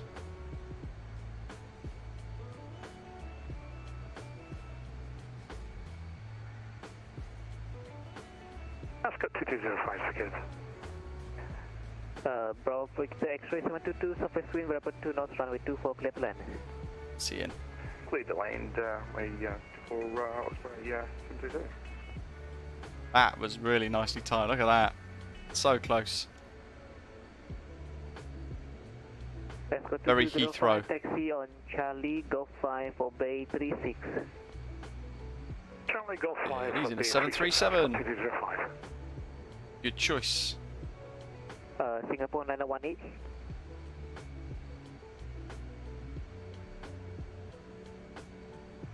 Oh, no, that looked really good. Great touchdown. Go Manila. ahead. Just to confirm, are you flying with the 4 aircraft behind just now? Hey, firm. Apologies, sir. I assigned you a quite far parking bay. That's no problem.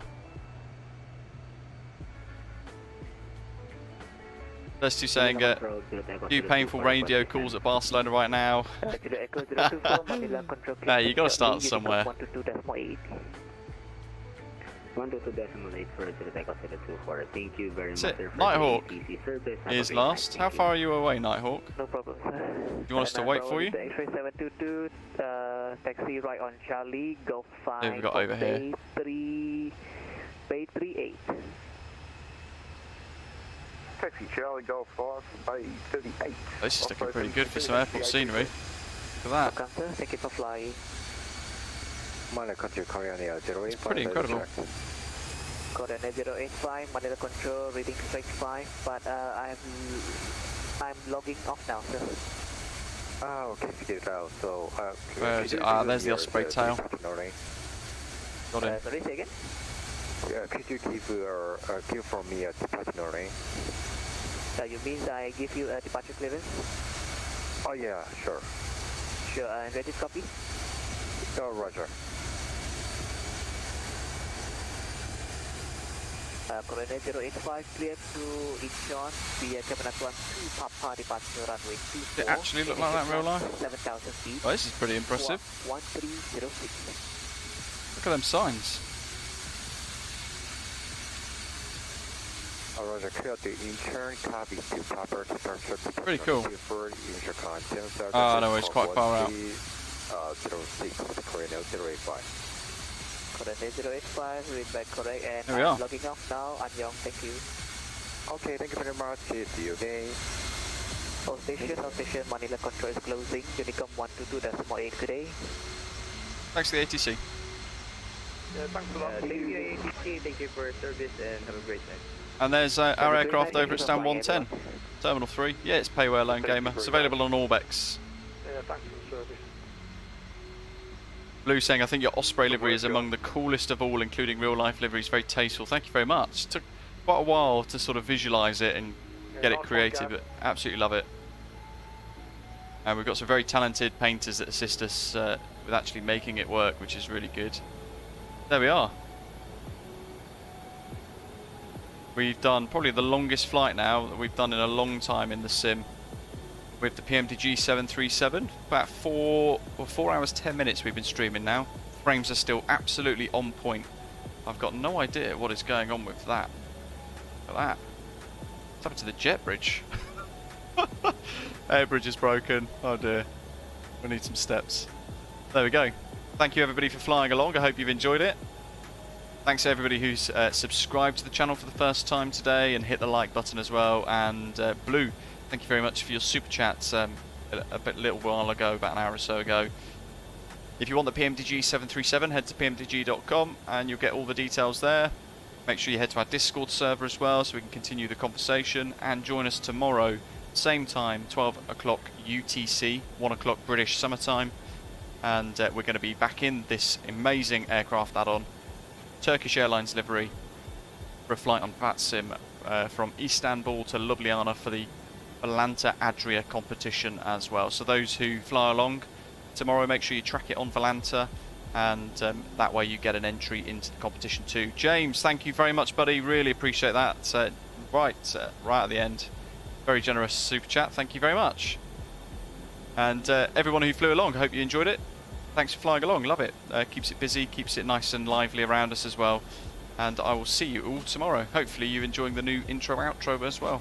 And of course, thank you to our controllers too. Thanks for watching. See you tomorrow.